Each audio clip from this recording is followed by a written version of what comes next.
Hey, hey, hey, hey, hey, hey. What's up, everybody?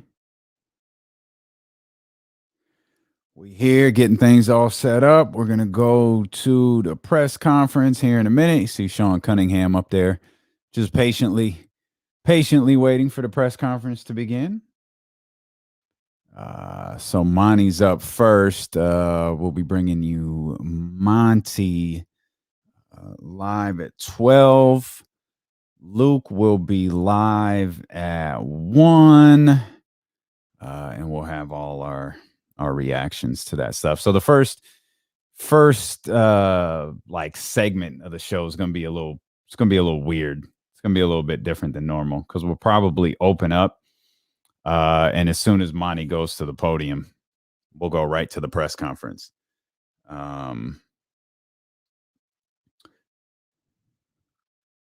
43 of every hour. Okay.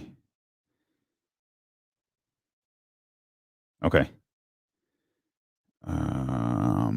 right. What's up, everybody? Hi, James. Hi, James. Oh, James, by the way, will be with us at 3:20 as well.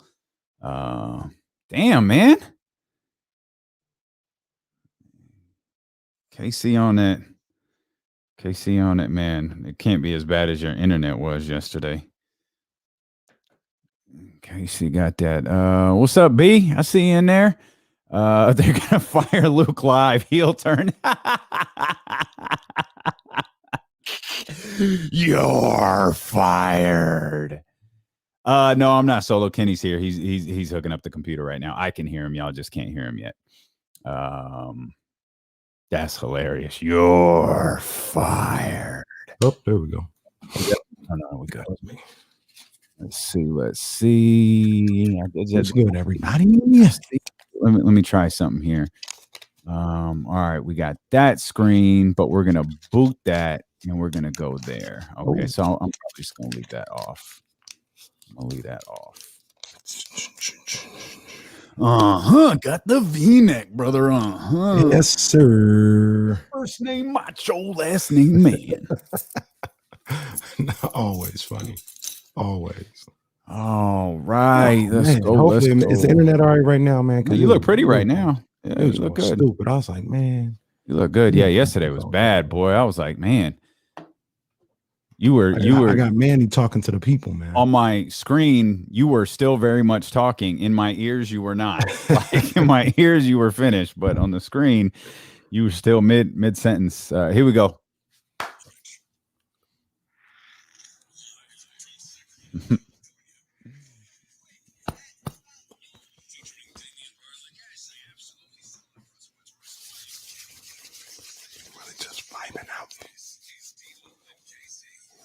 I'm the street's voice out west, legendary 7-8 progress last time that I checked. Hey, man. What's good? Welcome in here to the Tuesday, May 18th edition. Dealing with KC. I'm Damian Barling. He is Kenny Caraway. Yeah. And we are here live with you. We're going to be headed out to Monty McNair's press conference coming up in just a couple of minutes.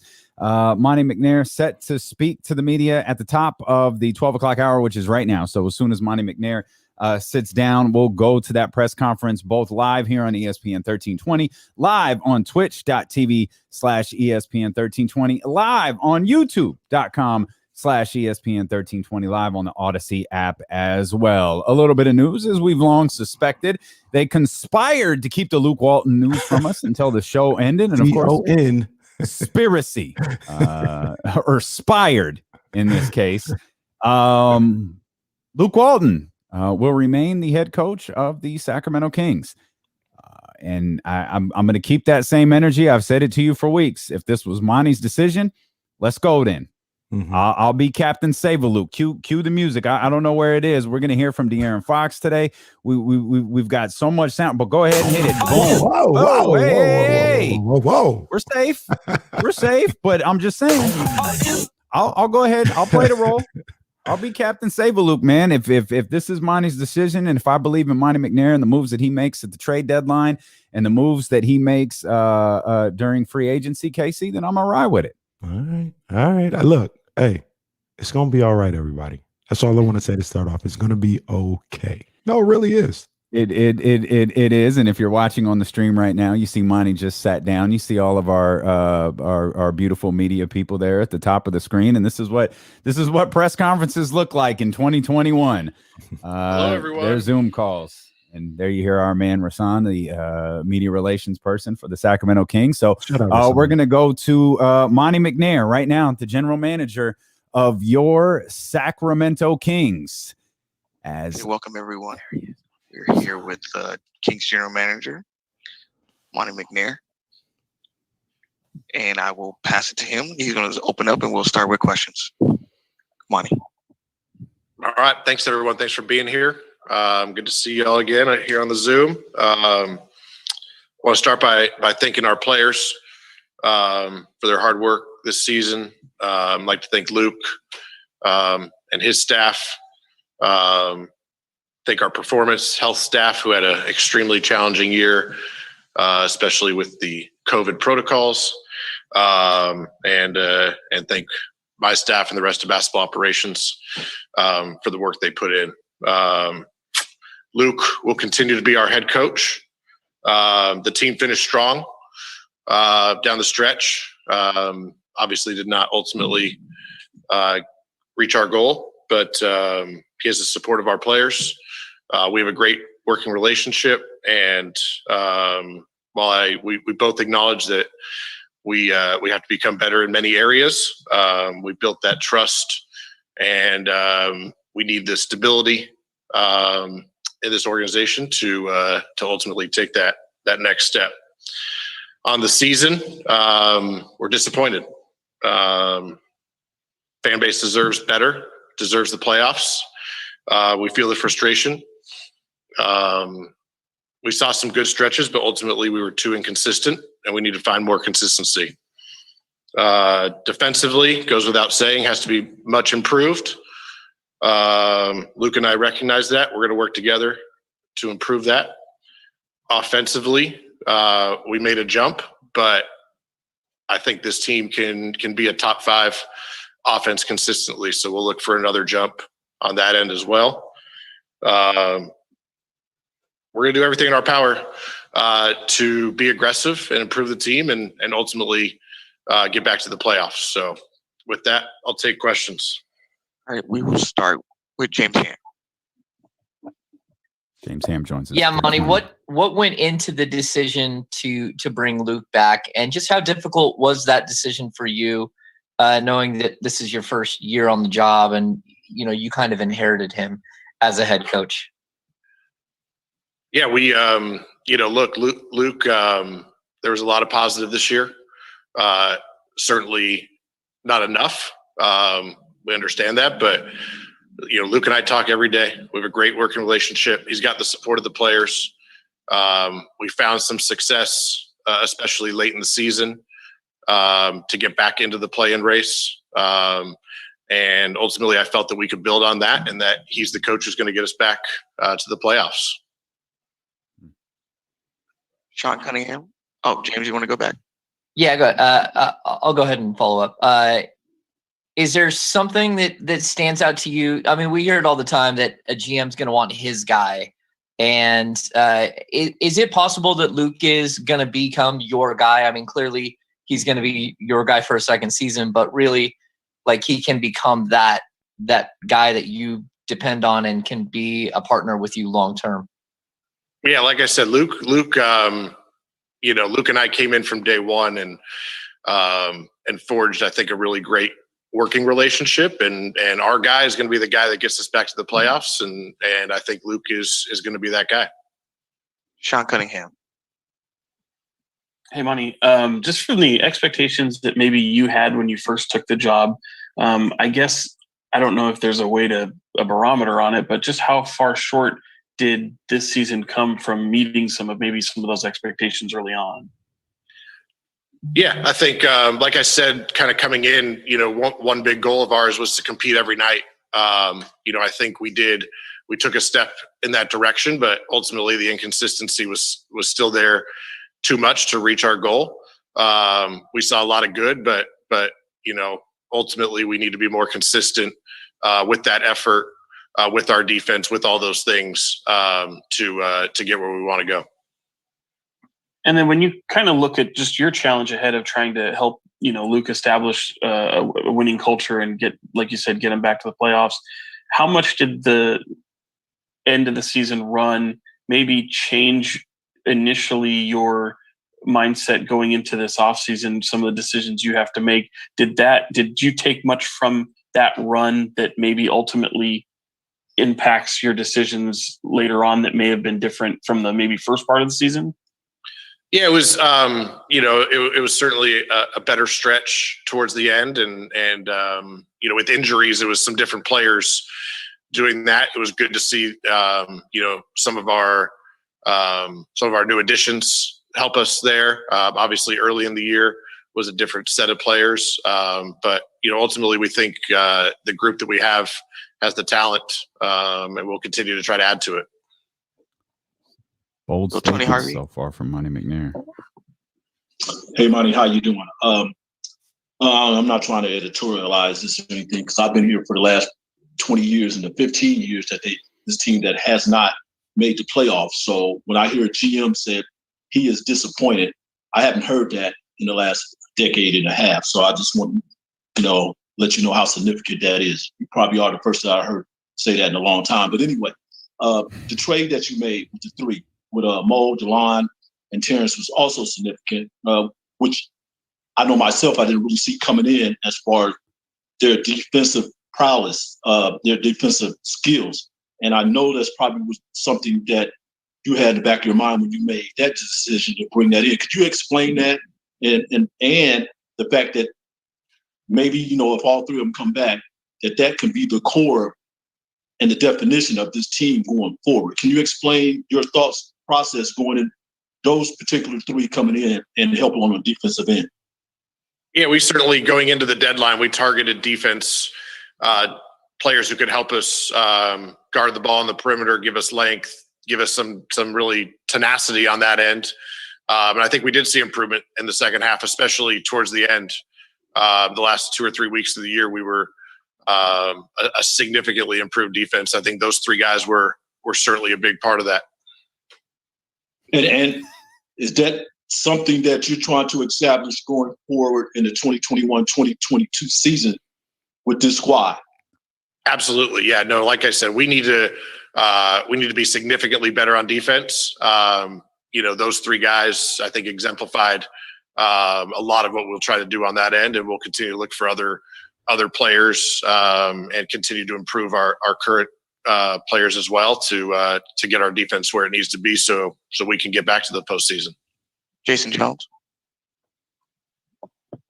Hey, Monty, as you look at this off season and trying to get the team back into the playoffs, how are you going to prioritize your roster additions? Do you look to maybe go for a veteran instead of going through the draft? Have you really given that part of the process a lot of thought at this point? Not in detail, but we continue. We'll be aggressive, whether it's really the three avenues, right? Draft, free agency, trade. We're going to continue to be aggressive and smart and looking for big or small ways that we can upgrade the team there. But I don't think we can cut any one of those off. We need all three at our disposal as we try to improve this and get to where we got to go. And last offseason was a truncated one for everyone. You're also new on the job. How different are you and how more prepared do you feel going into this one, knowing the players, knowing the coach, and kind of knowing the landscape of what you got to do to improve the team? Yeah, certainly. Last year coming in, short off season was a bit crazy. Ultimately, we did feel prepared, but it will be nice to have a little more normal timeline this off season for our staff. For the market to take shape and all that stuff. And so we're definitely looking forward to it. We're excited. Marshall Harris. Our guy. Hey, Monty, it being your first, full off season on the job. I'm just curious, really, in terms of year one for you, season one, what have you learned maybe about this job and your role and this organization that's going to help prepare you better for this offseason than maybe the last one, or in year two, I should say? Yeah, certainly new coming in, but having going through a year and seeing and hearing and feeling the fans' excitement, passion, but also frustration. We share that. Ultimately, that's our goal: get back to the playoffs, stay there, have success, and we're going to be aggressive and looking for ways to do that. You talked a little bit about prioritizing things this offseason. I'm just curious as to your approach with the players that you do have on the roster who are either restricted or unrestricted free agents, and how do you weigh that versus looking outside and bringing people in, given that you came off, as you described it, a disappointing season, not reaching your goal, and measuring how valuable a guy is maybe on your team right now, whether it's Rashawn Holmes or someone else, versus what you can go outside and get. Yeah, no, we really like what those guys brought to us this year. You mentioned Rashawn. We loved Rashawn. Had a career year, integral part of our team, and so I won't go into all our details, but certainly what he brought, what some of the other guys brought, especially down the stretch, was instrumental, and we'll continue to look to them and others to get us back where we got to go. Crystal Saltis. Hello, Mr. McNair. First of all, thank you for your time. I would like to ask you, speaking about the second half of the season, how many steps in the right direction do you feel that you made as a team? And what would you like to maintain from that level? Yeah, like I mentioned, I think our defensive improvement in the second half of the year is something that we're going to point to. It's still not enough. We got to be even better than that, but it was good to see some improvement on that end. And ultimately, we never want to have these long losing streaks, but to be able to come out of one after the deadline and make a run, make a push for the play-in, we ultimately fell short, but that's something that we'll look to build on as well. And you mentioned the frustration about your team and the end of the season. How important for you is to turn that frustration into a motivation for the next season? Yeah, that's what we got to do. That's what the players have to do. That's what our coaching staff has to do. That's what our front office staff has to do is, like I said, we feel and hear and see the frustration of the fans here, but we also see the passion, and all we're trying to do is unlock that and really turn it into the excitement that this city's ready to explode with. Jason Anderson. I feel like he's saying a lot of the right things. Hi, Monty. Thanks for your time today, sir. You've touched on this quite a bit already, but your defensive rating this season was 30th. Those last 13 games, it was 9th. You did that with a lot of backups and trade deadline acquisitions. And I wonder if that raises concerns or what it says about the core that this organization has been building around that given even more time and togetherness, they haven't been able to put that together. But this collection of guys at the end of the season gets thrown together and is able to play good defense. What do you make of that? No, I think we have the talent up and down the roster to be a significantly better defense. Guys who have been on the team the whole year or since the deadline, or even past the deadline. But I think all our guys, in talking with them, acknowledge we have to be better on that end. In talking with Luke, we acknowledge we have to get better on that end. And ultimately, it's up to us to do that. But I think the talent is there on the defensive end to have a better showing. Okay. And then, to follow up on the question about Luke, there's been a lot of talk about the money he's owed over the next couple of years. And every organization has dealt with big losses. Did you have the freedom and was this a choice or was it a money decision or were you able to make a basketball decision that you wanted to bring back? Yeah, no, I understand that's kind of out there, but I've been given every resource I need to get this team back to the playoffs, and this was a basketball decision. Kudos to Jason Jones for asking the question. Hi, Monty. I think you might have spoken about this earlier in the season. I was hoping for a bit of clarification. There were many reports and many were under the impression that this season was initially intended to be like a gap year, and then the plan might have changed or adapted around the play-in push and or around the deadline. Is that accurate? Did the plan change, or was the plan all along, no, we're trying to make the postseason no matter what? Yeah, I don't know where the gap year term originated. It wasn't with us, but yeah, we wanted to use this year, like any year, to continue to build on the core, the foundation that's here, build some winning habits. We think we did some of that, certainly not enough. And this offseason and next year, we'll continue to do that and be aggressive in that way. But no, I don't know where the gap year term came from, but that's our goal. Biggest audience Matt's ever had on the radio, so congratulations to him. Go to Deuce. Our guy, Deuce Mason. Hey, Monty, you mentioned you believe Luke can be the guy that helps get you guys back to the postseason. What are the attributes that you see with him as a head coach that makes you believe that and makes you confident that he can help get you there? Yeah, Deuce, you got a great setup there, man. You got the whole mic and everything. Yeah, thanks. No, Luke, I think that Luke's strong points is his relationships with our players. He's got support from all of them. Our offense took a jump this year. We have a great working relationship. He's open-minded. And we also acknowledge together where we fell short this year and where we have to get better. And we're already working together on how to shore those things up and ultimately get back there. I think, we're looking forward to doing that. Good news. Okay. Go back to Sean Cunningham. Yeah, Monty, I wanted to ask, you were asked about the core a minute ago and as it pertains to defense, and I was just wondering, how far away do you feel this is? Do you feel like you've talked about wanting to keep flexibility and things of that nature, but do you feel like it's maybe a tweak here or there? Are you satisfied with the core that you have, or do you feel that you even have a core yet?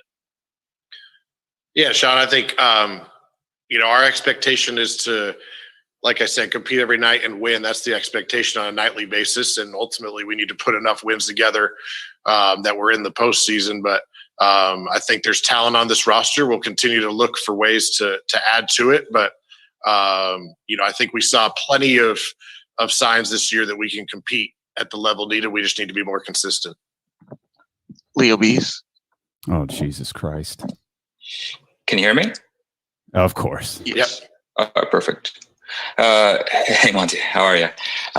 So I'm sure it was difficult to see your team go through 2 9-game losing streaks. Did you ever consider moving in a different direction from Luke when that second losing streak happened?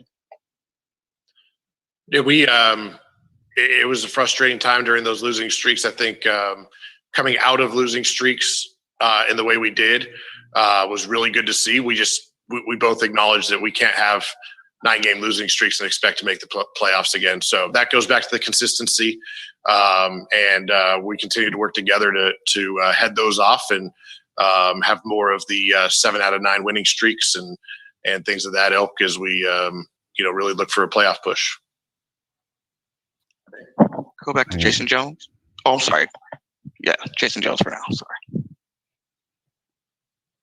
Yeah, Monty. I'll ask about Marvin. He had some good signs this season, but he had the injuries. The injury pop up again. First, just what went behind the decision to allow him to be away from the team while he recovered, and just secondly, what did you think about how he came back after that time? Yeah, we always work with our players to have a plan in place. That was the plan we agreed to with Marvin. We were in constant communication, and he worked really hard to get back, and was really pleased to see not just his progress before the injury, but to come back and have a few huge games down the stretch to get us back into contention a little bit. So he's got a bright future ahead. Really excited for what we've seen from Marvin. I want to see if he gets Marshall more. here. Go back to Tony Harvey. All right, I'm going to hit pause there because sometimes Tony's questions can get a little lengthy, but we'll keep an eye on what's going on. I see Sean has his hand up. Marshall has his hand up as well. I thought he made some pretty bold statements there to start this thing off, Casey. Particularly, he expects Luke Walton, and we've questioned, where is their thinking? We know where our thinking is. You've said it. Deuce has said it. This team needs to be in the playoffs next year, and it sounds like Monty recognized that's the the feel of this fan base, that's the direction of this fan base, and that's what this fan base expects, and it sounds like that's what he expects also. Yeah, and I took the tone that Monty has had is kind of what I want to hear, and what I feel is he can get up there and say whatever he wants to say. It really doesn't matter. You just gotta win now. Yeah. A moment ago, we heard you talking about consistency, and really that's been kind of a theme, the lack thereof, all season long. We heard Harrison Barnes speak in depth about, no more my bads. I guess accountability is a big thing. I'm just curious as to, in your conversations, whether it's Luke, the players, and their exit interviews, do you feel like the accountability has been there? Obviously, the players are saying it's not at the level it needs to be. It hasn't. But what can you do in your position and on down to make sure that that's there next season, whether it's losing streaks or just individual performances on a day-to-day basis? What's your, thoughts on that? Yeah, there's certainly a personal accountability that we all need to have, but it certainly starts at the top as well, with myself, with Luke, and holding our staffs, the players, everybody accountable to the standards that we're trying to set here. And like I said, we did some of that, but it wasn't enough this year. So certainly needs to get better. All right, two more. Matt George.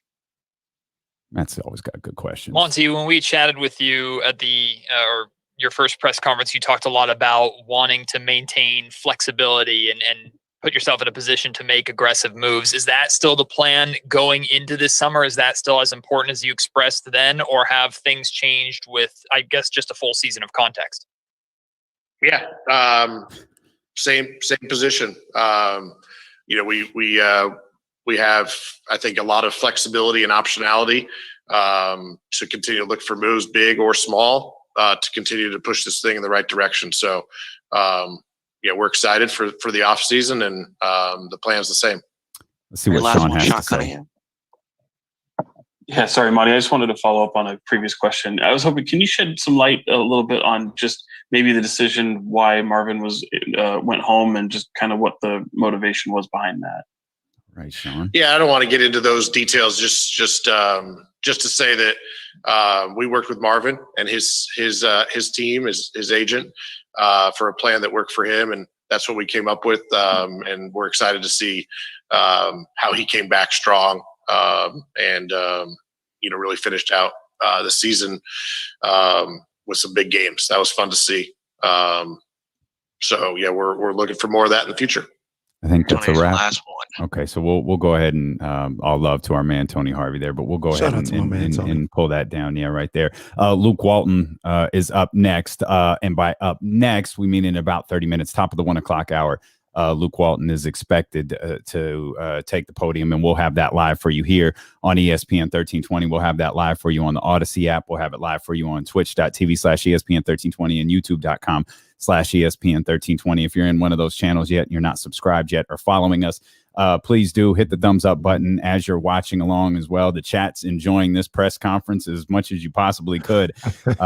Casey, there's a lot to dive into today, and admittedly, this shows the first 90 minutes of this show are going to be a little bit different. Obviously, we spent the first 20 minutes listening to Monty McNair. We're going to spend some time listening to Luke Walton as well, but in between, we're going to try to give our thoughts on not only what we've heard from Monty McNair, what we think about the decision to keep Luke Walton, and I just jotted a couple of things down that Monty said there. I mean, when you say things like he's the coach who will get us back to the playoffs, that's an aggressive statement. Mm-hmm. And it sounds like there's been this narrative out there that. And I think most of it is not even most of it. I think all of it is speculation about whose decision it was to maintain Luke Walton, whether it was Vivek Ranadive's or Monty McNair's. And Monty made it clear, and kudos to Jason Anderson for asking the question, that it was his decision to keep Luke Walton. He believes it's the best decision for this team. That really stood out for me in that 25-minute press conference from Monty McNair. Yeah, man. That was an interesting comment as well. But I know I just got the tone of Monty, and Monty's not, from every time we've heard him talk, I mean, he's not like super animated or nothing like that. Mm-hmm. But I just got the vibes. Sometimes Monty just vibing out here. New episode of J Street Vibes out, by the way. It should be out. It got recorded last night. We got to make sure it gets up. Just making sure it's out. out. We out here. Sometimes you ask questions you know the answer to, and it's out. But I just got the vibe that Monty, he's about that business right now. Mm-hmm. You know, he's about that business. All this talk, all this other stuff that's going on, it really doesn't matter. What matters is winning and getting to the postseason. We're going to have our first chance to really dive into this and to really let you know how we feel about Luke Walton being back. Obviously, we've talked about it. It's been speculated on for weeks, and now we'll wait for Luke Walton to take the podium and answer questions as well. Curious to get his thoughts. There's really just a lot to dive into on the radio. We're going to step out just for a quick minute. We're going to come back. We're going to talk more Kings. We're going to talk more Luke Walton, of course, on Twitch and YouTube. We don't go anywhere, but we are just getting started here on Sacramento's #1 sports station. It's D'Lo and KC here on ESPN 1320.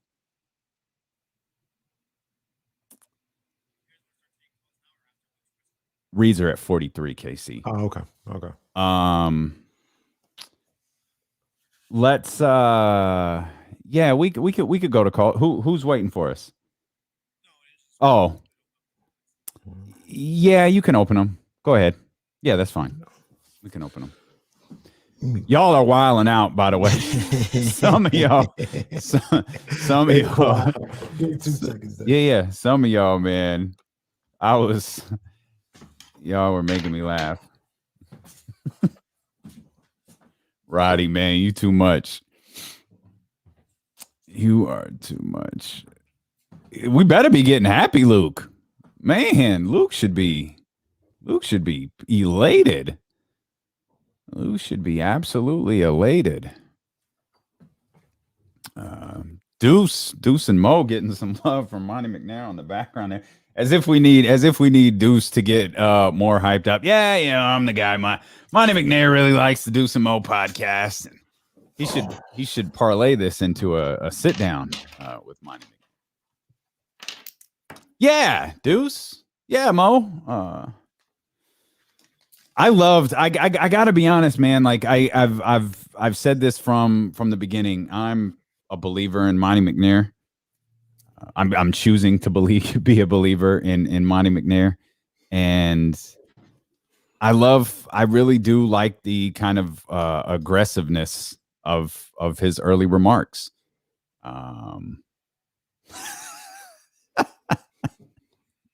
Bruh. Yeah, y'all don't know how to act, man. I'm not even putting y'all up on the screen. Y'all don't know how to act. No, I'll go ahead and put it on the screen because it makes me. Come on, man. Come on. Oh man, yo, wow. I'll give him credit. It wasn't a bad question either. It wasn't a bad question. It wasn't a bad question at all. Yeah, it wasn't a bad question at all. Yeah, dude, they're wilding out today. Bro, they are wilding out. That's a wild play. I thought everybody in there asked some pretty good questions, man. You know, everybody in the chat or everybody on the Zoom. Oh, okay. No, there was some good. I'm not a big fan of Dude, but that was a good question asking if they thought about changing directions. And Money didn't really answer. Well, Monty didn't really answer anything. There was a pretty direct question. Like, did you think about it? No, we didn't think about it. He just said about it. He's like, but he's not gonna do that. We were all frustrated, and you did. Yeah, he's not gonna answer. He's not gonna be like, yeah, we had a meeting. We got together and we were like, hey, should we boot this tomorrow or not? Hey, to be honest with you, he could have just lied. He'd have been like, nah, we didn't think about that. That didn't cross our mind. And you're assuming that would have been a lie? I'm just saying. No, that never crossed our mind. I feel like the way that he answered it was like, yeah, we did think about it. That's what I gathered from it. Like, yeah, of course. I mean, when you lose 9 games in a row, I mean, and it's the way he worded the question was like, yo, yeah, like you lose 9, of course you think about it. Right. It's like it's like considering trading De'Aaron Fox. Mm-hmm. Like if they are like for anybody, yeah, you can consider it. Like it's a thought. Sure. You know what I mean? That doesn't mean like, oh, were breaking down a deal, just like with this. It's not like they were breaking down how to get rid of him. But yeah, you think about it. There's so many fascinating aspects that we really have to dive into. You know, he talked about Monty there. Monty talked about Marvin there. And I'm in you know, maybe this is a Zoom call where we throw our hand up, because I would like Luke's assessment of Monty McNair. We're doing media power. Oh, Roddy. Come on, Roddy. It's mean.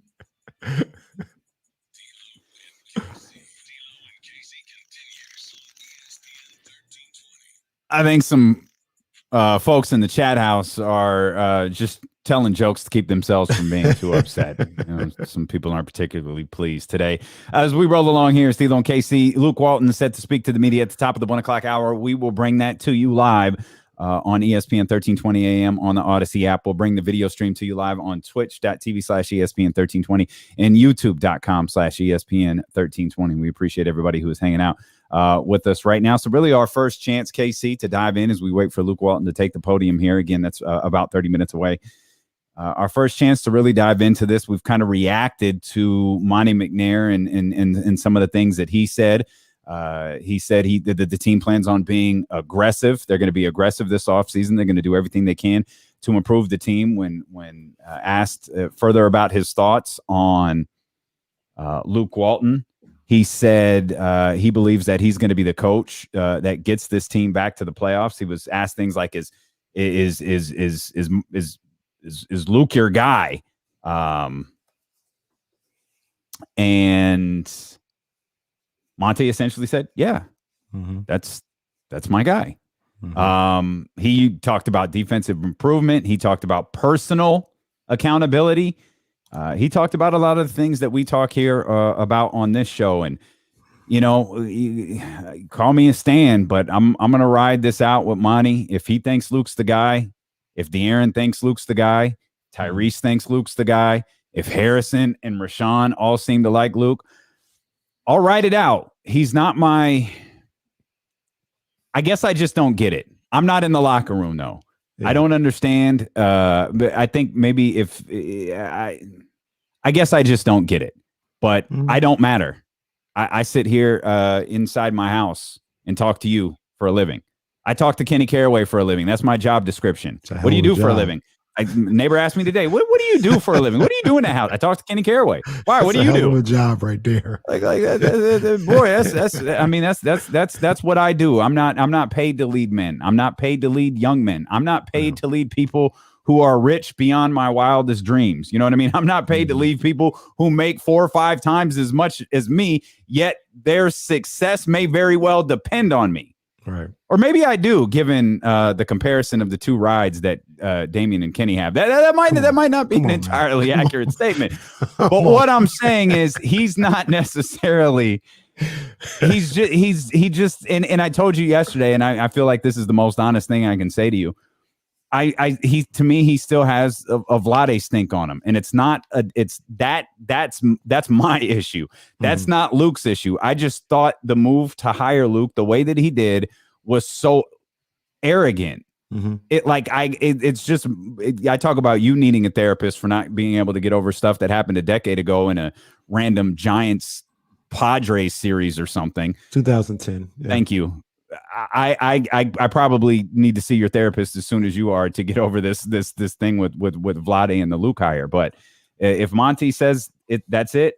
Let's go with it.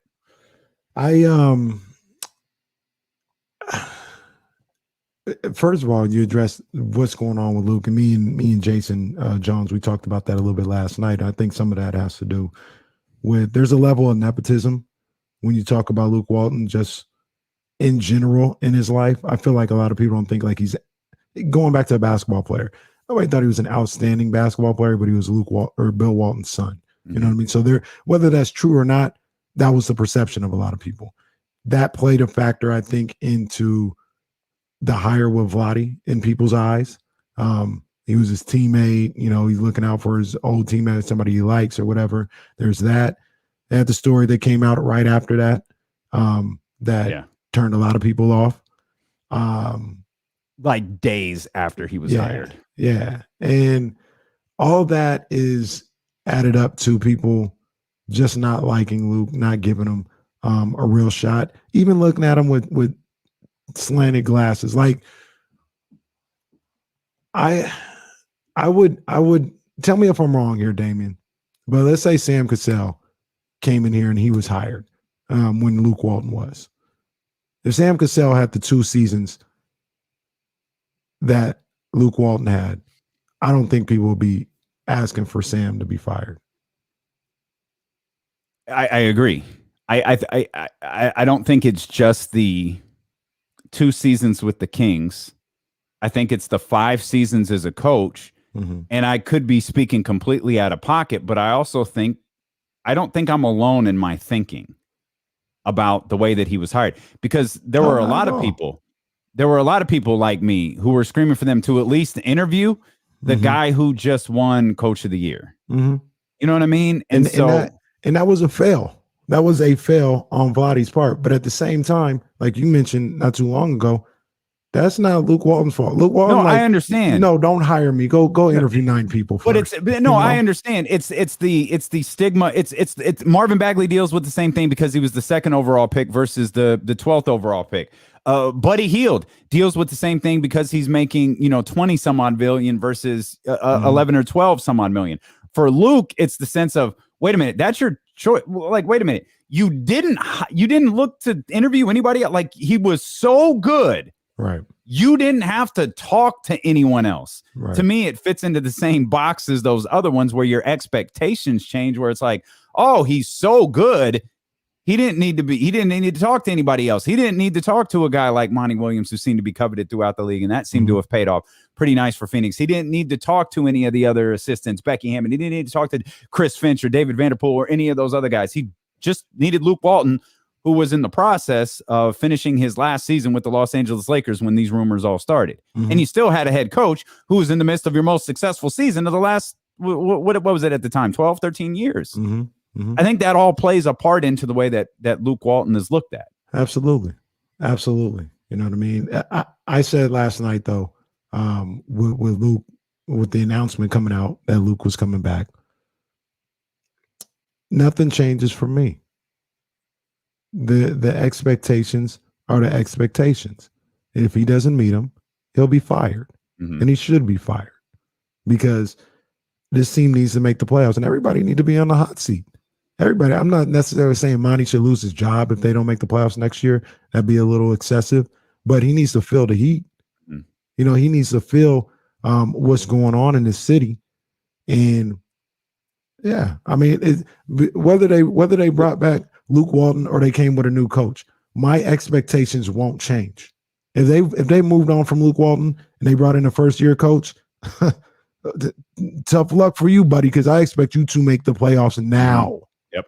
You know what I'm saying? So I told people last night on Twitter, say it on the airwaves, we have fun with the Captain Save a Luke bit. It's all good. I don't care how this happens. I don't care if it's Luke Walton. I don't care if it's my grandmother. I don't care if Reese ends up being the head coach of the Kings. Reese can coach. They just need to win. Period. I don't care how it gets done. They need to win now. Yeah, they do.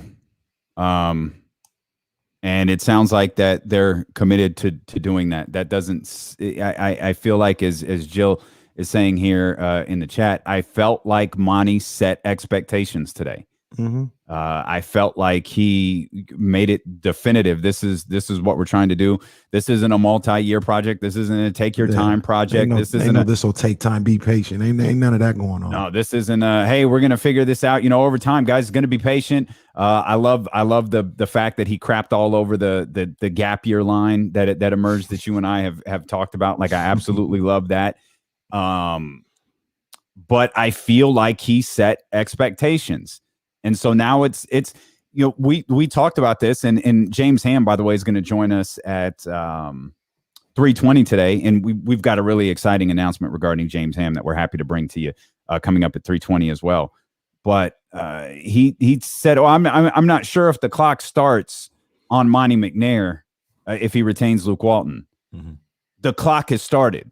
Like this is Monty McNair's version of the Sacramento Kings right now. This is 100% Monty McNair's version of the Sacramento Kings. And I like that. I'm excited about that. I know a lot of people out there doom and gloom because of Luke Walton and all this other stuff.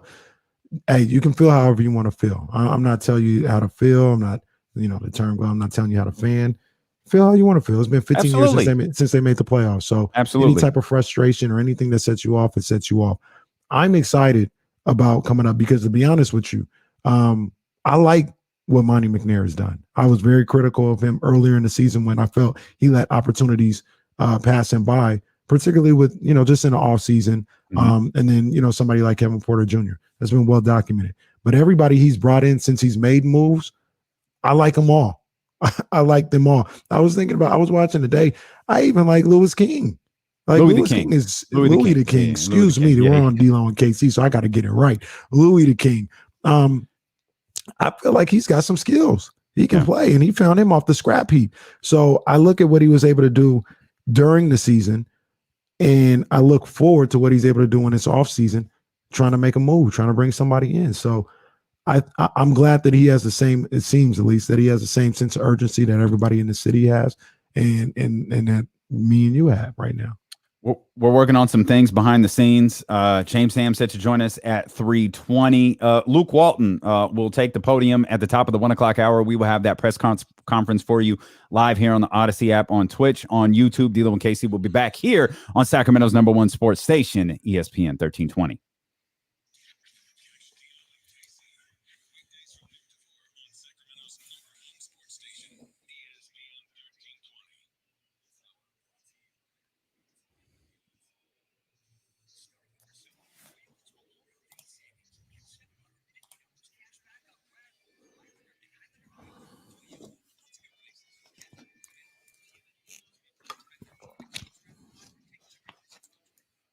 It's your man Kenny Caraway here, and if I could, I would link up with Monty McNair right now, and I said, Monty, let's just sit down, man. Let's champagne and campaign a little bit. Let's talk about some things because it's about to be grind time. It's about to be grind time as we try to get back to the playoffs. And if we were sitting down champagning and campaigning, we definitely would be having a little juice and McQueen in the Violet Fog, because that's how I get down. The smooth delivery and distinct citrus flavor is what cools and refreshes me every single time. And I think Monty would feel the same way if he was drinking with me. Because McQueen in the Violet Fog, you can literally taste the quality in every single bottle that they make. This Brazilian gin is produced in limited batches of less than 55 cases per distillation. So I know, and Monty will know, that they don't make a lot, but what they do make is damn good. You can try it yourself. You can go and order it online at drizzly.com or grab a bottle next time you're out at the store. And if the store doesn't have it, please let me know. Please DM me, whatever you got to do. Let me know. Let Damien know. We'll talk to our guy Ben at the Sovereign Brands. We'll get that re-up and we will get you your bottle that you need, man. Show us how much you enjoy McQueen and the Violet Fog gin by tagging your post at D-Lo and KC and at McQueen Violet Fog. It's time for us right now to let everybody in the Valley know about the best gin in the world today. After 500 years, it's time for a new gin. It's time for McQueen and the Violet Fog gin. KIFM reminds you, be responsible. Don't drink and drive. That might have been my best one. That might have been my best one. Solid. Yeah. Anytime you sit down and talk about having a drink with Monty McNair, man, that's good stuff. Champagne and campaign. It's good stuff. Yeah, boy. Yeah, Cole, it is a little gin and juice. Rolling down the street.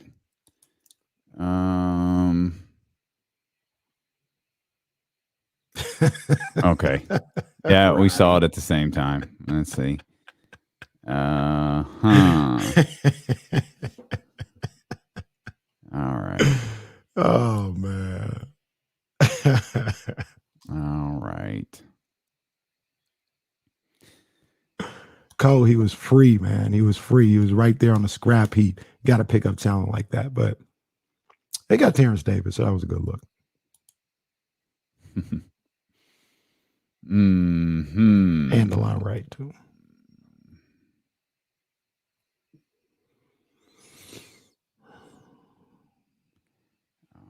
All right.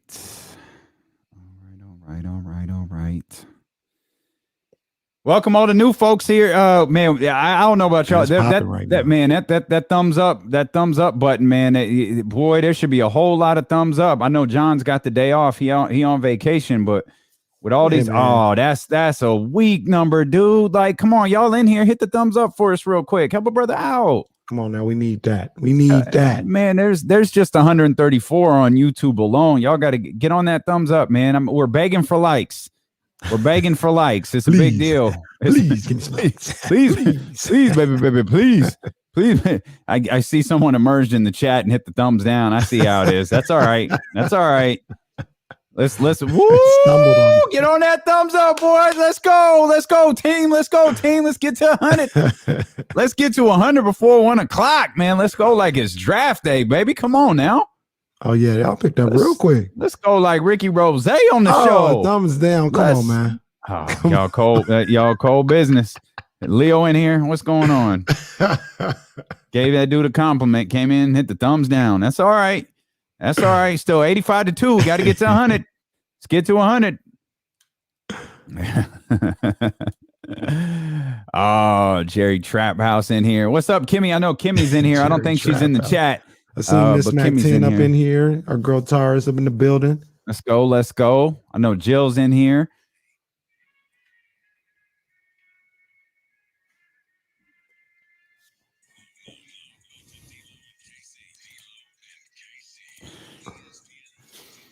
Yeah, we in here today. Luke Walton set to talk to all of us coming up at the top of the 1 o'clock hour. We will bring that press conference for you live on Twitch, on YouTube, on the Odyssey app, and of course here on ESPN at 1320 a.m. You want to be a part of the show? You can. Many ways you could do it, as a matter of fact. 916-349-1320. Many of you can jump in here in the chat house. Chat house is wild already, so get in there. At your own risk, have fun. Just get in there. Just understand what you're walking into. Yeah, people be getting jumped in the chat and everything, man. Putting time out, it's crazy. They'll put someone on timeout quick. He'll be out of here. There's daily users who have been put on timeout recently, but hey, they police themselves, as they say. They're just like the locker room should. See, we don't have to motivate the chat. They don't need us to motivate them. Okay. I see what you're doing. They do what they're supposed to do. Well, Monty just talked about it not too long ago. Personal accountability, right? That's what you've been screaming about for a while. Is personal accountability. Show some pride. That's what it's all about. And I like that. And look, I feel like that term accountability gets kind of overused because it's not like, for real, like if the team isn't playing well or whatever the case may be, Luke ain't gonna fire himself. He ain't gonna quit. Mm-hmm. He gonna be like, we're 5-8. I'm gonna be accountable and quit. Like, no, Monty McNair not gonna quit. So it's not like that. When people say who's gonna hold him accountable, when you talk about accountable and accountability, it's about having a certain level of expectations for yourself and checking yourself. That's why I always say that. Obviously, Luke can take somebody out the game or whatever the case may be, but to me, that's not really accountability. You want your team and you want your players to be able to say, you know what, I've got to be better. Once again, they're already on themselves before the media, before the coach, before D'Lo and KC are already talking about them. We can't talk about De'Aaron Fox any harsher than he may talk about himself if he's struggling, and that's what I'm looking for, man. So it's not necessarily a piece of paper. I'm holding myself accountable. Like it's not the accountability paper. it just gets handed around the locker room. This is the accountability paper. It's like a scarlet letter. You have to wear it on your back, or it's a jersey. It's the stupid red jersey, and it just says accountability on the back. Oh, it's the gold jersey. Oh, you gotta wear play good. You gotta wear the gold jersey with accountability on the back. Hot take. Don't do it. Don't do it. Don't do it. Because I think those are the worst jerseys in the history of basketball, in the history of sports. You're about to hit us with a butt. If those were made differently, if they didn't look like Mabel and Men on a Mission with the baggy everything. If they were fitted, they absolutely modeled that after Men on a Mission. 100%. Could they be salvaged though? If like today, things are a little more fitting, could they be salvaged? They cannot. Okay. I'm just You checking. can ask it twice if you want to. The answer is the same. I know that's our bit here. We say Just things checking. twice on the show to really drive home the point. So my answer is they cannot. Those jerseys are unsalvageable. Of course, many thought Luke Walton was unsalvageable, yet here we are. Luke Walton has been brought back as the Kings head coach. So as buckle up, I guess the offseason officially begins now. You had a list yesterday, not a like a literal list on your notebook in front of you, but I actually typed that one out, man. Did you really? Yeah. Wow. I'm starting to work on that a little bit. Typing. I gotta use the computer. I gotta get some use out of it. Let me pull up these. It's not called Word. Well, maybe that's why your internet or pages notes or something. Kenny, it's called Pages. Yeah. Okay. Whatever. All right. I'm a 90s baby. It's Microsoft Word. Okay. Numbers. What is numbers? It's Excel. It's the same exact thing with a different name. I know, but numbers. Come up with a different name. Excel. Microsoft owns. Are we really doing this? Microsoft owns Excel. So Apple owns numbers. Numbers. Oh. Numbers. You're worse than the chat right now. You know that, like you're deviating all the attention somewhere else. But I'm glad you're coming around to using the computer. That I think that makes us all happy. You're coming around to using the computer. Mr. Withrow's class. Shout out to Mr. Withrow. But you had a list of, well, Luke isn't even the number one priority. Marvin Bagley is the number one priority, and I tried to argue with you yesterday. Like, yeah, like you could prioritize stuff, but if we just took that list and put it into chronological order, the first order of business was always going to be Luke Walton. Mm-hmm. And yesterday at about 4:25, that first order of business, like they couldn't even have hit it while we were in the post-show conversation. Like it came about 15 minutes after that. They literally waited for the post-show to end. They knew. They were like, "Hey guys, they're off. What's the deal? Give us the word." Like, hang on. They're about to do it at 4:05, and they got on YouTube. They stumbled across it at YouTube. It was like, oh, they're still. Let's throw these guys a bone over here. Let's throw these guys a bone over here. Let's hook up with James Ham first, and then everybody will know. And James Ham going to join us at 3:20. As I mentioned, we got a cool little announcement regarding James Ham and ESPN 1320 coming up at 3:20 that we're really excited about. Luke Walton set to take the podium here coming up in about, I don't know why I keep calling it a podium. He's sitting at a freaking table with a microphone on it. But the first order of business was, would Luke Walton stay or would he go? And this, honestly, you know, as frustrated as Kings fans may be, this shifts the focus a little bit of the offseason, because think about it. If they had made the decision to let Luke Walton go, the next couple of weeks would have been focused on the coach. Mm-hmm. Now, I know free agency doesn't start today. I know the draft isn't tomorrow, but now all of your resources, all of your manpower can go to what was Monty talking about, being aggressive and improving the team. All of your resources can go to that. There's no interviewing coaches. There's no, figuring out what to do. There's no figuring out who's the best fit for that. There's no going through this multi-step process, having multiple interviews, doing all of that different thing. Your focus now shifts to improving this roster immediately, and doing what Monty McNair just told us about 30 minutes ago, and that's getting the Sacramento Kings back to the playoffs for the first time in 15 years and not holding that god-awful record that Buffalo/San Diego/ Los Angeles Clippers own in terms of the longest drought in playoff history, and not owning that record all by yourself. But a good consolation would be if you still had a better win percentage than the Raiders. All right. Okay, I was waiting for the any Raider jokes. I feel like get the long cut. But what about this though? Because you look at the West, man, and it's tough, bro. The West is tough, and we can theorize about teams dropping out. You could, theorize about injuries taking a team out, different things like that. Like the West is tough.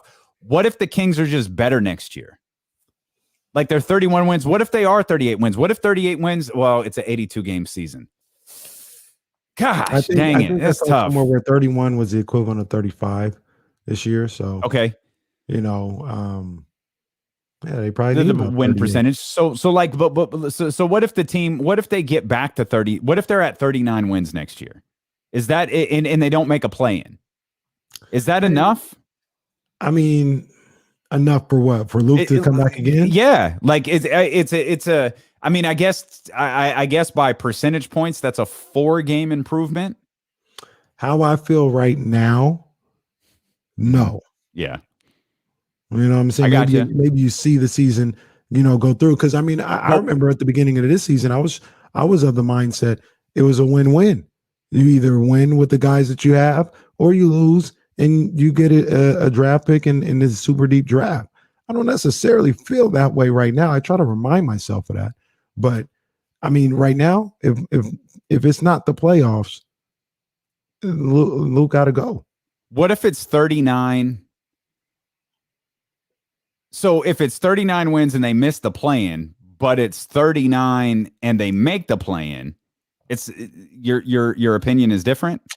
Man, if it's 39 and they make the play-in and they don't make the playoffs, I gotta see how that season. We got to plays start out. using the term postseason. This is going to get maddening. Well, like if it's they make seriously the going to get. postseason, We got to start like- using the term postseason. Yeah, I mean, Tonight's postseason- game is a postseason game. It's a postseason game. So they make the postseason. I mean, technically they would have stopped the drought or whatever. So you don't have that hanging over your head. But I want to get into the playoffs. Well, I want them to be above 500. Hell, I want them to be at 500 at If this they're point. above 500, they're in the playoffs. They ain't even worried about them. Yeah, I don't know that that's 100. I don't know that that's accurate. Again, we're riding with everything kind of staying the same. Is New Orleans going to get better? New Orleans has got to get better. I think. I don't know. Maybe they don't. I don't know. I didn't lose their best guard. I didn't expect New Orleans to be where they're at now. So maybe they don't. But I would assume New Orleans gets better. I mean, they can go 82-0 at this point. I'm just never going to believe in Memphis. I'm just not. They just keep proving me wrong. But I'm never going to be like, Memphis is going to be there. So can you imagine? You obviously can because it's on the verge. If Memphis loses again, like if Memphis loses to San Antonio, who I think has lost their last 70 games in a row, except for the one against Sacramento. Crazy if they lost to San Antonio. It'd be 2 years in a row that you lose this just invented play-in game and you miss the playoffs. Yeah, that'd be that. If you lose to San Antonio, that would be crazy because San Antonio stinks right now, at least. So they're going to drop out. If you look at the rest of the West, I don't see anybody really coming up. Minnesota might come up. I don't see OKC coming up to the point where they're contending for a playoff spot. You know how you feel about Memphis? I think that's how I feel about Minnesota. Like, why the hell am I going to keep believing in this team? Well, I love Karl Anthony Towns, but why the hell am I going to keep looking at this team going, you look at the roster and you go, oh, they shouldn't be this bad, but yet here they are, this bad. Minnesota low-key fumbled the bag. We'll talk about it later in the show, but I didn't even realize it till last night. Fumbled the hell out of the bag. And that is a team that Monty might want to keep his eye on. Oh, okay. Yeah, so that's the new thing. Watching teams about to blow up. Like I saw a report about the New York Knicks. The New York Knicks are looking out for disgruntled stars. They believe that they now have an attractive roster. They now have an attractive culture. I think they're forgetting one thing, and I know he finished second in the Coach of the Year voting, and I know we've been singing his praises all year long. Mm-hmm. Monty McNair will wear your ass out. He will, but so will Tom Thibodeau. I said Monty McNair. Goodness gracious. Thank you for correcting that. We don't know what Monty McNair will do because he's not a coach. Tom Thibodeau will wear your ass out quick. And he wears veterans out. Like, that's the thing with Tibbs in this incarnation here is he has to find a way to balance coaching young guys and coaching veterans, because I think that's always been the knock on Tibbs is that he doesn't know how to manage veterans. Yeah. Like he wants to run every practice 3 hours with everybody. Mm-hmm. And that's not necessarily the best look when you have a team with some veterans on it. And if you're looking for that disgruntled star, it's probably going to be a veteran, right? Yeah. And you have to manage him differently than you manage some of these other guys. And let's just be real, his runs have been real quick. Chicago was maybe 4 years max. And that's good. That's good. 4 years is good. Minnesota was about 2.5, maybe 3 years. He's already got year one out of New York. I'd say he's got about 2 years left. And all those runs, they get you to the playoffs, but it's not like you're a championship contender. They got to the Eastern Conference Finals in Chicago. I think that was him when Chicago got to the Eastern Conference Finals. But due to the Rose injury and some other stuff, I don't think they ever got past the second round at that point. After that point, in Minnesota, they backed into the playoffs one time and was out in 5 games. If you're watching on twitch.tv/ESPN1320 or youtube.com/ESPN1320, you see we've got the Zoom back on the screen with the Sacramento Kings background and the chair and the microphone right there, as we're expecting Luke Walton to sit down and answer some questions coming up here in just a couple of minutes. As soon as he does, we will bring that to you live on Twitch, on YouTube. We'll bring it to you live, of course, here on 1320 AM, and we'll bring it to you live on the Odyssey app as well. You're listening to D-Lo and KC on ESPN 1320, KIFM West Sacramento, KRXQ HD2 Sacramento, an Odyssey station and driven by Lashers, Elk Grove Dodge. I'm Damian Barling. He's Kenny Caraway. Monty McNair has made the decision that Luke Walton will be back as the Sacramento Kings head coach. And as Monty McNair said to us just about 30 minutes ago, it was his decision. It was, Monty said, it was, I have been given, full authority. I've been given all of the tools that I need. I've been getting all of the resources that I've needed to get this team back to the playoffs. And keeping Luke Walton was a basketball decision. All right. You believe that? Or is that GM speak? Because the belief is, and this is, and you see this floating around online, and from everything we understand, it's accurate. It's nothing to be ashamed of. It's happening to teams all across professional sports. The Kings lost a lot of money in the pandemic. Like, of course they did. Businesses across the country lost a lot of money because of the pandemic. But there was this belief, because of the amount of money Luke Walton was owed, they're still paying Vlade for a couple of more years.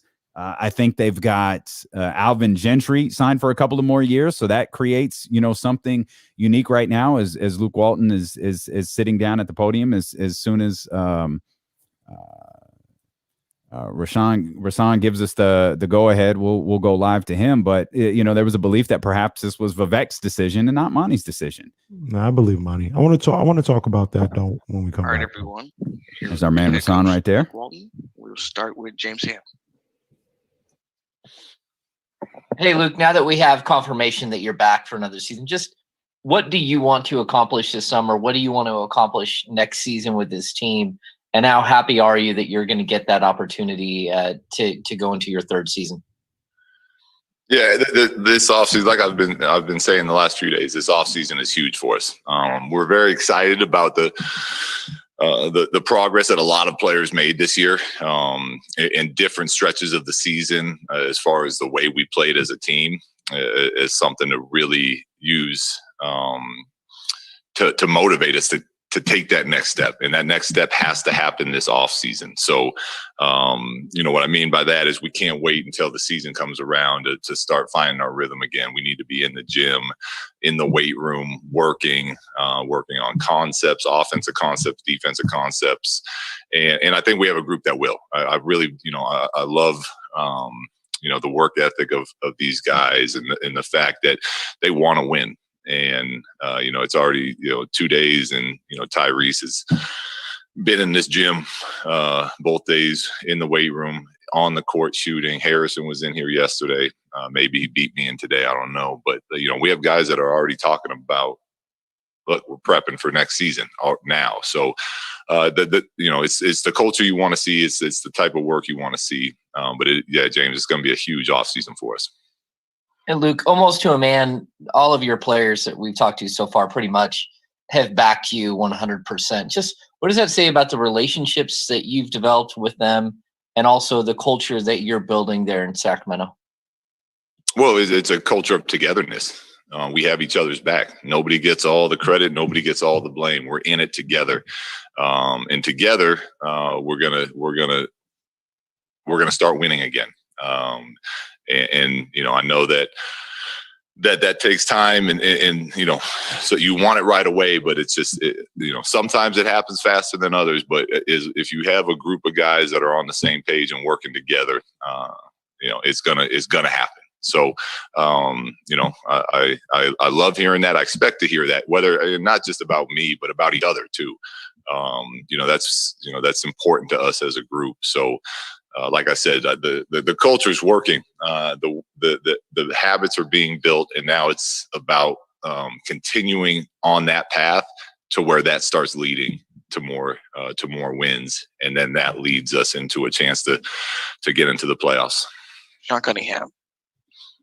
Hey, Luke. I was just wondering. I know these are private conversations that you have both with the front offices and the players, as these exit interviews and such. But I'm just wondering, from each individual, like from players in the front office, maybe you can shed light on just what encouraged you most about those discussions that you have as it pertains to the future here. The thing that's encouraged me the most is everyone is ready to take that next step. You can feel it.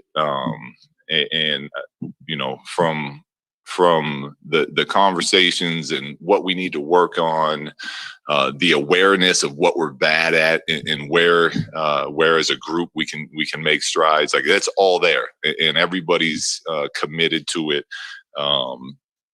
And that's exciting, because when a group is together and working towards one goal, great things can happen. So it's like, we're all there. I know people are going their separate ways. We're going to be in constant communication with them. Coaches are going to be flying all over the country for guys who are out of town. And then we got a good amount of guys that will be in town working. So it's like I said, it's exciting. We have a lot of work to do. We got a long way to go. But I believe we're on our way. And then as you look for yourself, 2 years here now, and obviously having the ability of hindsight and things of that nature, just as you kind of move forward, what's maybe a resource, or I don't know if it's the right word there, but what do you need for yourself and your staff to kind of take you guys to that next level? Well, I think the most important thing is we continue to be consistent. I've talked to my staff about things where we can get better at as a group. I'm not going to, that to me is more from a personal staff meeting room, where, I'll individually meet with all my staff, as this, off season goes. But we've already done one full staff meeting. We'll do another. We have another one on the books tomorrow. And, there's things as a staff we can definitely do better. And we're going to address those and work on those and come back, better ourselves. Marshall Harris. Hey, Luke, I'm just curious because obviously you've been coaching for a while now. Whether it's your experience, I guess, most successful experience with the Warriors and the Lakers, and now here, just has anything majorly changed? Just your, maybe not philosophy, but the way you go about your business based on the varying degrees of success that you've had? I missed the first part, Marshall. What's the? I was just asking about, because of your coaching experience and having different degrees and levels of success, depending on where you've been, whether it's the Warriors, the Lakers, and here, has there been anything major change? Maybe philosophically, but maybe not philosophically, just in the way you go about your business in your learning curve as a head coach? Yeah, absolutely. You if you're not learning from your experiences, then you're wasting opportunities. And I think one of the big things I've really experienced and felt is the difference between coaching and playing on different caliber teams now, and where we are along that path and what's most important. And for me right now, what's most important for our group is habits, behavior, work ethic, togetherness. And I felt like we made a lot of progress with those things as the season continued to go on. And when that becomes just part of how you perform every night, then start to put more focus on the nuances of the game, the details, the counters to what we're trying to do offensively if they're taking something away. But until you have a group that's trying to get into that playoff race, until you establish some of those core basic ideas, a lot of the higher level schemes and play calling. That's not that's not as important as it is for some of those top level teams. And just following up, because you said that, and because we've heard so much just from Monty just a little while ago, from your players as they've talked about, and you through the course of the season, the issues on defense, and as that went across the season. When you look at it now, is it more for you at the NBA level, guarding the best offensive players in the world? Is it more of a habit thing, an effort thing, or a scheme? I mean, what do you look at as being the main problem when teams have stretches of bad defense, like you guys, obviously, where you finished league wide at the end of the season? Yeah, it's a little bit. It's a little bit of everything on from the defensive end with those things that you talk about, because part of it is habits, right? Like we have terrible habits as far as we open up and give up direct line drives way too often to have a consistent defense. So that's a habit. Now, some of those times that's a bad habit from one player, but from another player it might be an effort thing, because they have a better habit with that. The schemes are normally what I found is like, if you have the right habits and you're playing with the right effort, the scheme is going to be good enough. And, sometimes at this league, you play great defense and offenses are still going to score on you. But we have to, what we have to do is be able to guard the ball better and protect the rim better. And those are two things that when we did that well, we won games and our defensive numbers weren't awful. When we didn't do those things, unless we were going to score 130 night, we weren't really giving ourselves a chance to win. So, on ball defense and protecting our rim are two things that our players know are going to be really big. And it's tougher to work on defense in the offseason, but you can work on it. You can watch film. You can get stronger.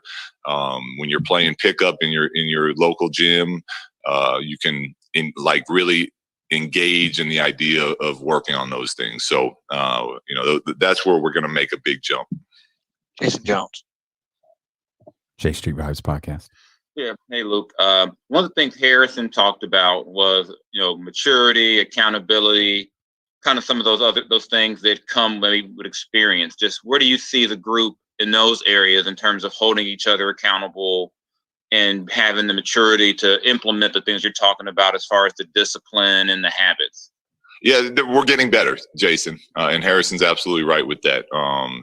And it's it is getting better. It's not where it needs to be, but it's definitely on the going in the right direction. And players, there was great moments this season when it was happening, and that's natural when you're kind of empowering players to engage in that. That's not comfortable. It's not easy, especially for when some of your best players are your younger players, to speak up and talk to older veterans or your team as a whole night in and night out like that. Now, we did have some very nice moments when that did happen. And that's where we're going to continue to push them and continue to empower them as players to really embrace that ownership. I think De'Aaron mentioned today too about kind of how hard it is to play at that high level. He was twice Player of the Week, but to stay at that level is really tough. What do you think he learned about just staying at that level and how to maintain that? The way he put it was, when I'm not great, I still got to be good. I can't just drop off too far on those other nights. Just what do you think you learned from the effort on both ends of the court, stay at that level over the course of an entire season? Yeah, it's great. It's great. It's one of my things I'm most excited about De'Aaron is his awareness and his, his intelligence of the game and just, how it's played. And for him to gain that experience and to gain that knowledge of like, oh, okay, this is me playing at this level and this is how hard it is. And now this is, when I do slump off a little bit, only he can answer that question. I never got to that level as a player. So it's, for guys that are special enough to be able to do what he can do, they have to live through that. And then that has to motivate them to be like, listen, that's, you hear players talk about all the time with the playoffs. Once they get there, They're like, I don't ever want to not be here again. And it's the same. So you go through that as a player individually, and you're like, I'm at this level right now. That's where I want to live all the time. Now, how do I motivate? What does it take me to do this off season to give myself a better chance? So the fact he lived through that and got that experience is great for him and for us as far as the future is concerned. Tony Harvey. Hey, Coach Walton. Just getting back to you being retained, and I just want to, when did you know that you were going to be retained? Before the season was over, after the season was over, and what was the conversations like with Monty? If you could spell that out for us too. Yeah, I mean, I keep my conversations with Monty private, but I was under contract, so I wasn't asking. I told you guys before, I was confident I wasn't going anywhere. We have a job to do, and I'm going to always focus on what I feel is best for the team, and things that we as a team and coaching staff and players can control.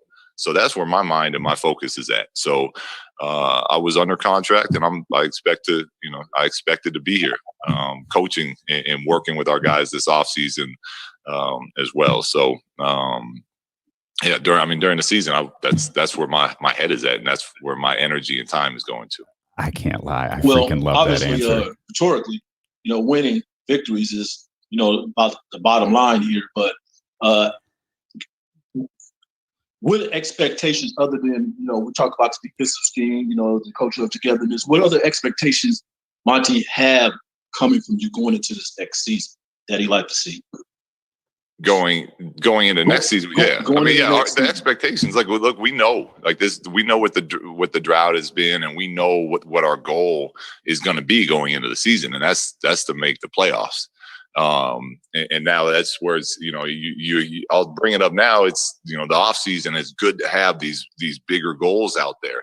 But it's like I said all the time during the season, how do you achieve the bigger goals? You have smaller goals, and you work on those every single day. And that's where you keep your focus at. For the off season, our big goal is, yes, going into next season, we want to make the playoffs. Our best chance to do that is to work our tails off every day on the details of the game.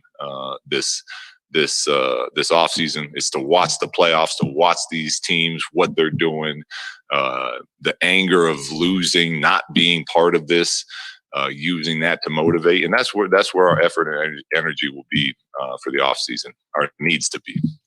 This makes sense. Hey, what's up, Luke?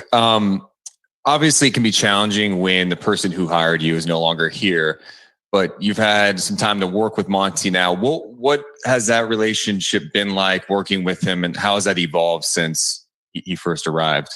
Yeah, it's been good. It's hard because it's, you're hired by a certain staff, and you have a relationship with that staff, and you're in that together. So that part is definitely a challenge. And, Monty and I didn't know each other at all when he took over. And like any relationship, your trust is earned and built. And so it took us both actively engaging each other, talking every day on the phone if we're on the road, meeting in person. And as the season went, that relationship got good. And it's a healthy relationship where I don't mind telling him anything, and he doesn't mind telling me. And we understand what our jobs are and what our roles are. But that is, to me, that's the best type of working relationship you can have. And it's like I said, it's in a good place. And I think we both trust and respect each other, and we're both committed to the same thing, which is building a winning team here in Sacramento. And I know this could change based on personnel, but ideally, what do you want this identity to be, and how do you get there? Great question, Deuce. From what standpoint, Deuce? From a perspective, like if people are coming to Sacramento playing the Kings, what do you want them to know they're walking into when they take on your team? Yeah, I think you felt it a little bit this year, and it didn't end in wins a lot, but like there was a lot of we had our fair share of stretches there, but there was a lot of coaches that were coming up after games and telling me, like, your team plays hard. Like you push it defensively. They're they're competing, and that's what we want. And now we have to get better at some of the execution and whatnot. But that's what we want. We want that. We want anytime you get done playing us, it's like, dang, that was a battle. That was really hard. They were pushing the ball down, pushing the ball at us all game.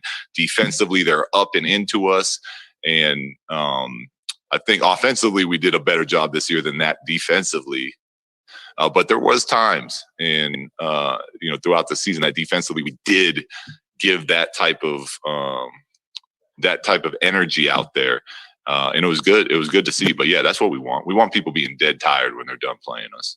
Jason Anderson.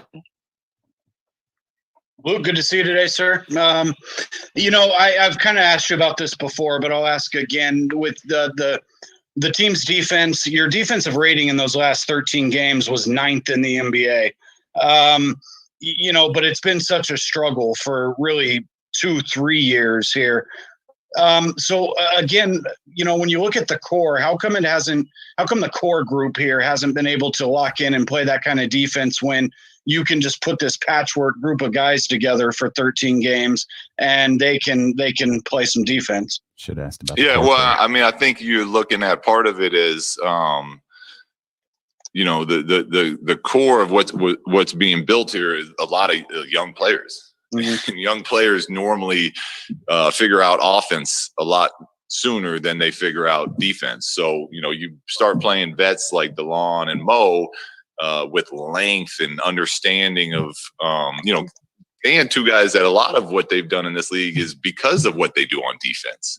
That then your defensive numbers are gonna start to pick up. I think, also with that, D Jones having that some more size in there and him getting more comfortable with what we were trying to do scheme wise helped. And for some of the younger players, part of it is your body naturally takes longer to mature and to fill out. You're trying to figure out what the league is still. There's a lot of different schemes. There's a lot of different tendencies of players. Like I could go down to Mo Harkless right now and ask him about any player he's covered in the last 8 years. I'm sure he would know all of his tendencies. With young players, you might know some of the kids you played against in college, and that's about it. So some of it just, Jason, comes with time and strength and understanding on that end. Was it just sort of personnel that allowed you to kind of pressure the ball more late in the season? It seems like we saw more of that late, and it worked for you. No, honestly, I thought we did a better job of it. We had a meeting in Utah, and we lost the game, but we came out really, and we took the coaches out, and the players kind of did their thing, and watched our previous game together. I thought that was kind of a big step for us because it was players only talking about what we need to do, what they need to do better as far as on the defensive end.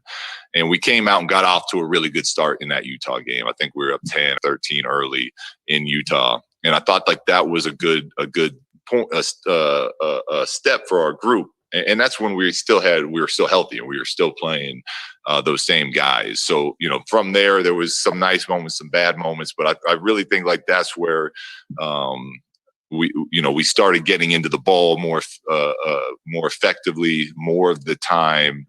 And that's a big point for us going into next season is our pickup point and constantly being up into the ball on defense, Jason.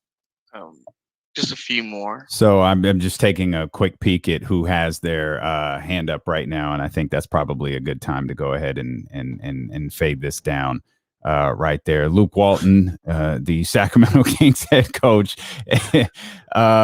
speaking to us there. And one, I expected him to sound more jovial.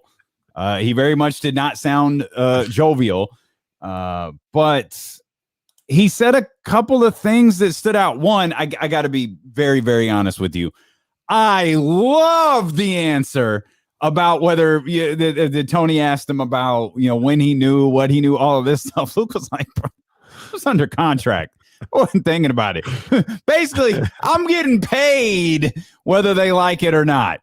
I can't lie. It was such a. I can't say the phrase that I'm thinking, but it was such a great answer. I was like, I love that answer from Luke. I'll applaud him for that. I liked it. In his bag. Thank you. Thank you. That's exactly what Mark Jones would say. I love that answer. I didn't love some of the other things that he said, though. I'll be honest. Luke. I'm in. Okay. I'm in because of Monty. I'm not jumping off.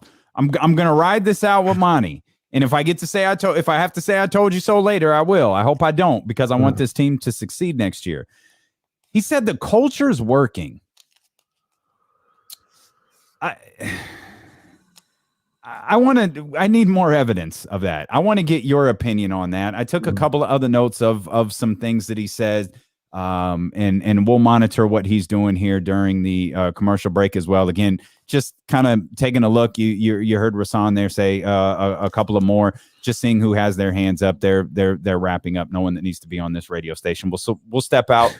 We'll come back. I want your thoughts about the culture's working. Some of the things that Luke Walton says. We want to hear from you. We got James Ham coming up at 3:20, and we want to hear from you as well. 916-349-1320 as D'Lo and KC continue here on Sacramento's #1 sports station, ESPN 1320.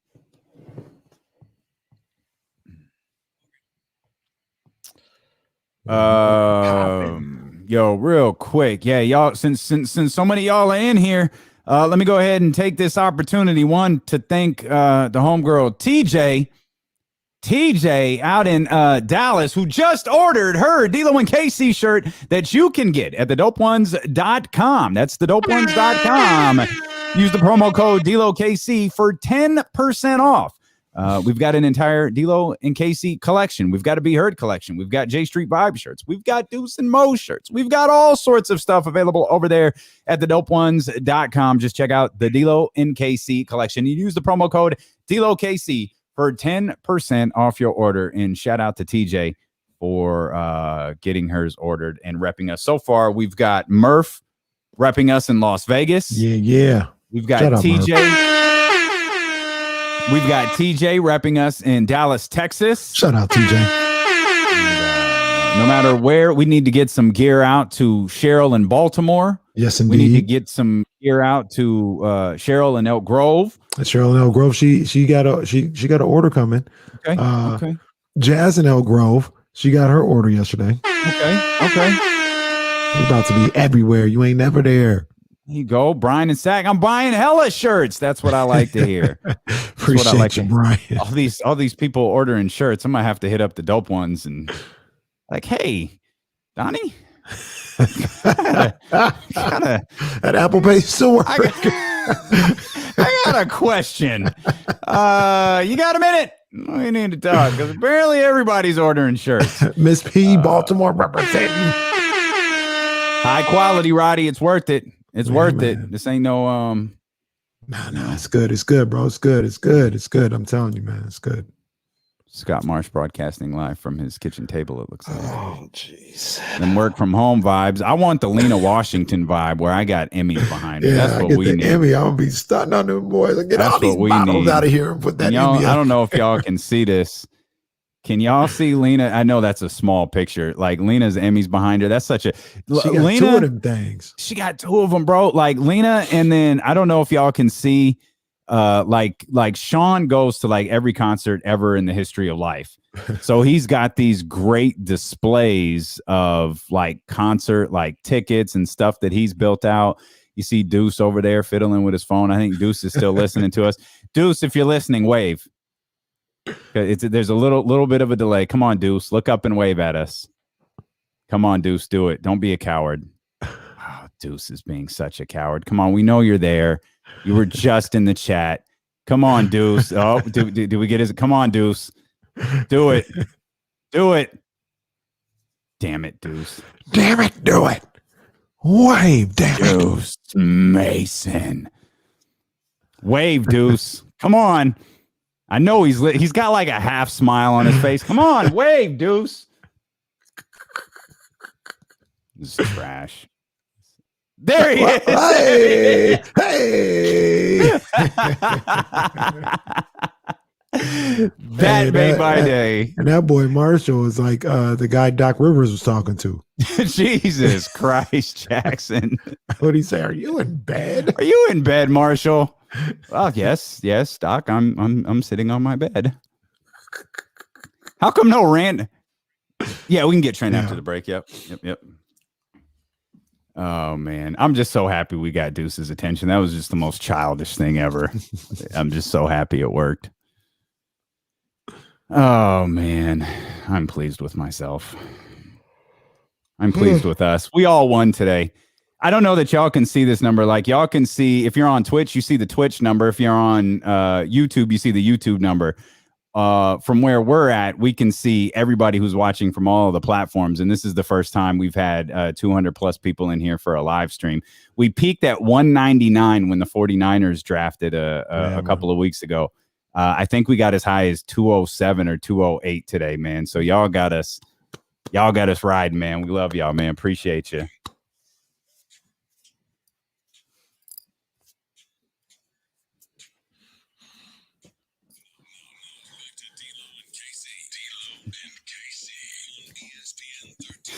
Shout out to the homie Deuce Mason.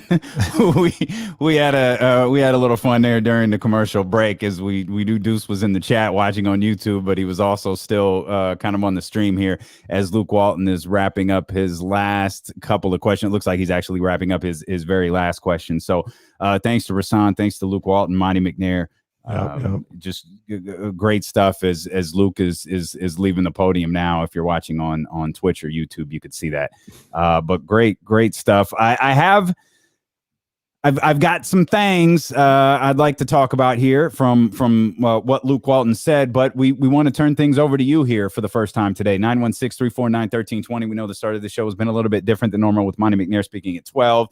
He spoke for almost 30 minutes, then Luke Walton speaking at 1. He's just wrapping up now. He spoke for over 30 minutes as well. Let's get to you though. 916-349-1320. And let's go to Trent. Trent, what's going on, baby? What's up, D-Lo? What's up, KC? How y'all doing, folks? Trent, what's going on, boss? Hey, I just want y'all to know about this Luke rehire right here. Wait a minute, Trent. He wasn't rehired. Right. Check this out. I think it's buying time when you build a roster, and when you build a roster, then you go get your new coach. No. I don't see Luke being the guy. I see him just being a space holder. You know what I'm saying? He's not the guy. Well, I'll tell you this, Trent. I'll tell you this. Ain't gonna be no placeholders, or GMs or anybody else, and they don't make the playoffs next year in my book. All right, so placeholder or not, they need to be in the postseason next year. I'm with you. Monty's putting his behind on the line right now, dealing with your boy Luke. He's putting himself on the line. Oh yeah, I agree. That's big facts. Yep, that's big facts. Thanks, Trent. We appreciate it as always. Trent, he rehired Luke. Luke got good news like one day ago, and he's already like, nah, this ain't even real. He a placeholder. Oh boy, man. I'm actually, as we mentioned, we'll turn things over to you now. 916-349-1320. You can get us there on the phone lines. I was expecting a lot of calls like that. There are people who just aren't bought in on this, and I can understand. But I had mentioned this to you before the break. The culture is working. That was a line from Luke Walton at the start of that press conference. The culture's working. What do you think about that? That struck me right away. Like, I probably would have had a follow up to that. Like, what do you mean? I'm not exactly sure what he's talking about. That, if I had to guess, they finished strong.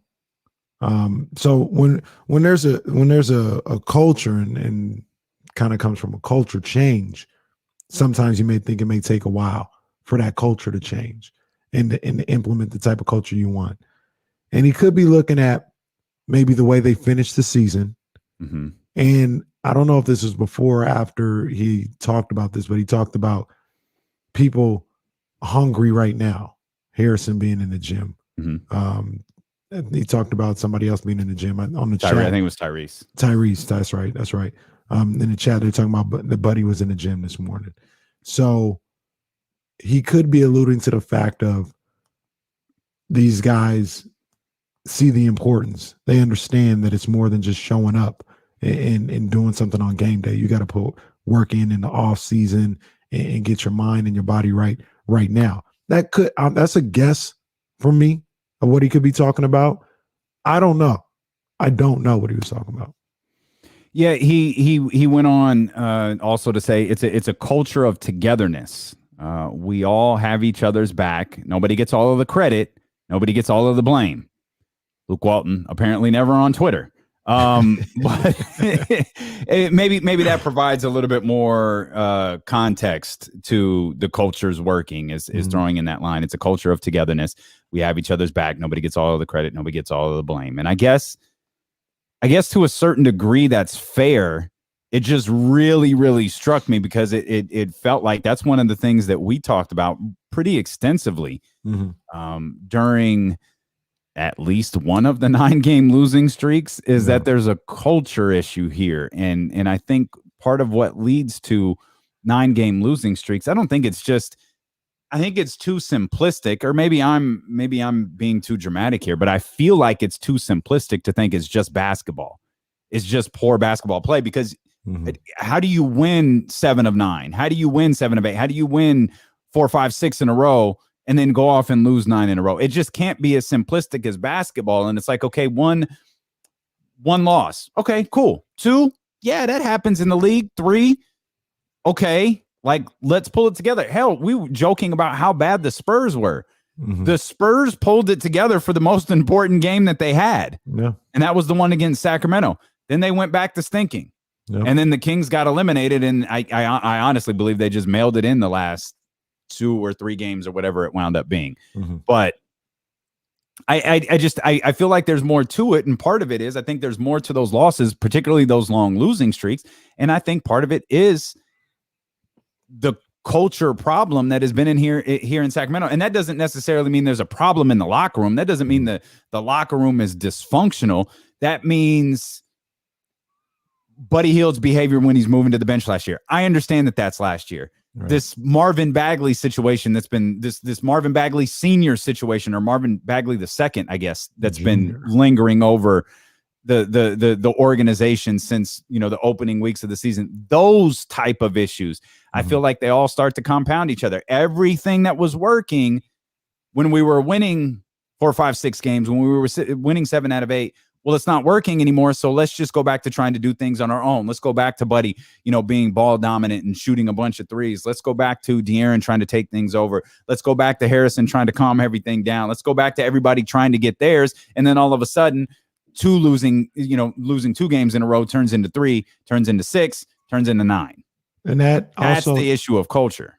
And that also stems from, he mentioned a little bit in the press conference about your best players being as young as they are. And we talk all the time when people get so flustered when they say this isn't a young team. Right. And you're right. I understand that.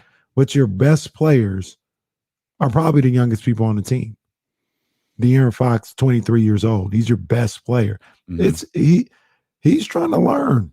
He's learning a lot about himself, about how to be a leader, figuring out the team is figuring out if he's that leader. Like there could be a situation 3 years from now where Tyrese Halliburton is the leader.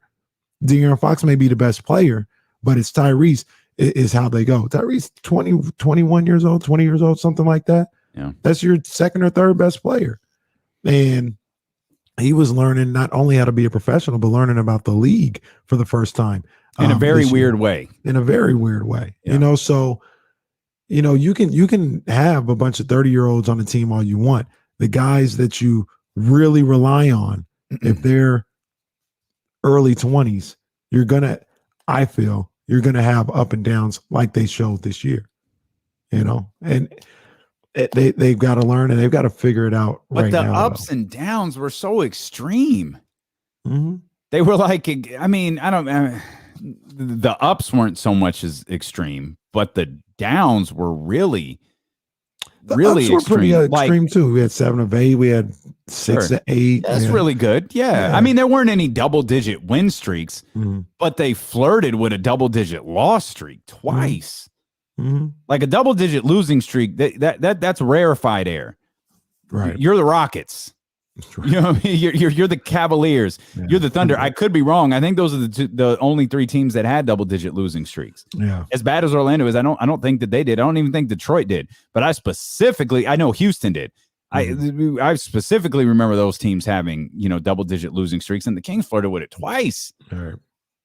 Yeah, I mean, and this is something that, like I said, they got to figure out, but they also got to learn. And maybe, when he talks about culture and all this other stuff, maybe it's a situation where they had to learn, they had to go through that. Your De'Aaron Fox, your Tyrese Halliburton. I'm sure Tyrese Halliburton, when it was happening, it hit him like a ton of bricks. Like, what is this? And it's quicksand and we can't get out of it. How do I help my team? Oh, I need to shoot some more. Well, now I start taking bad shots, or we ball movements, so I'm passed and I'm a pass up shot. Things of that nature, where maybe next year, hopefully next year, 2 years from now, they find themselves in those situations where they've lost maybe 3-4 in a row. They know how to get out of the quicksand. They know not to panic. They know how to respond in those type of situations. That's what you can hope for. Maybe they never figure it out. Maybe they figure it out with a different coach. I don't know. But I know one of the things, I agree with everybody who says this isn't a young team necessarily, but your best players, they are young and they are trying to figure out the league right now. So you're going to be prone to situations like this. Hopefully they got it all out of their system now. James Ham coming up at 3:20. Much more to talk about as it pertains to the Sacramento Kings and Luke Walton. Plus, De'Aaron Fox spoke to the media today as well. You'll hear what he had to say. And the postseason begins today. Very much so. The postseason, not the playoffs. Of course, not the playoffs. Just the postseason. Just the postseason. And we've got a hell of a game here tonight on ESPN 1320. We'll talk about as D'Lo and Casey continue on Sacramento's #1 sports station, ESPN 1320.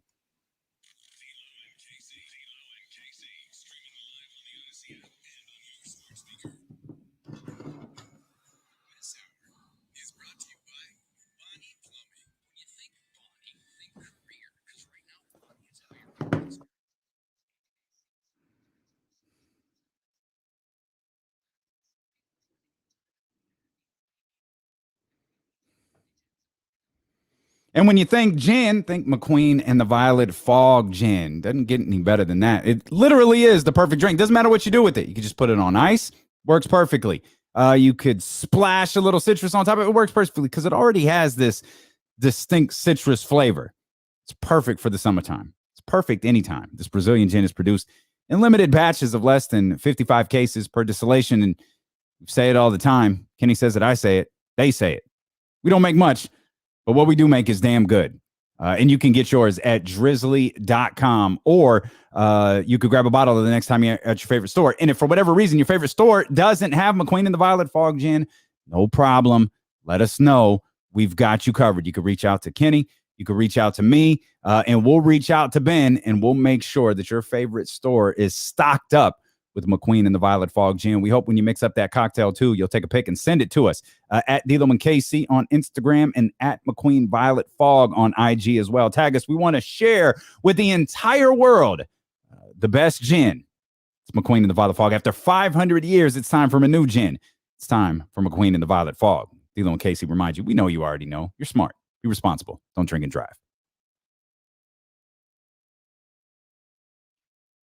Bop, bop, bop, bop. I need 30 seconds. Be right back. 30 seconds. Don't go anywhere. Nobody. Where'd Brian go? Brian? Yeah. 243? Yeah, it's all good. Brian and Sack, we're going to talk about this. I want to address this. I want to talk about that.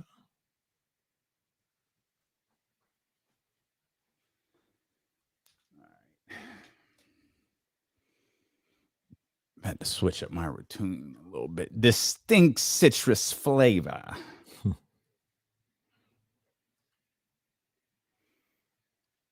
I hope y'all went and got your dope one shirt. Like, y'all going to be the only ones without them. You guys are going to be left out. 29, 28, 27, 26. Oh, okay. I see what Ramsey's doing in there. Very funny, Ramsey. get this De'Aaron Fox sound ready. Here's De'Aaron. What else do we got here? Oh, we got to talk about impact on the players. That's probably the next big thing we should talk about. Yeah, I wanted Brian mentioned something I wanted to address. Where is it at? I don't know, but basically he wanted to know if like the people who are saying, they enjoy playing for Luke, is it just lip service or genuine? Yeah, I mean, so many guys have said it. It's hard to believe. I'm gonna dive into that just a little bit on the other side. A big ass blue bird just set off my camera out there. I hope it's just flying by and it didn't like crash. Like, look at that. Oh my. I hope that bird didn't like oh my just crash land on the front of my house. Hold on. Oh man, please don't be a big dead blue bird out there. Brian, I don't know about Luke, but I don't think Jaeger's the answer either. So yeah, I don't think so either. Yeah. I wonder if Doc's gonna get that dude another job. I think he will. He'll get a job. Can you do the ad read? Okay, no dead bird out there. Okay. Oh. Good. Can you do the ad read as the Macho Man? That's funny. That's funny. McQueen and the Violet Fog Gin. Just a little citrus drip. Talk about that. Huh.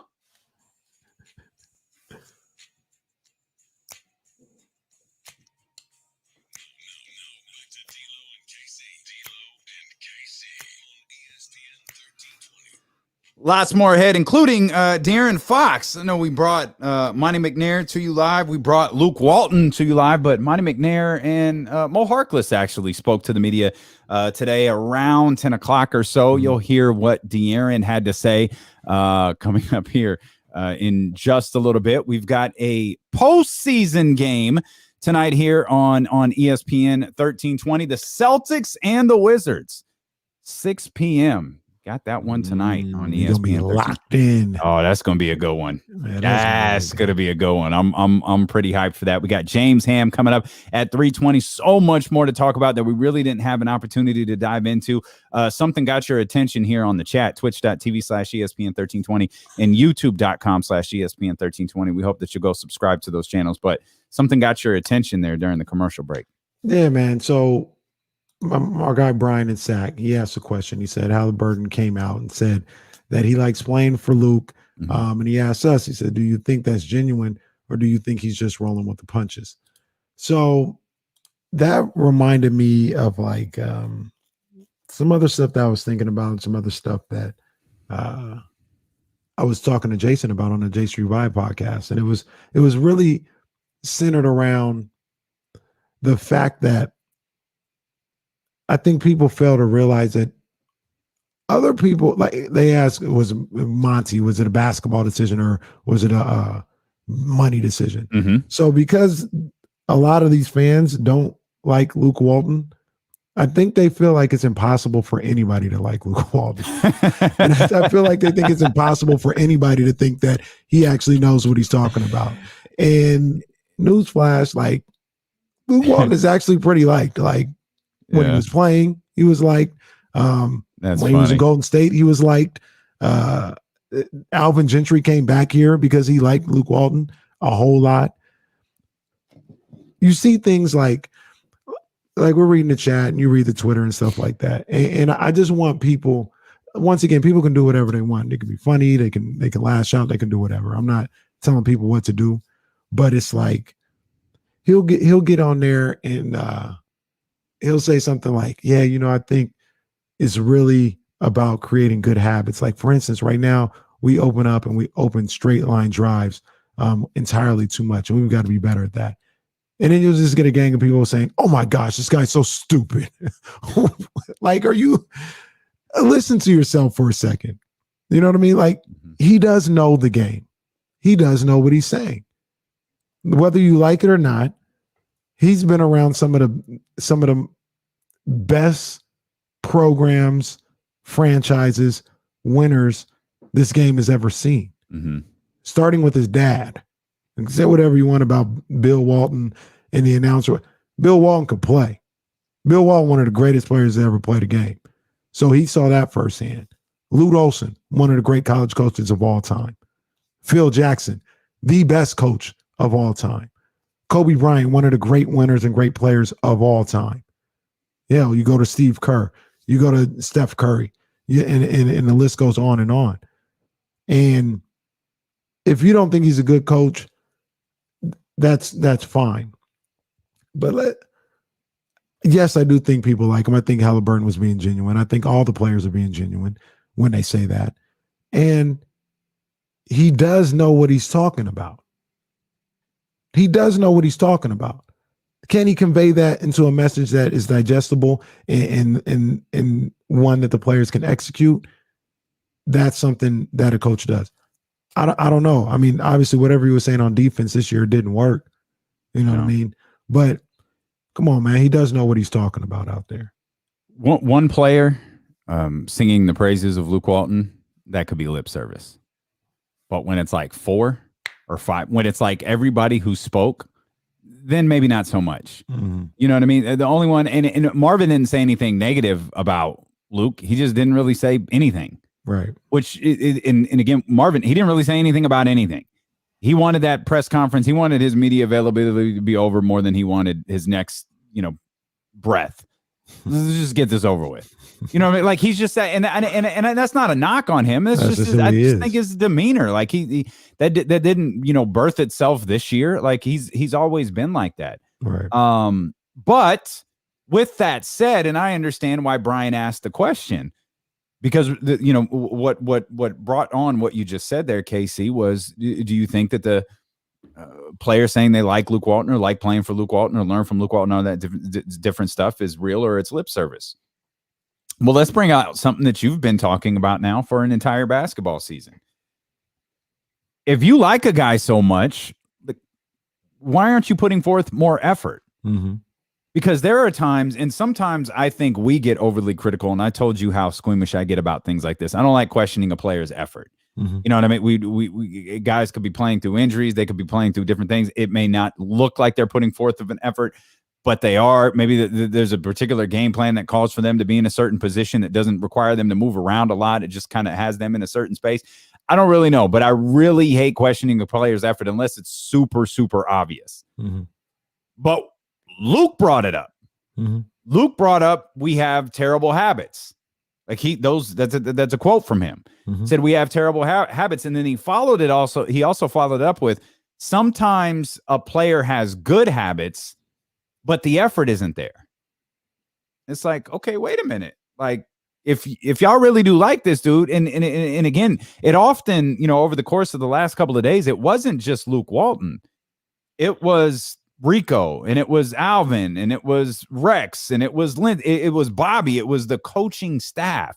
It was all of them who were kind of encompassing this. And if well, you like them and they mean so much to you and you learn so much from them and they're waking up at all hours to go shoot with you and they're making sure that you get your work in and they're making sure that you understand the film, why does it feel like you didn't understand the film so often? Why did it feel like so many times you were just out there not putting forth the effort, especially on the defensive end? I don't think anybody has ever questioned your effort on the offensive end, but why so many times did we come in here the next day and go, damn, if they had just played like slightly crappy defense, they would have won. Instead, they played extremely crappy defense and they lost. Like this team regularly scored 120 points and lost games by double digits. How does that happen? It sounds like that's an effort problem. Well, if you like this guy so much, then put forth a better effort. Right. And that is a extremely fair point. I understand everything you're saying. And that's where I always come back. And like even if you like the guy or not, your name and what's on your name should supersede all that. You know what I'm saying? So like they could think Luke is the best guy. They could think Luke is the best coach for them in the world. That I can't imagine him saying, I'm gonna go out there and play hard because of Luke Walton. You know what I'm saying? Like even the great coaches, like maybe I could be completely wrong, and it's not across the board for everybody. But Shaq O'Neal, Dwayne Wade, they wanted to win a championship because they wanted to win a championship, not because they like Pat Riley so much. Mm-hmm. You know what I'm saying? Like at the end of the day, it's about, I want this for myself. Mm-hmm. And you can like Luke all you want. If you don't want it for yourself the way you should, it's not going to matter. So they have to find that within themselves to say, hey, I got my pride on the line. My name is on the back of this shirt. My name is attached to all of this. I need to be better. But maybe that was the value of having Shaq on a team like that. You know what I mean? Because Shaq brought championship experience to Miami. And he, with Dwayne Wade still at a very young age, can instill that in him. And you saw Dwayne Wade change in the postseason that year that Shaq arrived. You saw Dwayne Wade become the Hall of Fame player that we now know in the NBA Finals. It happened in short order, and it kind of ties into something you were talking about a day or two ago. You got to have it in you. You just need someone to be able to pull it out of you. All right. Dwayne Wade had it. Maybe it hadn't manifested itself without Shaquille O'Neal, but Dwayne Wade had it. Shaq got there with his championship experience, and he was able to get that dog out of him. He was able to get that superstar player out of him. Love what Mo Harkless brought to the team. He's not that. Right. Love what DeLon Wright, Terrence Davis, Hassan Whiteside, what those guys in various different forms brought to the team. They're not that. Right. So there's a value to having, it's, you talk about Luke being a professional and Luke having experience, and you'll hear from De'Aaron Fox that a number of people have talked about, and I think Howard Beck was one of them, but a number of guys have talked about the importance of Luke Walton being a player and how that makes him, more relatable for these guys on this roster. But they don't have that player who's really on the floor to come out there and bring that superstar out of him or bring that dog out of him. Like Dwayne Wade had that year with Shaquille O'Neal. Pat Riley probably would have gotten it out of Dwayne Wade at some point. Right. But not the way Shaq did. Right.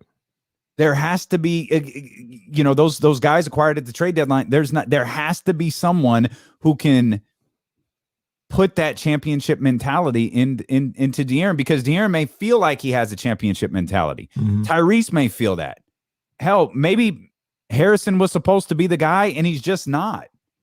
But without that guy, I think that's tough. That's a tall ask. Yeah, or it's a process, because it may be the process that started, because here's yesterday. Okay, you've shown, and like I said, I took it as not shade, not like, oh, he's coming down on him, but he's just talking. He's talking about somebody like a De'Aaron Fox. You've shown what you can do individually in this league, but now you have to find a way to turn what you can do individually in this league into raising your game to turn into wins.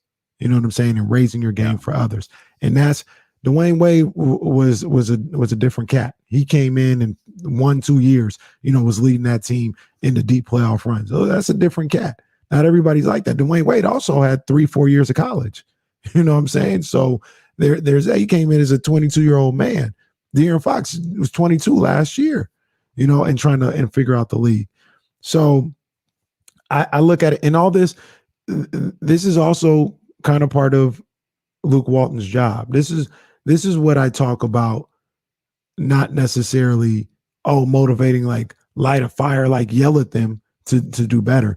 You have to find a way, Luke Walton, to tap into these guys, where if there is any leadership there, if there is any dog in there, you've got to find a way to tap into it however you need to pull that out of them. You know what I'm saying? And sometimes it's yelling, sometimes it's talking, sometimes it's communicating on a different level. You know what I'm saying? Whatever it is, you've got to find a way as a coach. You can't always be like Phil Jackson with every person, and sit back and not call a timeout and things of that nature. Sometimes you got to break a clipboard. I don't know. You know what I'm saying? That's his job now, to figure out how to get the most out of all these guys. It's going to be interesting to see, because like I said, you look at somebody like Damian, Chat, You think he got the most out of Tyrese Halliburton's rookie year? All things considered, the man was 20 years old. What could he have done? What could Tyrese have done more? Done the same thing he had done with Marvin Bagley, or excuse me, I'm sorry. He should have done the same thing that he did with Rashawn Holmes. When Rashawn Holmes came in here and you saw what he did, it was like, okay, Dwayne Dedmon, you're out. Rashawn, you're in. You could have put Tyrese Halliburton in the starting lineup and kept him there. Okay. I understand the minutes that he played. I completely understand it. I know he was a part of the fabled closing lineup during the 7-game win streak and all of that. I feel like you could have gotten more out of him if he had started a larger chunk of the season. Like what, though? Because what was he, 13-5? You're asking me to like improve his numbers? Like I don't have a measurable that says he would have. I don't have a formula that says he would have averaged this number of assists or this number of points if he had started all of these games. You're just asking me what do I think he got the most out of him this year? No, I don't think that he did.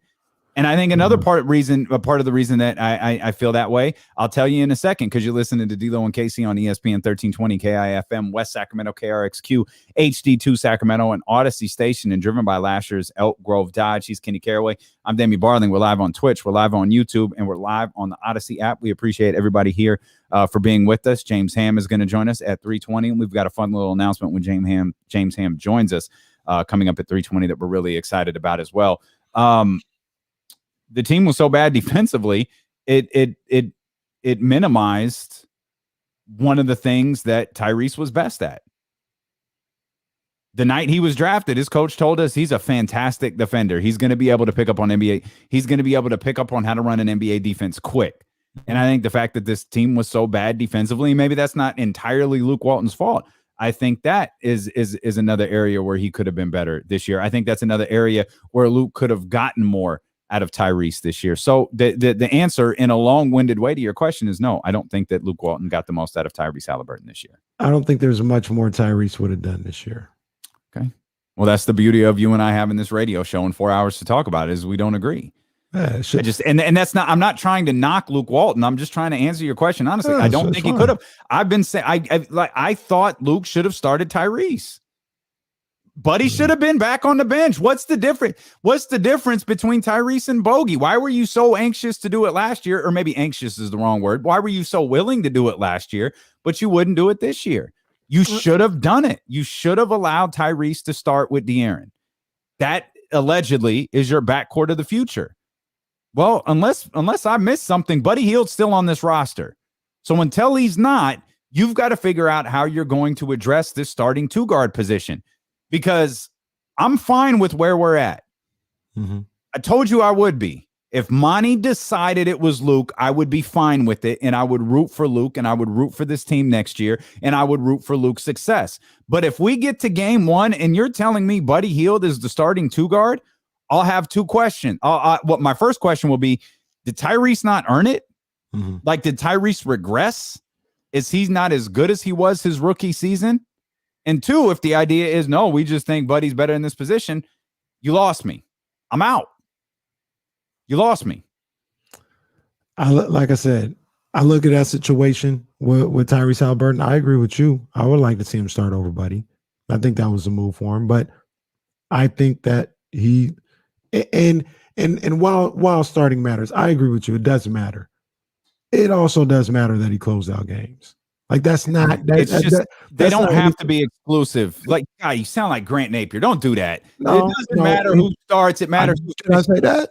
Play. Did I say that? You sound like Twitter now. Did I say that? I literally just said I understand. It matters who starts. I get that, but it also matters. Don't cushion it. But it's not. But the two aren't related. It's cool that he closed. It's good that he closed out games. It shows that Luke trusts him, right? Mm-hmm. So why didn't he start? I don't know why he didn't start. I mean, it shows the level of trust. Hell, it shows we know who Luke trusts and we know who he doesn't. Would it be better if he was Marvin Bagley? Well, that's what I'm saying. We know who Luke trusts and we know who he doesn't. If he started him because he should have been starting, would that be better? If that's the case, then Luke should have been fired during the season. I'm asking you, if he started him like you wanted him to. I just answered you. Would that be fine? No, Luke should have been fired during the season. If that's the case, you fire Luke during the season. Like, what are you doing?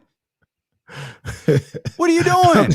But you're making it as if finishing the game doesn't matter. No, that is not what I said. I understand that it matters. I understand it shows Luke's trust in him, but that doesn't mean, because he's finishing the game doesn't mean he shouldn't start. No, that's play. That's like Dave Yeager. Dave Yeager doesn't start rookies. Cool. It doesn't mean that. Yeah, Marvin was lighting it up, but y'all just kept him on the bench. That's Marvin's best year, arguably, was his rookie year. It definitely was his best year. Absolutely. I think, but to the whole point with all that, I think Luke Walton got a whole lot out of Tyrese Halliburton this year. Absolutely. I think you worked well with him. I don't think I agree with that. I want to make sure you understand. Like, I agree with that. I'm not saying Luke got nothing out of Tyrese. You asked me, did I think Luke could have gotten more out of Tyrese? And I said yes. No. Yeah, you said no. Or you said I say he could have gotten more. Yeah. He hasn't figured out Buddy yet. I thought he figured him out last year, coming off the bench, and for whatever reason, I agree with you. For whatever reason, he was hesitant to go back to that this year. I don't know what the deal is. I don't know what it is moving forward. I want Buddy coming off the bench. I think that's the best role for him in this league. He's gonna have to figure that out.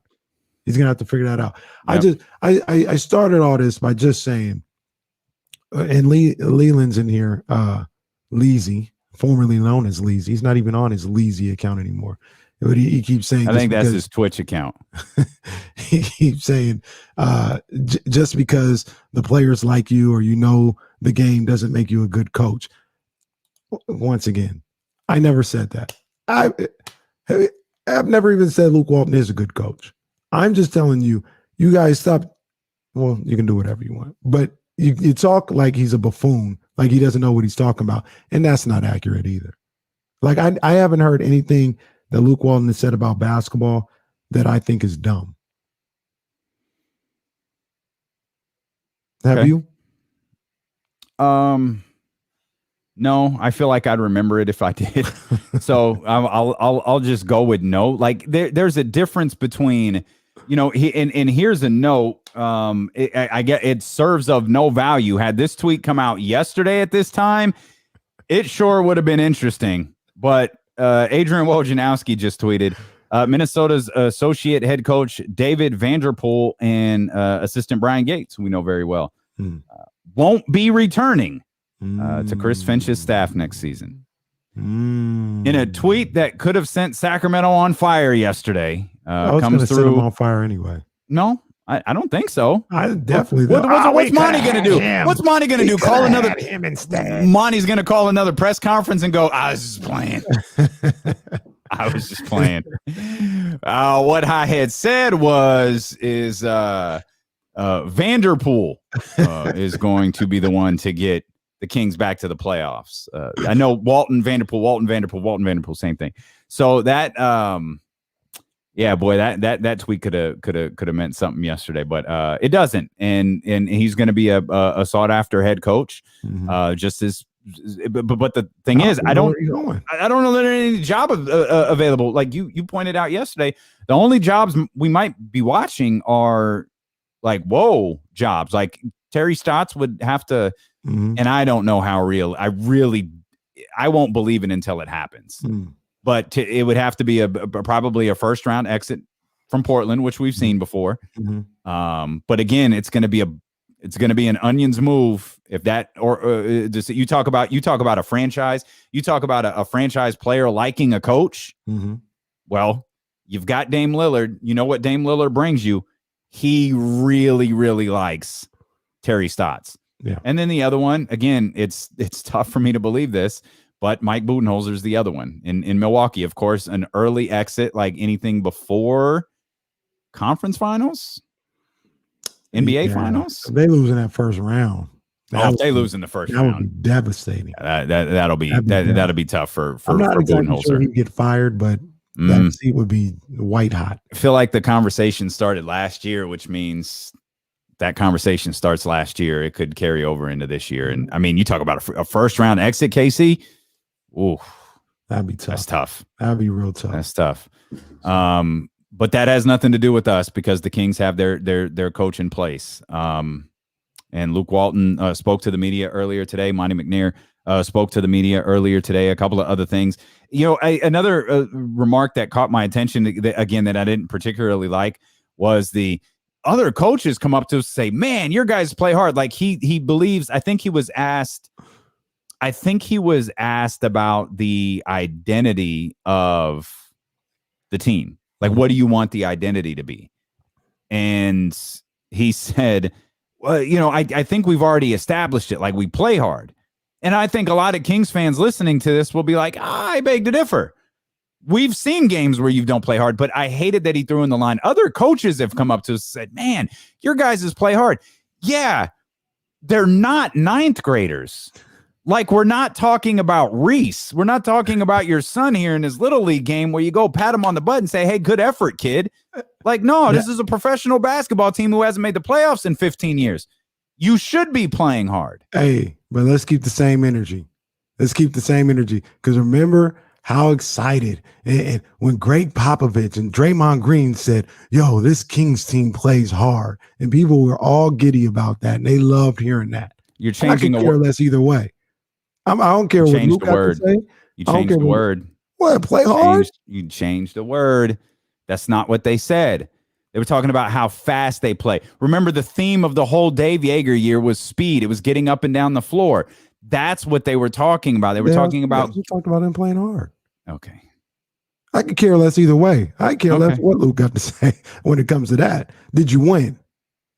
That's all that matters to me. They could pat you 31 out of 41 times they won. Yeah, that's not good enough. Or 31 out of 72 times. They could pat you on the head all they want. That don't matter to me. Care less what they say about you. Well, okay, that's what you said. You don't be touting it then. Don't. Hey, coach told us we played hard. Like, I don't care about that. Okay, like, what do you want me to do with this information? Headline in The Athletic from Jason Jones. Opposing coach says Kings played hard. Kings lose 141 to 120. Great. This is freaking fantastic. We're on a roll here. I don't know what you do with that. Like, I rolled my eyes when he said that. Like, come on, Luke. What are we going to do with that information right there? That's not what you hold on to. We'll step out. We'll come back. We've got a lot more to talk about. We've got to talk about, you kind of mentioned him, Marvin Bagley. Let's dive into that. And what does Luke Walton staying mean for him? James Ham going to join us an hour from now here as D'Lo and Casey continue on Sacramento's #1 sports station, ESPN 1320.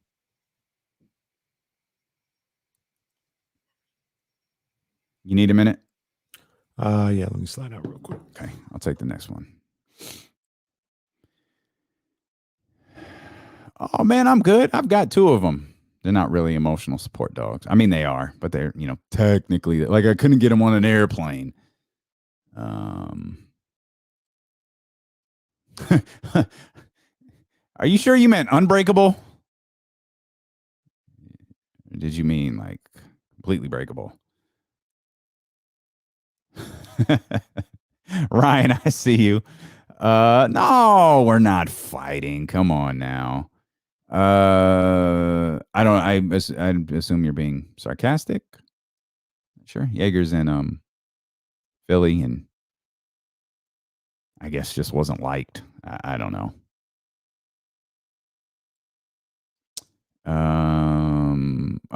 Maybe you guys are already having sorry. I think I'm jumping in on a conversation you guys are already having. That'd be wild if the Bucks are eliminated in the first round, man. That'd be wild. Yeah, no, 100%. I'm sure Chris Finch absolutely is bringing in his own guys, 100%. Absolutely, I believe that that's happening. I actually didn't know Brian Gates was there. Good for him. Very nice guy. Very, very, very nice guy. Let's see, D'Lo KC. How do you guys think about stuff like playing Kojo? No. I think Christopher, it was another one of those things where Luke was, I think he felt like I don't know what else to do. I don't agree with it. But then, of course, you see Detroit play.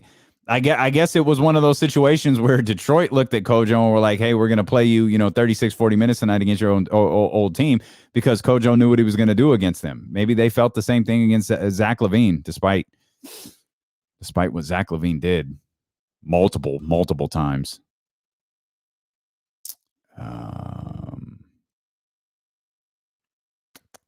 Let's see. Oh boy, I'll be on. Let's see. Do you see? Come on. No, that's someone else's. That's whose bit was that? Was it Chris Carter? Did Chris Carter start? Come on, man. I like it though. That's always a good segment. Who you got coming out? Man, I was having that conversation with someone yesterday, dude. I don't know. I feel like it might.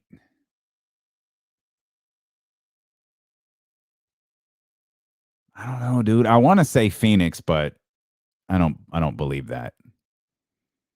I don't believe that.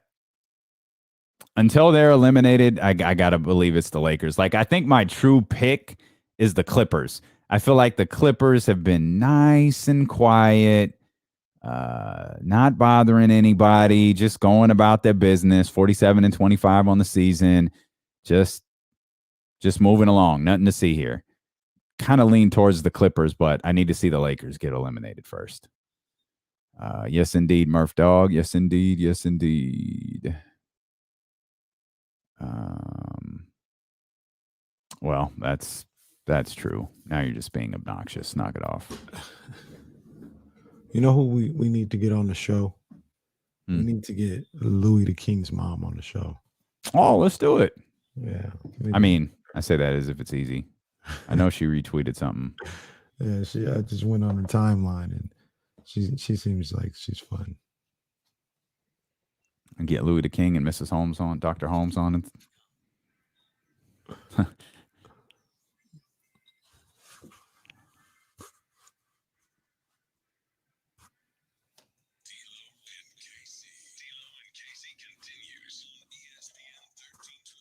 Y'all want to connect with the show? You can. 916-349-1320. You can also watch the show and take part in the chat house at twitch.tv/ESPN1320 and youtube.com/ESPN1320. Been an eventful day. Lots to talk about. You'll hear from De'Aaron Fox, too. De'Aaron Fox. Of course, we carried Luke Walton's press conference for you live. We carried Monty McNair's press conference for you live. But De'Aaron spoke to the media at about 10 o'clock this morning, along with Mo Harkless, who had some pretty funny technical issues, which caused the group in the media to have some fun amongst themselves. And your man's Jason Jones wilding out a little bit behind the scenes, but it was certainly in good fun. And Ms. Lena Washington was showing off her Emmys for everybody on the Zoom. I mean, if I had them, I'd stunt. Absolutely. When we start racking up sports Emmys for the right tremendous in front of my face the whole show. be right here. Hey, can't even see Kenny's face no more. The D-Lo and KC shirt, which is available at thedopeones.com, would just be me and Kenny's Emmy. That's all it would be. Say D-Lo and KC, but KC would be the sports Emmy. Yeah. I'm with that for sure. A couple of other things that we got to get to. Again, we mentioned De'Aaron Fox. You'll hear from him. James Ham going to join us. He broke the story about Luke Walton staying, which many people in the local media were pleased about, and I think many Kings fans were pleased about that. Where maybe they didn't particularly like the story, but the fact that it was James Ham breaking it, I think after the Adrian Wojnarowski, Tyrese Halliburton fiasco, pleased those who are into those types of things. So James Ham coming up at 3:20. We talked about Buddy. Mm-hmm. I let you know how I felt about Buddy Hield, and we've got to talk about Marvin Bagley, because one thing that we laid out here in the days leading up to the news that Luke Walton was going to be staying on as the head coach, and one thing that I believed was, if Luke is brought back as the head coach, we need to see some change. Like, something has to change. We're not running this back, and nothing that Monty McNair said today leads me to believe that we're running this back. But I think the two biggest pieces that we're talking about are Buddy and Marvin Bagley.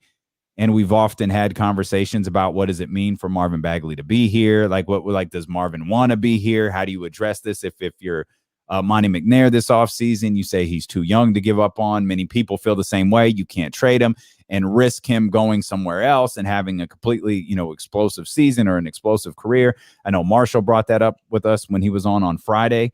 But as it pertains to Bagley more than Buddy, with Luke, We know it's the beginning of no Vaseline. Here's what they think about you. Here's what they think about you. We know what they think about you. Yeah. We know what Luke thinks about you. I get the idea of he's too young. He's too young to let go. It's not working with Luke.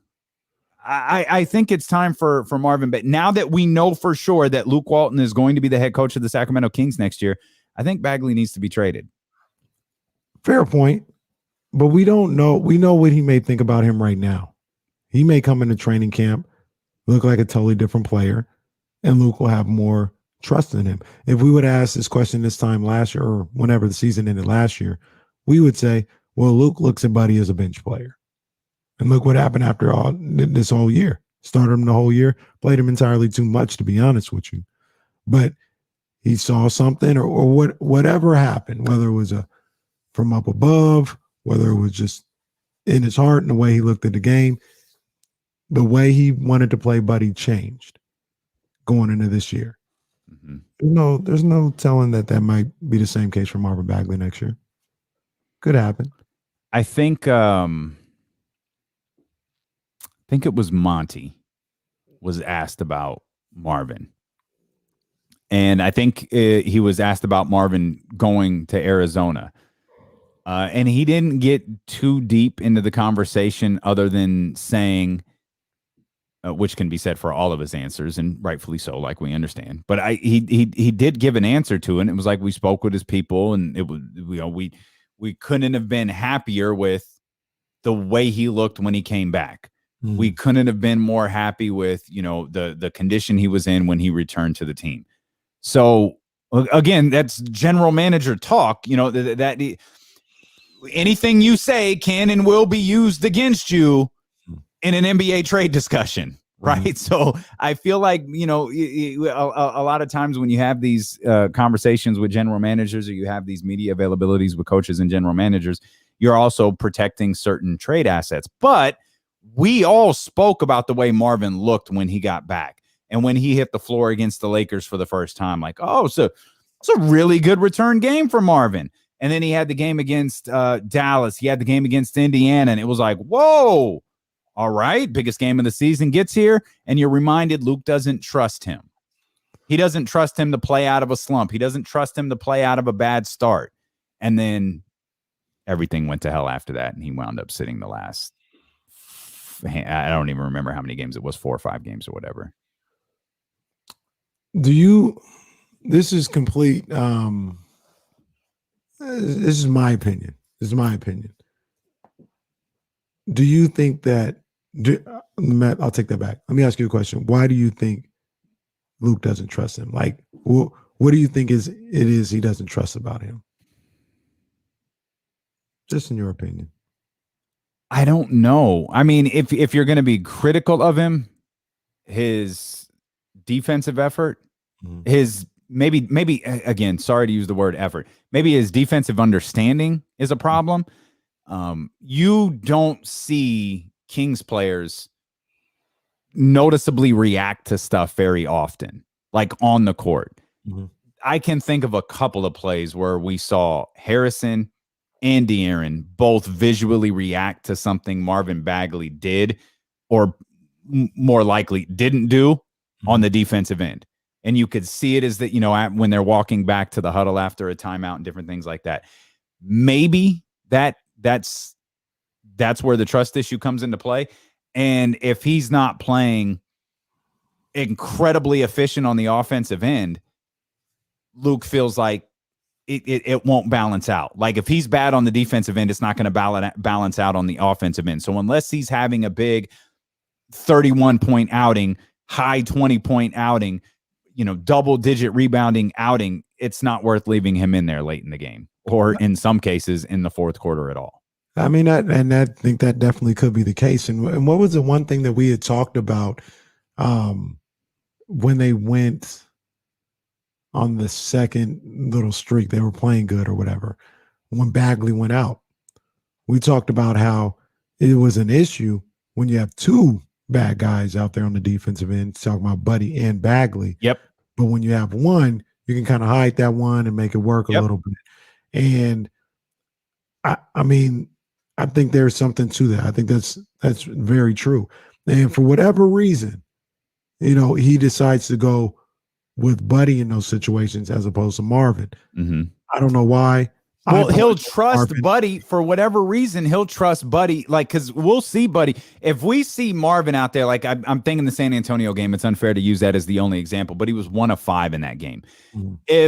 If Marvin starts 2 of 6 in the first half, mm-hmm. and Buddy's 1 of 10 through 3 quarters, he's always going to believe Buddy's going to hit that one shot. Bagley won't see the floor.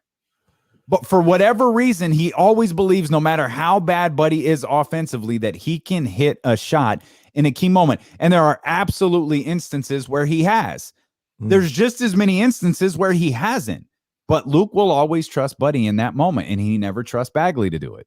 Unless Bagley's already in the flow of the game. Like, Bagley has to be in the flow of the game, where it's just like he's again, as I said, approaching a 30-point marker, a high 20-point marker, something along those lines. Like, hey, coach, don't take me out. Like, I'm playing good. And there were 2 instances where Luke Walton has said that that's happened after an alleged minutes restriction, mm-hmm. and he's blown through those in games that he's both played well. Yeah, and I'm not sure why that is. I look at it, maybe it's a situation where if you take Marvin out, you're good. You at least this was really the case earlier, like really before the trade deadline. Marvin didn't play much after the trade deadline. So this was an issue more before the trade deadline, where the roster was what it was. And it was like, man, if I take Buddy out here, am I going to go with Corey, or how am I going to work? When you took Marvin out, it was kind of a simple fix. Oh, okay, we'll go with the small lineup. We got Rashawn there. We'll play Buddy at the 4, play Harrison at the 4, Tyrese, Buddy, and Fox in the backcourt. And it was an easy fix. And remember, people were going crazy and trying to bring it back in my face. The small ball lineup, look at it work, or whatever. It was an easy fix. Like, I felt like for whatever reason, whether it was the defense or they didn't play enough defense or whatever, it matched up better to keep Buddy in there according to Luke. I don't agree with it. I wouldn't have Buddy down there down the stretch, but I also understand, like, you're not going to have I would have tried it, but I understand people who say you're not going to have Harrison and Marvin closing it out all the time. Or Marvin and Rashawn closing it out all the time. So what do you think? Marvin's on the team. Marvin should be on the team next year? Yeah. And I think that Luke needs to get over whatever issue he has and figure out and try to make it work. Or maybe Marvin needs to do something different. I don't know what it is. He absolutely needs to do something. Let me just be clear. I don't know what it is, but Marvin hasn't won Luke over. I don't care how many nice things Marvin or Luke says about Marvin. It's clear, like, he has not won him over. He doesn't believe in him. He doesn't trust him, or maybe he believes in him, but he doesn't trust him. And so for me, it's like, and I don't know that Marvin Bagley is exactly a carrot that you dangle in front of a team. Hey, look at this young kid. He could be it for you. It is at all. He's something in you've talked about this before, that you attach to something else, mm-hmm. to Buddy, to Harrison, to whatever. And look, let me say this about Luke, and maybe where Luke is coming from and how I feel about Bagley. I think that Bagley has a lot of potential. Mm-hmm. I'm a believer in him.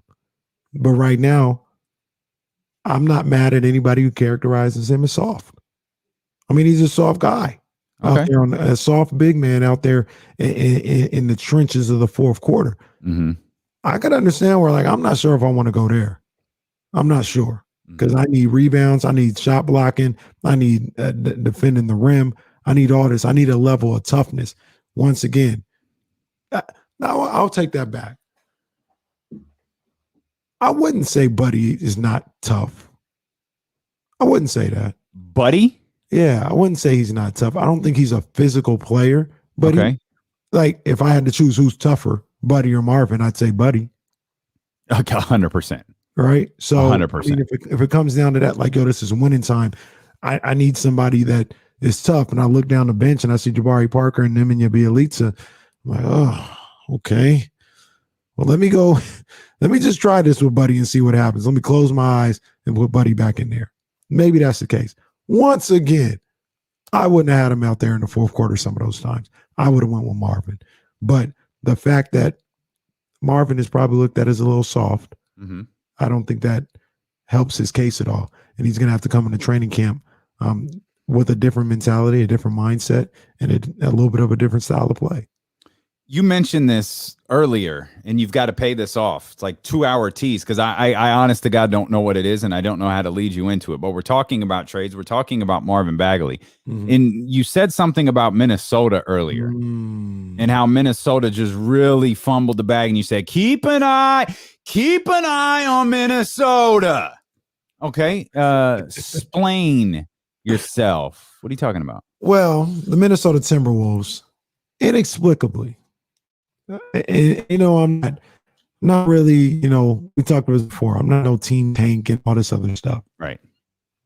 But inexplicably, the Minnesota Timberwolves ended up finishing 5-5 to close out the season. And with them finishing 5-5, they ended up having, I think, I'm going to double check this here. They had the 1, 2, 3, 4, the 6th worst record. That's a fail because they needed to be in the top 4 to kind of ensure themselves of being, or at least getting better odds of being that high in the draft. Okay. Now they have a 75% chance of losing their pick to the Warriors.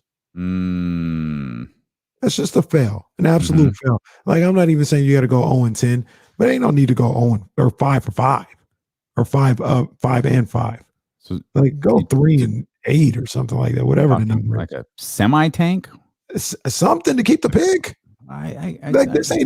There's a difference between draft, like your draft slot, and just losing the pick altogether. Like I'm tanking for that. I'm playing Jemias Ramsey and all these guys to keep my first round pick. Shot at Jemias Ramsey. I thought you liked him. I like Jemias. People said Jemias. That felt like a shot. Although Jemias isn't ready. Let's just be no, he's not ready. But Jemias can play. Kyle Guy's never going to be ready. Not after that. Not after that. And kudos to Kyle for poking fun at it by posting all of these pictures of him in mid dunk, saying post this picture everywhere because you can't tell that he misses it. So just post. So applause to him for having fun with those photos and taking the context of the fact that they're down that they're down 23. I like my guy Kyle. That's pretty funny. But I like Kyle Guy. I don't think Kyle Guy's a king next year. I don't think he is either. I don't think he's a king. Especially, did you see what Louis King did the other day? Louis the King, I did, yes. Ooh. So bring this back to me now with Minnesota. Like, are we trade partners with Minnesota here? Is that what we're talking about? Well, I say that to say Minnesota, if you fall out and you have to give your pick to Golden State, you may want to pick this year. You may want to pick. And I don't know what you want to give up. I don't know if you want to give up Beasley. I'd love to get Cat. I mean, obviously that would be fantastic. I don't know if they want to do that. Maybe they think they have something. But the question, we might be venturing into the territory of, does he want that? Of course, I can't envision a scenario where it's get me out of Minnesota into Sacramento. I don't really envision that. But Cat, what did Luke say earlier today? I'm under contract. I wasn't worried about it. So them checks are going to clear either way, Cat. If you get traded, come here, play some basketball. Okay? But I don't know. I don't know what Minnesota. I'm going to have to talk to my people in the streets of Minnesota. Yep. And call Rebecca Brunson, see what she thinks. Yep. Yeah, and see what they thinking out there. Are they thinking, we got something here with Cat and all these guys? Or are they like, man, we need that first pick, ready to do another rebuild or something like that? My guess is they would want to keep Cat. That's my guess. Yeah, I think so. I'm confident they would. Yeah, that's a blockbuster deal to watch.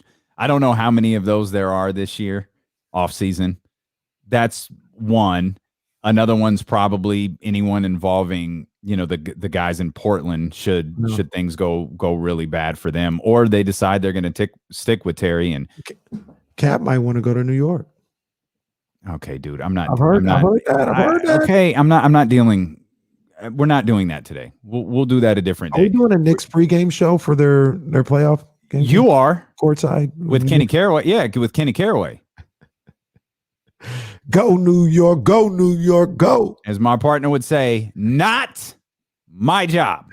916-349-1320. Let's get to our man Carlos. Los, what up, baby? What's up, D-Lo, Casey? How y'all doing, man? We good, man. How you doing, man? All right there. I had to tune in to you guys there, and you almost made me pull over on the highway. I'm just like, oh my God, this is not again. Now again, we keep getting on this subject. This subject matter is killing. Man, let me tell you, it's about my boy Bagley. Now, first I got to start here. About 3 years ago, it's either 3 or 4 years. I'm not sure how long Bagley's really been with us now, but when the Kings played the Golden State Warriors and they were playing, Kevin Durant had just got there. They played the Warriors 4 times, I believe, in that year. In those 4 games, the margin of victory by Golden State was only something like by 7 points. The teams played them tough every game. After the game, they asked Durant, how did you feel about what do you feel about the potential of Bagley?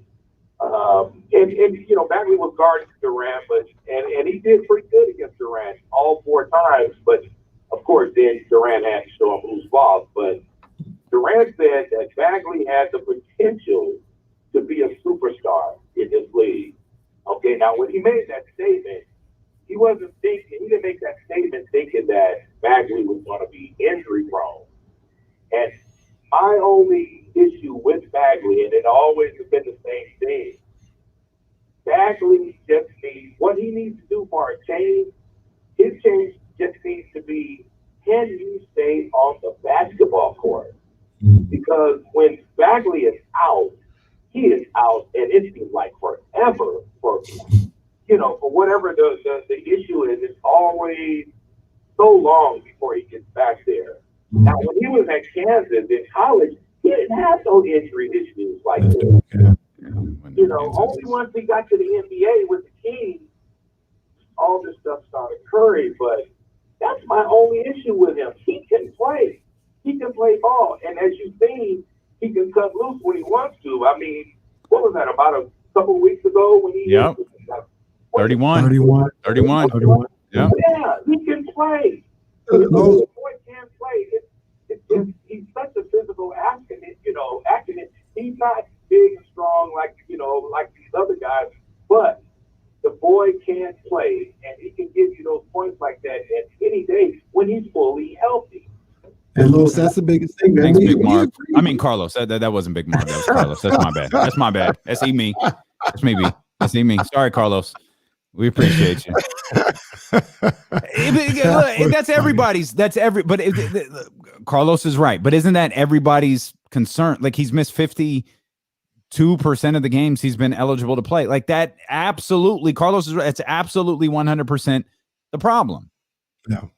Yeah, I mean, like I said, his game, he's a little soft, but when he's out there, I think he can produce.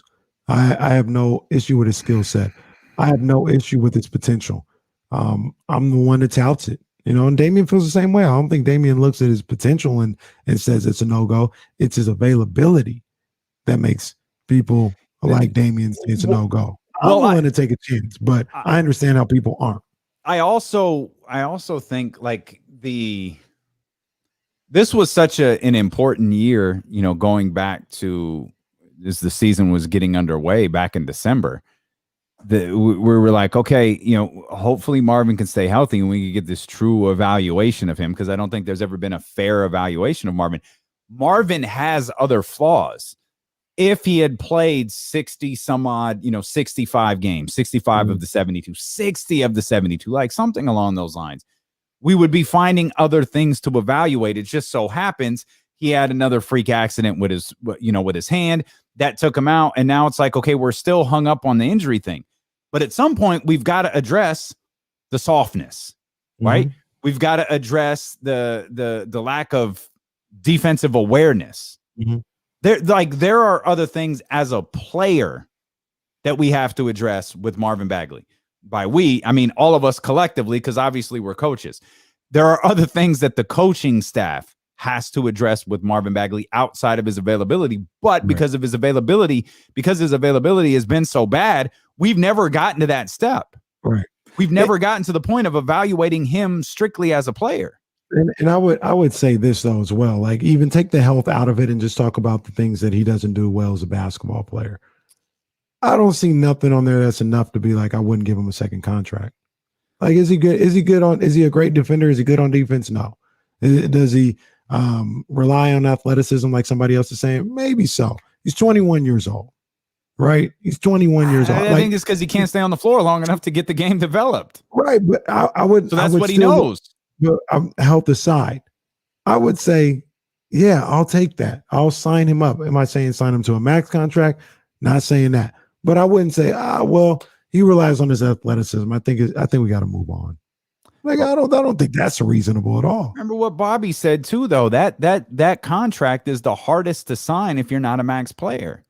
Yeah, because it's like, what are you? What it settles itself out, right? Because you're a restricted free agent.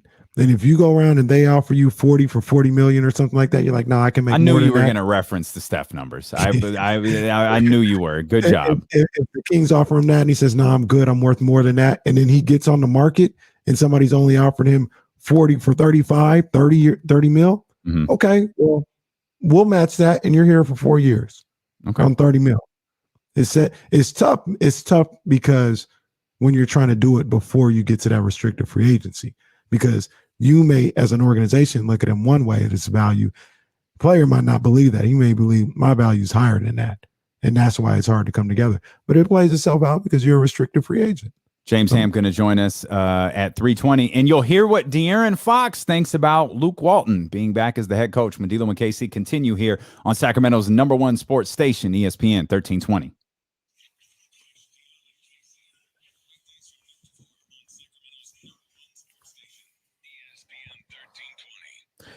Kenny Caraway here. And like I said, man, I talked about this earlier with Monte, as the season wind down. I would do the same thing with Marvin Bagley III. Hey, I'd do the same thing with Big Marv. I'd say, guys, sit down. Let's have a seat. Let's talk. I got some juice. Let me mix it with a little McQueen and a Violet Fog gin, and let's sit back and champagne and campaign. And they will see, as we're talking, that the smooth delivery and the distinct citrus flavor will cool them down and refresh them every single time. And we could have a good man-to-man talk here. See, the thing with McQueen is you can literally taste the quality in every single bottle. That Brazilian gin is produced in limited batches of less than 55 cases per distillation. So that will tell me, that'll tell Big Marv, that'll tell Marvin Bagley III. They don't make much, but what they do make is damn good. All right. Now, if Marvin, Big Marv, any of you guys out there want some of this McQueen, you can order online at drizzly.com, or you can grab a bottle the next time you're out at the store. And you know what the deal is. If the store doesn't have it, you know a person in high places. That's me. That's D-Lo. We'll talk to Ben over at Sovereign Brands. We'll get the re-up. You'll be good. All right. Show us how much you love McQueen and the Violet Fog by tagging your post at D-Lo1KC and at McQueen Violet Fog. It's time to put the entire valley onto the best gin in the world today after 500 years. It's time for a new gin. It's time for McQueen and the Violet Fog gin. KIFM reminds you, be responsible. Please do not drink and drive. Yes, sir. I always mention the distinct citrus flavor. I love it. So I want to be real with you guys. McQueen is bomb. And I don't drink gin. I'm not a huge drink. I like what I like. I don't venture out. McQueen is really good. It is really good. Like I have no problem caping for McQueen because it's good for real. So yeah, everything that I say is legit, and it's because I drank it. If you have it and you don't like it, I'd be surprised. I'll give you $1. I'll give you $1 if you don't think it's good, because it's really good.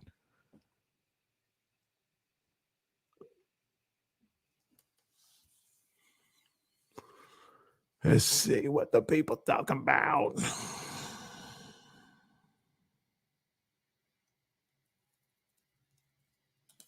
Come on, Daniel. I definitely disagree with that. I don't know what I don't know what you're talking about, Daniel. Every take to the rack for Bagley, 0 game, pure athleticism. I mean, calm down. It's not true at all. Does Bagley fit the timeline of what was said at the press conference today? I think so, Miss P. I absolutely think so. I think he's got to improve though. He's got to get better. He's got to get a better understanding of the game this off season. So, but I think he definitely fits the timeline.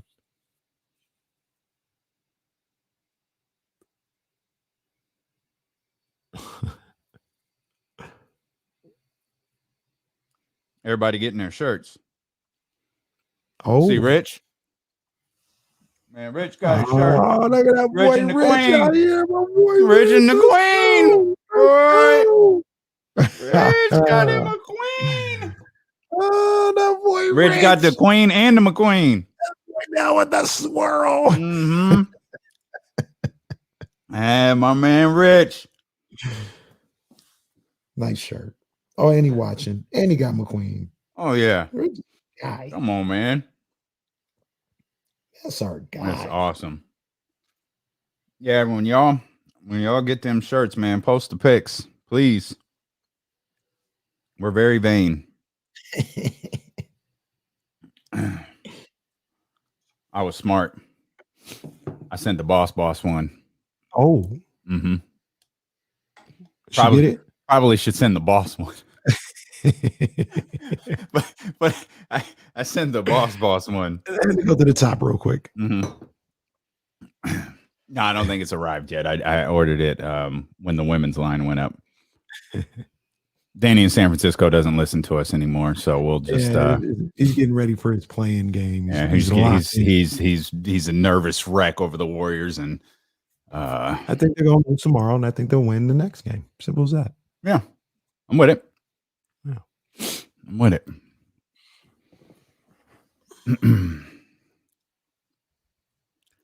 I'm with it.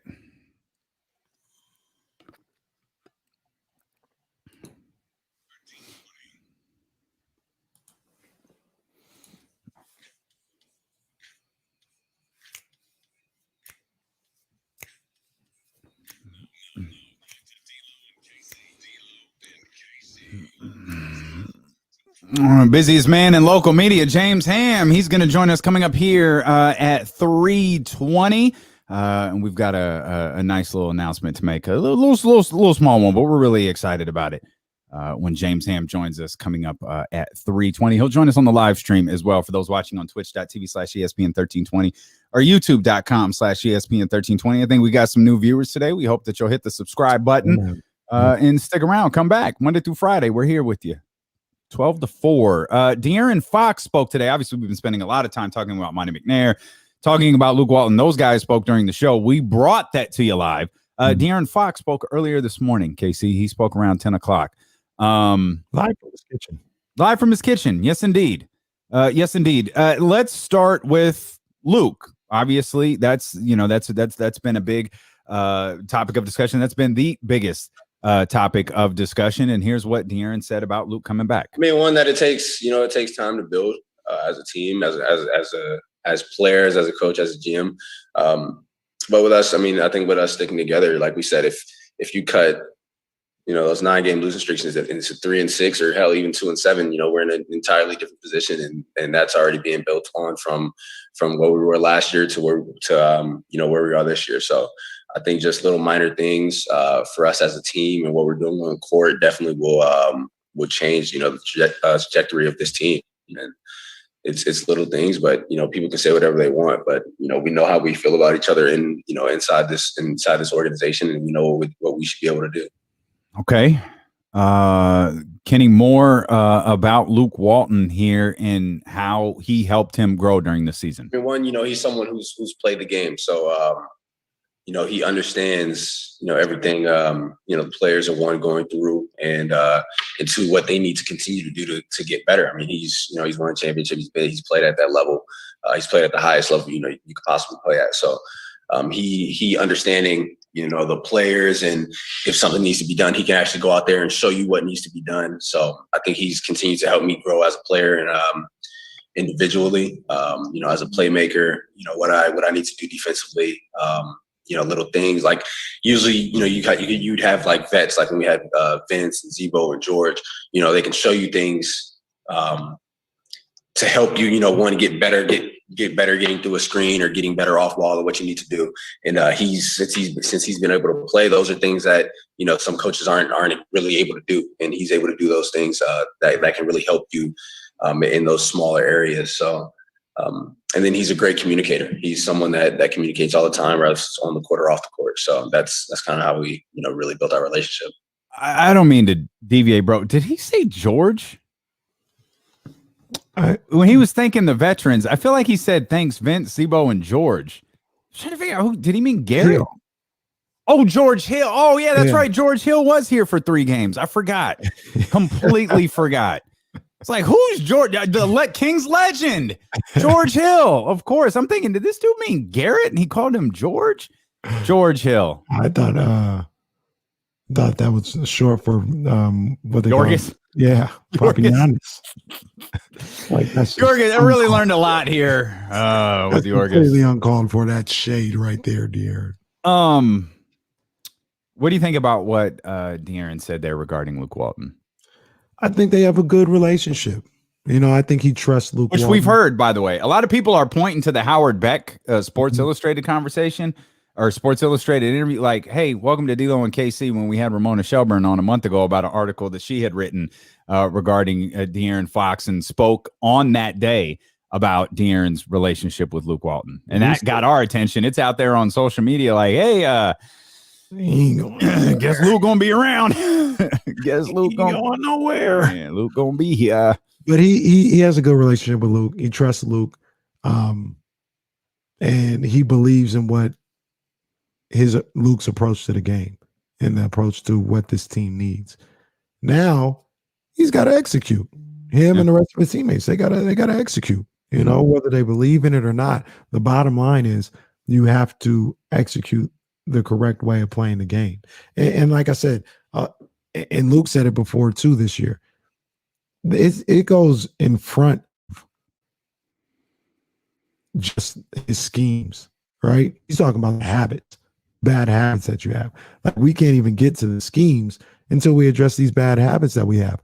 Opening up too wide, leaving a wide open lane, not closing out to a 3-point shooter, knowing your personnel, things of that nature. I thought one thing that he said really caught my eyes. This is what happens when you get veterans in there. Mo Harkless, Harrison Barnes, they can tell you tendencies of everybody in the league. Not Rashawn Holmes, Tyrese Halliburton, De'Aaron Fox. De'Aaron Fox probably have been that locked in to the defensive end the way he should have been. Tyrese Halliburton just got here 2 minutes ago. So that's something that understanding of the game and understanding of the rest of the league, that's going to help them moving forward. So that was a pretty good observation. But they've got to get rid of the bad habits. They've got to be locked in and focus. Keep focus on doing things the right way every single time. 916-349-1320 if you want to get in on these phone lines. I promise I won't miss you like I missed Jeremy a few minutes ago. I had a note to go to Jeremy and I blew it. So Jeremy, if you want to get back in, we'll move you to the front of the line, man. That's all on me. 916-349-1320. Before we dive into some of the other things, including what he's going to work on this year, you talked about Tyrese's relationship with Tyrese Halliburton. How close was he to coming back? Well, it doesn't sound like he was particularly close at all. So we played 2-on-2 the day we left for Memphis, and that was a struggle. That was really hard for me. Like playing half court and then playing full court.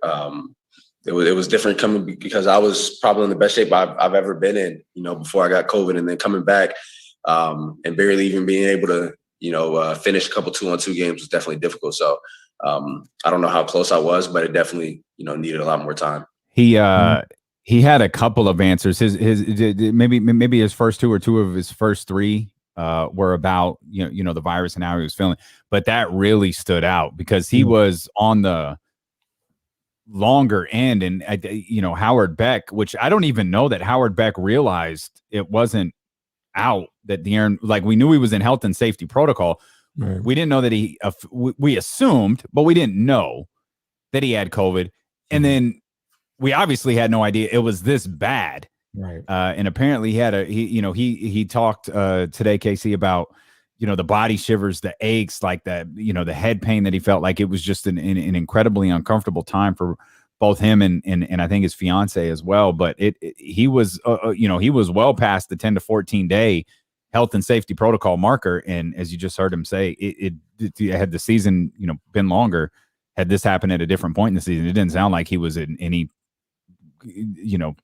way of coming back. No. And to be honest with you, Damian, you got to just hope that there's no long-term effects. I know nobody wants to think about that or talk about that, but it's Jason Tatum's been talking about it. Yeah. Something that I thought about when he was talking about how hard it was for him to play 2-on-2. So you got to hope that something that goes through a system, whether it takes a little while or not, but it goes through a system and it doesn't hang around, it doesn't linger. Yeah. So yeah, get well soon, De'Aaron. Let's get back to the basketball aspect of this. As you're listening to D'Lo and Casey here on ESPN 1320 KIFM West Sacramento, KRXQ HD2 Sacramento, and Odyssey Station, and driven by Lashers, Elk Grove Dodge. That is my man, Kenny Caraway. I'm Damian Barling. James Ham going to join us coming up here in about 23 minutes or so. And we're thrilled that you're here with us. 916-349-1320. De'Aaron Fox talked about the progress that he made throughout the season as well. I've definitely progressed a lot. I mean, I think I'm in a much better place in that aspect than I was, coming into the season.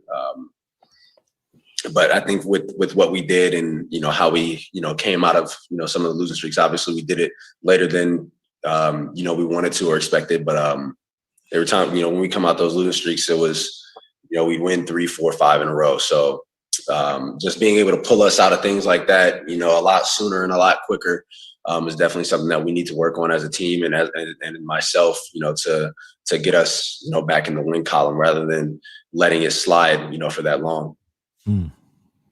And Tyrese, his relationship with Tyrese Halliburton. I'm very optimistic. I think, we can be one of those, backcourts who start, who start together and play for several years together and, continue to feed off of each other. And I mean, we can both do things, extremely well. And, one thing I was talking about with Monte is, we should be a much better defensive backcourt. So with that, one comes experience, and two, we just have to, be able to continue to understand the game and be able to uplift our team on that end of the court, knowing that offensively, we're fine. What we did this year was enough. So defensively, we just have to be better as a backcourt and as a team. That was, by the way, a theme in De'Aaron Fox's press conference. He was bringing up defense a lot. Like, he knows these guys aren't these guys aren't dumb. Like, they know how bad they were defensively. They're going to be reminded about how bad they were defensively. They're going to be reminded all year. They're going to be reminded all offseason that they were the worst defensive team in the league. Yeah, they need to be beat over the head with that. It sounds like they have been, given the fact that given how often it's been brought up. We go back to Harrison Barnes yesterday. Rashawn Holmes, same thing. Whether it was exit meetings, whether it was a team meeting, whether it was a group meeting, whatever, you could tell that the focal point of the discussion was defense. Got to be better there. Got to be better. And I think Jill said it the other day in a tweet. If you're this bad on defense, then you're probably in a situation where you're in the playing game. Not god awful. You know what I'm saying? If you're not just terrible, we're not asking you to go from being the worst in the league to being top 10. If you're like 17th in the league, below average, below half, you're probably in the playing game. So that's a great line. Jill found a quote. Jill Adge found a quote from, it was someone on the Wizards, the Wizards and the Kings are 29-30.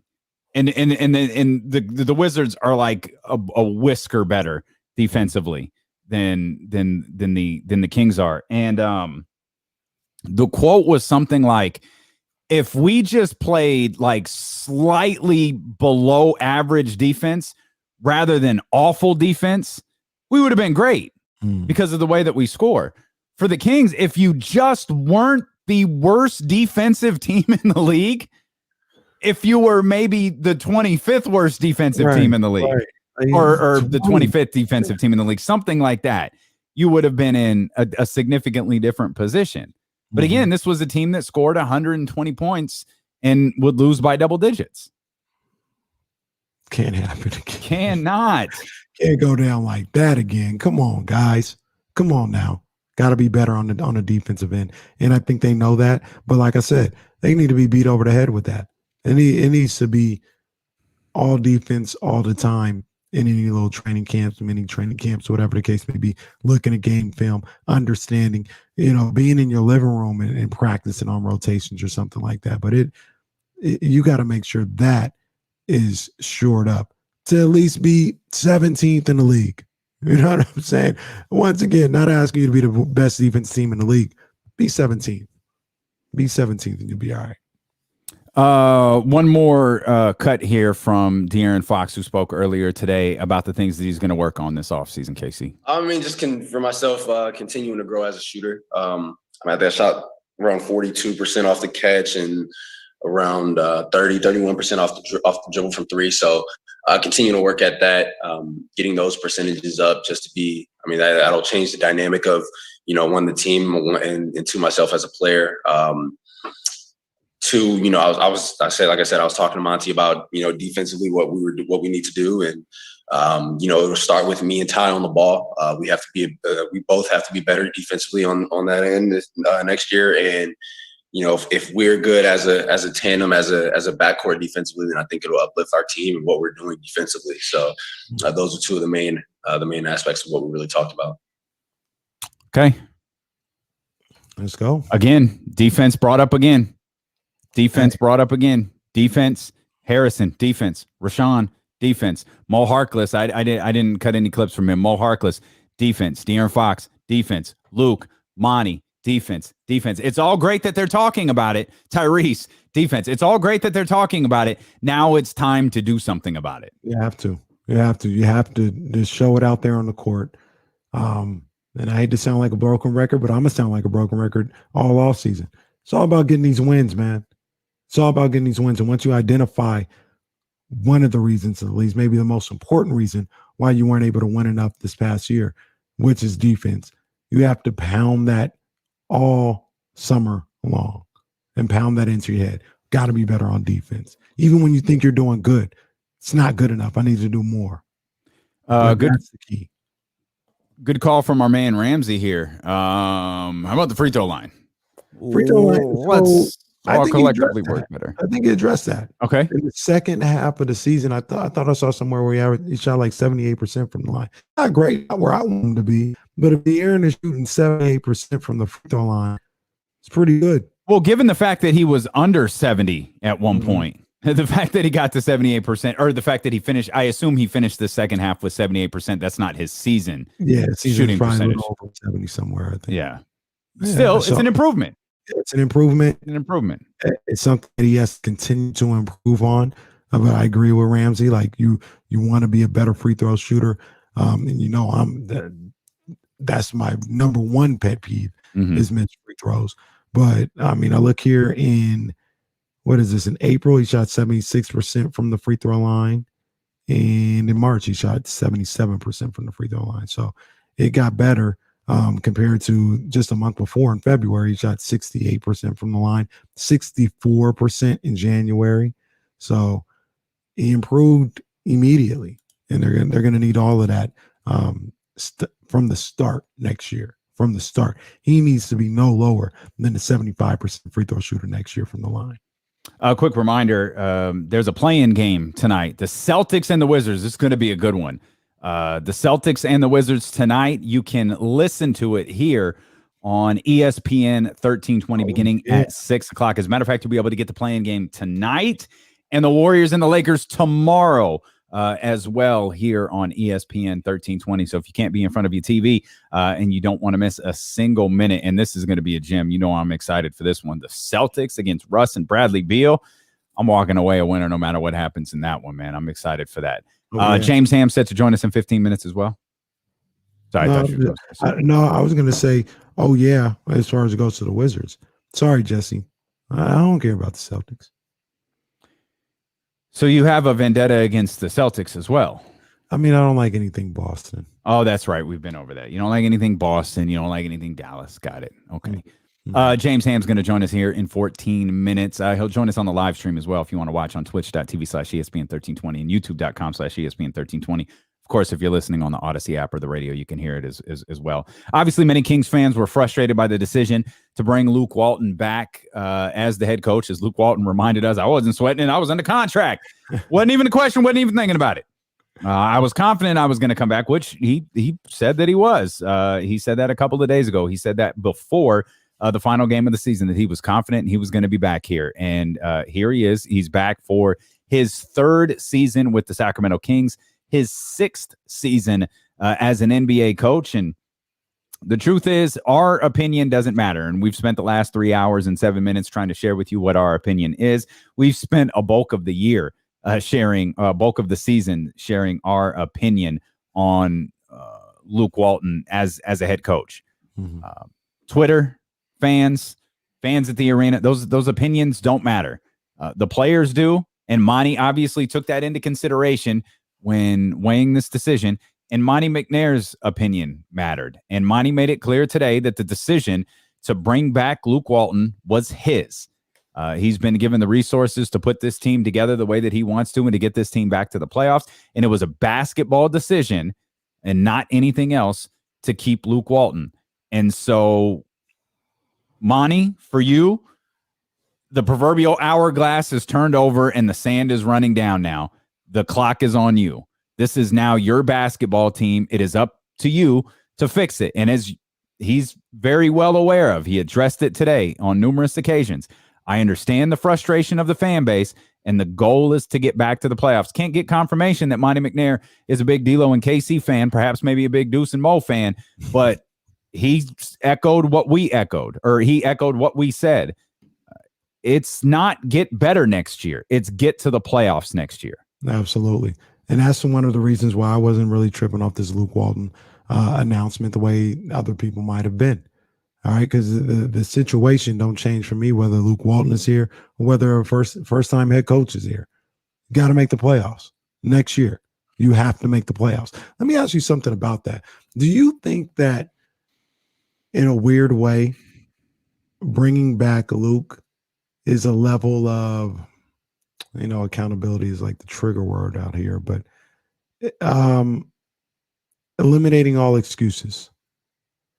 Because if he brings in, I just keep throwing Sam Cassell because he's the first guy that comes to my name, to my head. But he brings in Sam Cassell, first-year coach or whatever the case may be.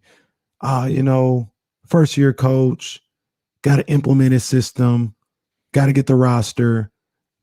I wouldn't go for it. I don't think you would either, but there's room to be like, if you don't make the playoffs next year, we're trying to change the culture, all this other stuff. Yeah. And with bringing back Luke, whether you like it or not, there's a little bit of a sign of, no, there is no, the pressure's on. There is no safety net right now. You have to make the playoffs, Luke, else you're gone. We have to make the playoffs, else I'm going to be in a major hot seat if I'm Monty McNair.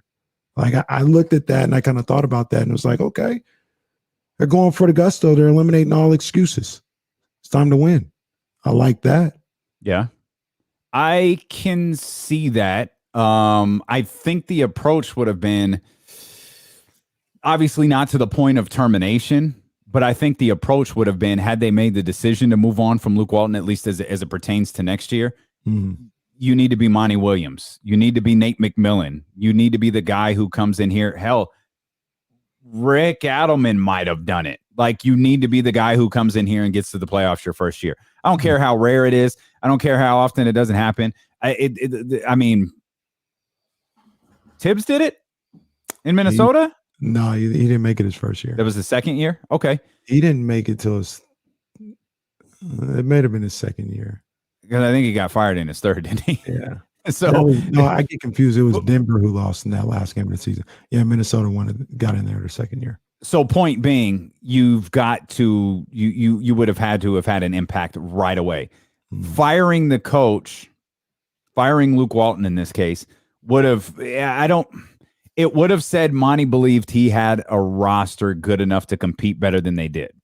Now, that's been a point of contention between you and me, and you and basically all of Twitter. in that, Kenny said that it's this, and Kenny said that he loves the roster, and then everything should stay the same. You should run it back. No. I know that's not what you said, but I think if they had fired Luke, it would have been like, no, we believe, kind of like what we were talking about earlier. He didn't get enough out of the roster. Mm-hmm. He didn't get enough out of this team, and so keeping Luke here puts the onus 100% now on Monty McNair, at least until the season starts. It's on Monty McNair now, because what you've acknowledged is your coach is good enough. You said it today. He's the guy who's going to get us to the playoffs. Mm-hmm. Your coach is good enough. Now you've got to fix the roster, because the two together aren't good enough. We've learned that. Right. The two together aren't good enough. You made the decision to keep one. Now you have to fix the other. You have to upgrade the roster. You got to hit that roster up, hit it hard, man. And I think they're going to be looking for some big time opportunities. Be aggressive and improve the team. That's what he said his mission is here this offseason. Of course, the he I'm referring to, dummy pronouns, pal, is Monty McNair. He is going to join us. He is in James Ham. He broke this story yesterday. He's been all over the place. He joined Deuce and Mo yesterday as well, and he's going to join us next. James Ham, Kings Insider for NBC Sports. We'll get his thoughts on Luke Walton being back. We'll get his thoughts on the Luke Walton press conference, the Monty McNair press conference, and the state of the Sacramento Kings moving forward. James Ham joins us next here on Sacramento's #1 sports station, ESPN 1320. Let me use the bathroom real quick. But Leland, they changed their roster all offseason. Where were you at? Come on, Lizzie. Come on. Yeah. Well, I get what he's saying, but yeah, they did rather make a massive overhaul this season. Oh, let's see. I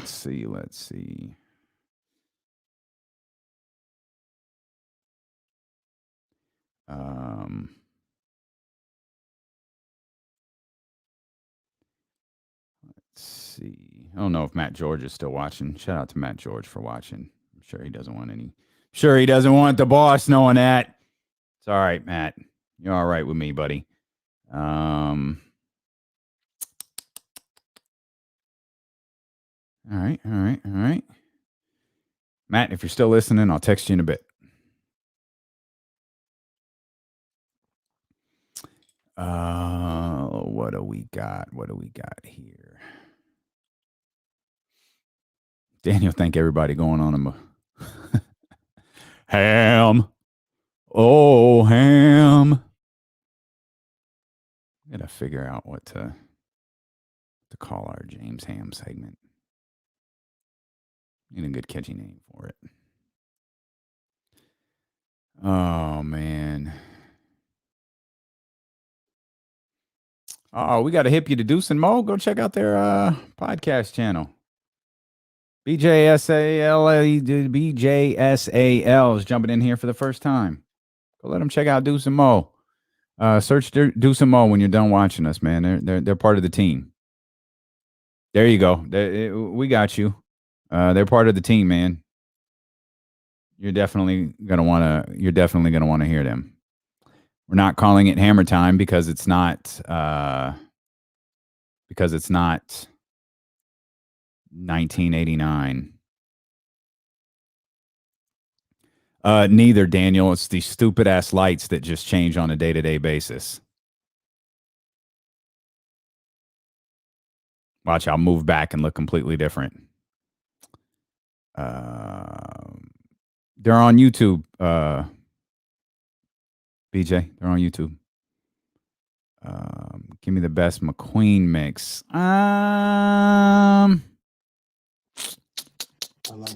I try like a Sprite, like something with like a citrus kick to it. Like a Sprite would work. Lemonade, simply. I think it was blueberry. That's what's good with it. Blueberry lemonade. Yeah, that's just basically the same thing, right? Squirt, Sprite, 7-Up, something like that. Something with a citrus kick. Just a little splash. Just a little splash. You don't need much. It's enough. Just that's enough. Pouring in a nice little glass of my just a little splash.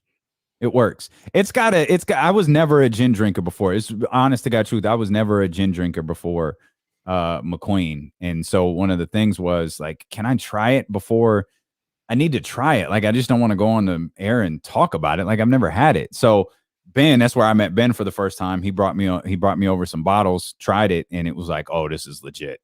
Like, this is really, really good. And then the whole partnership was born.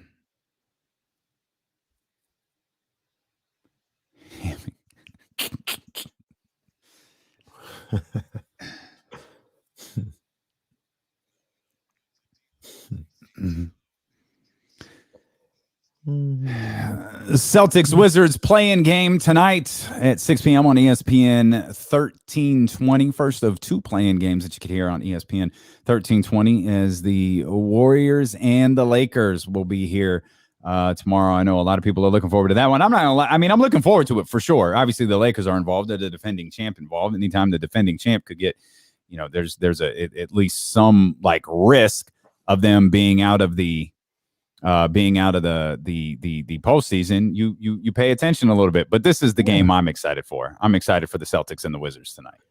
I mean, that's going to be a good one. I'm Lakers Warriors though. I mean, that's I get it. TV. I get it for sure. No, absolutely. Like it, I mean, as basketball fans, again, it's why I don't like the play-in game, but I'm not going to lie and say I'm not interested in tonight, or I'm not interested in tomorrow, or I'm not interested in the play-in tournament overall. I'm extremely interested. I just don't like the fact that it feels like you minimized 82 games, or I guess 72 games.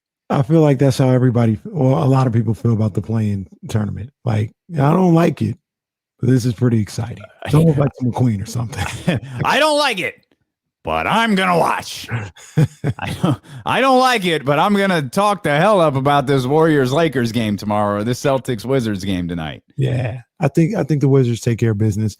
Bradley Beal, I think he's playing not 100%. You know, a little bit of an issue, but it's better than them not having Jaylen Brown at all. Yeah. I don't know. I mean, the Celtics are in a tough spot. It's kind of like I don't know where this. It's like, let's just get away from each other. Let's just get the season over with and get away from each other. You know, your boy, he mentioned that, that could kind of be it. Like, not that they're quitting or anything, but sometimes you're just ready for it to be over. Who's my boy? Your boy, Bill Simmons. That is not okay. And maybe, maybe they are. There's something to be said for that. Like, you look around, Jalen's out. Marcus was clearly getting on everybody's nerves this year. Woj put out a tweet today, said Brad Stevens' job is not in jeopardy. It's laughable to think that was even a conversation, that Brad Stevens' job was in jeopardy, given how well that team has performed over the course of the last couple of years. But this year was definitely a down year, and it's one of those things where, like, I don't know how you recover from this in terms of recovering. And this is a championship aspirations team. You know what I mean? This is a represent the Eastern Conference team. I don't know how you recover from this other than, Jaylen Brown's back. You talked about, as we heard from De'Aaron Fox outline his complications with COVID and how long it kind of had him beat up. And, even late in the season, well past the 10 to 14 day marker, he wasn't, he didn't feel like he was coming back. He felt like he still needed some time to get his wind back, not particularly playing well after a stretch of 2-on-2 basketball. So you hope maybe Jason Tatum bounces back. You hope, Jason Tatum is in a better place next year. What's that? I know they don't want to do it. They might have to get rid of Marcus Smart. No. I don't think you can get rid of Marcus Smart. What has it done for you this year?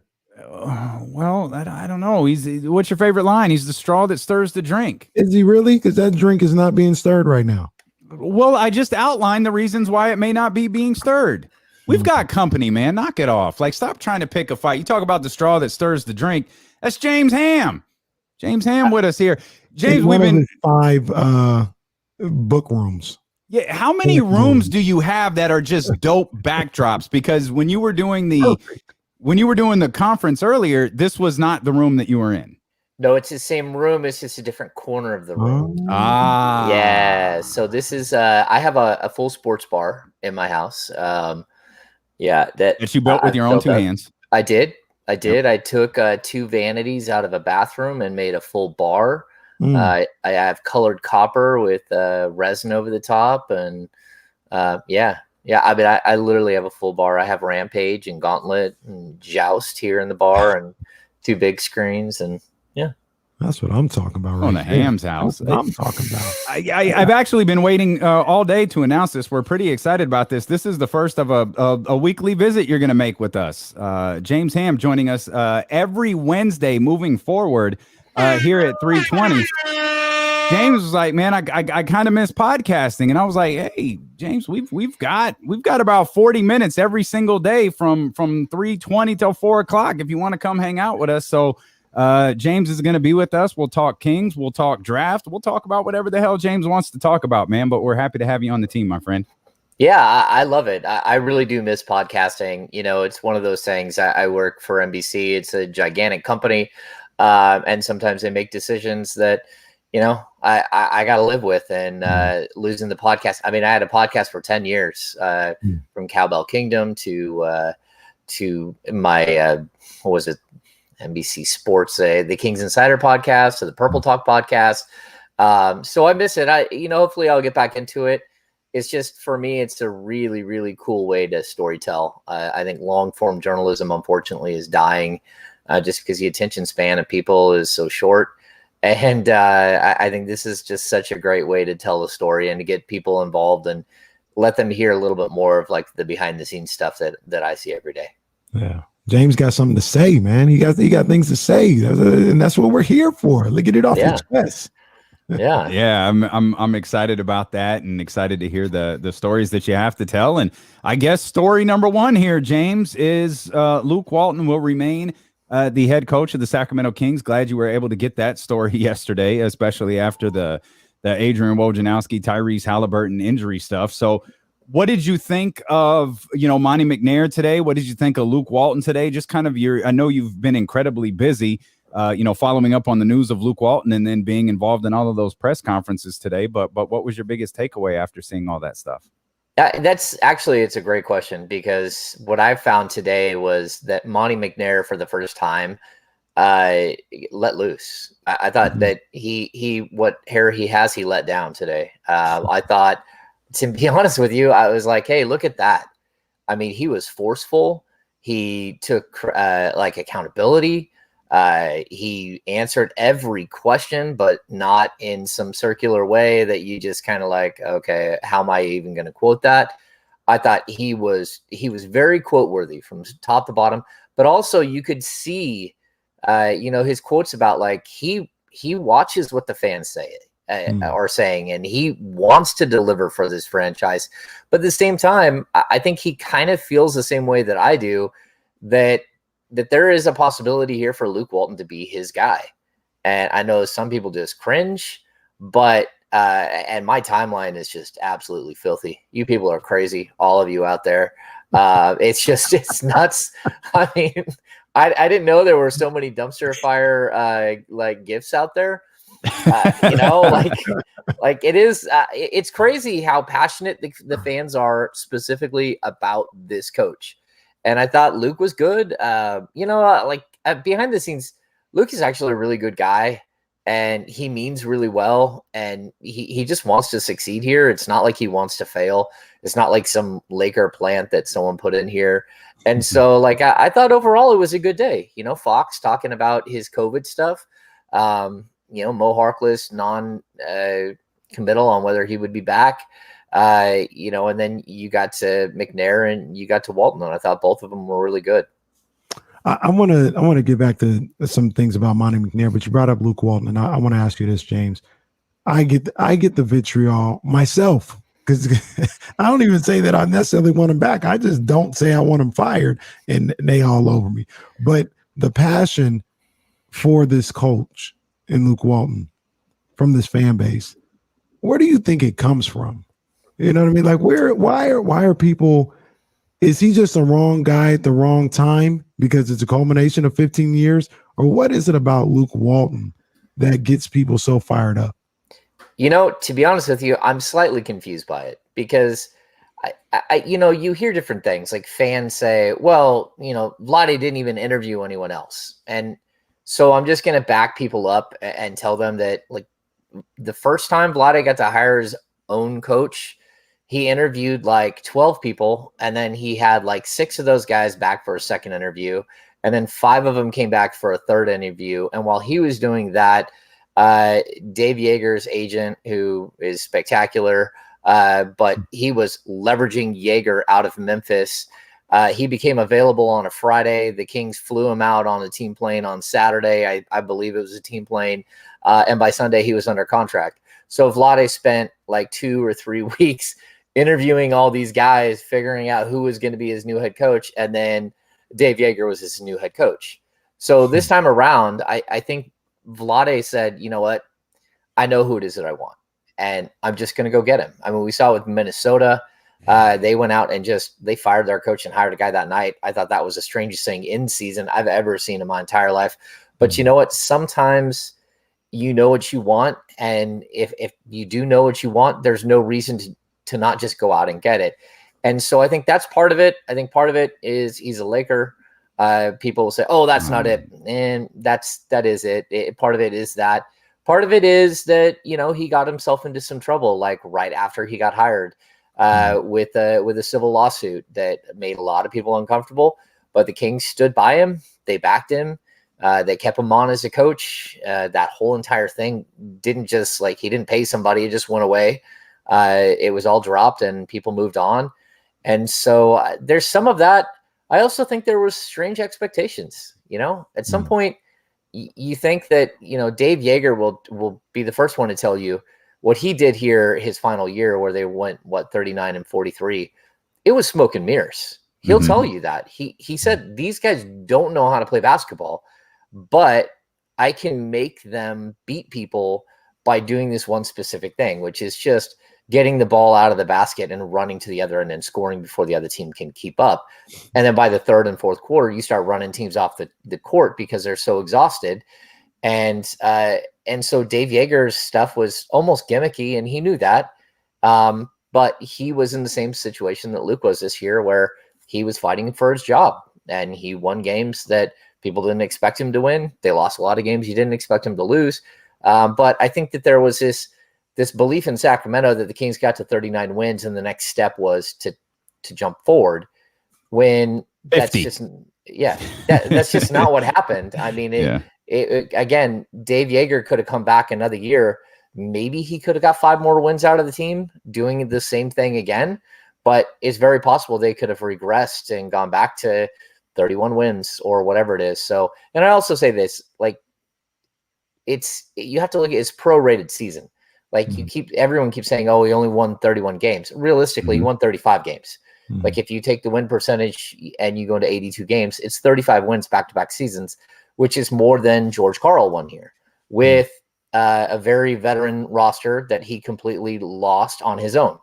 DeMarcus Cousins, Rudy Gay, that was a stacked roster for Sacramento, and that team only won 33 wins. So I just try to play it fair up. It's not that I'm pro Luke Walton or anti Luke Walton. I'm just trying to be fair. And in my, 11 years covering this team, I'm not going to tell you Luke Walton's the best coach I've ever seen. I really don't know yet, but I will tell you he's not the worst, not even by a long shot. And he's won more games than any other coach. So I just think it's a strange situation. And I'll add to this too. People forget that Dave Yeager's second season was a disaster. He started out with one team. He started out with the DeMarcus Cousins, Matt Barnes, Darren Collison. I mean, just that whole team, Rondo and Bellinelli. He had maybe not Rondo and Bellinelli. It was the next year. He had a really good veteran team. I mean, Matt Barnes, Omri Caspi, Rudy Gay at the forward position. And by the end of the season, he had none of those players. And the tallest player he had to play the wing was 6'5". The next season, his second season, he had 5 rookies, and that team was a hot mess. This is like basically the same exact situation that Jaeger was in. He stepped into it. I mean, Walton is in the same situation. His first season, he had one team and it was deep. His second season, he doesn't have the depth. He does not have the same roster. You can look at the same roster.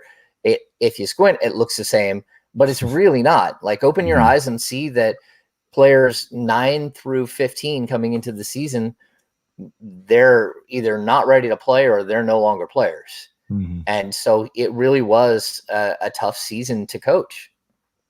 James Ham, Kings Insider, with us here on D'Lo and KC on ESPN 1320.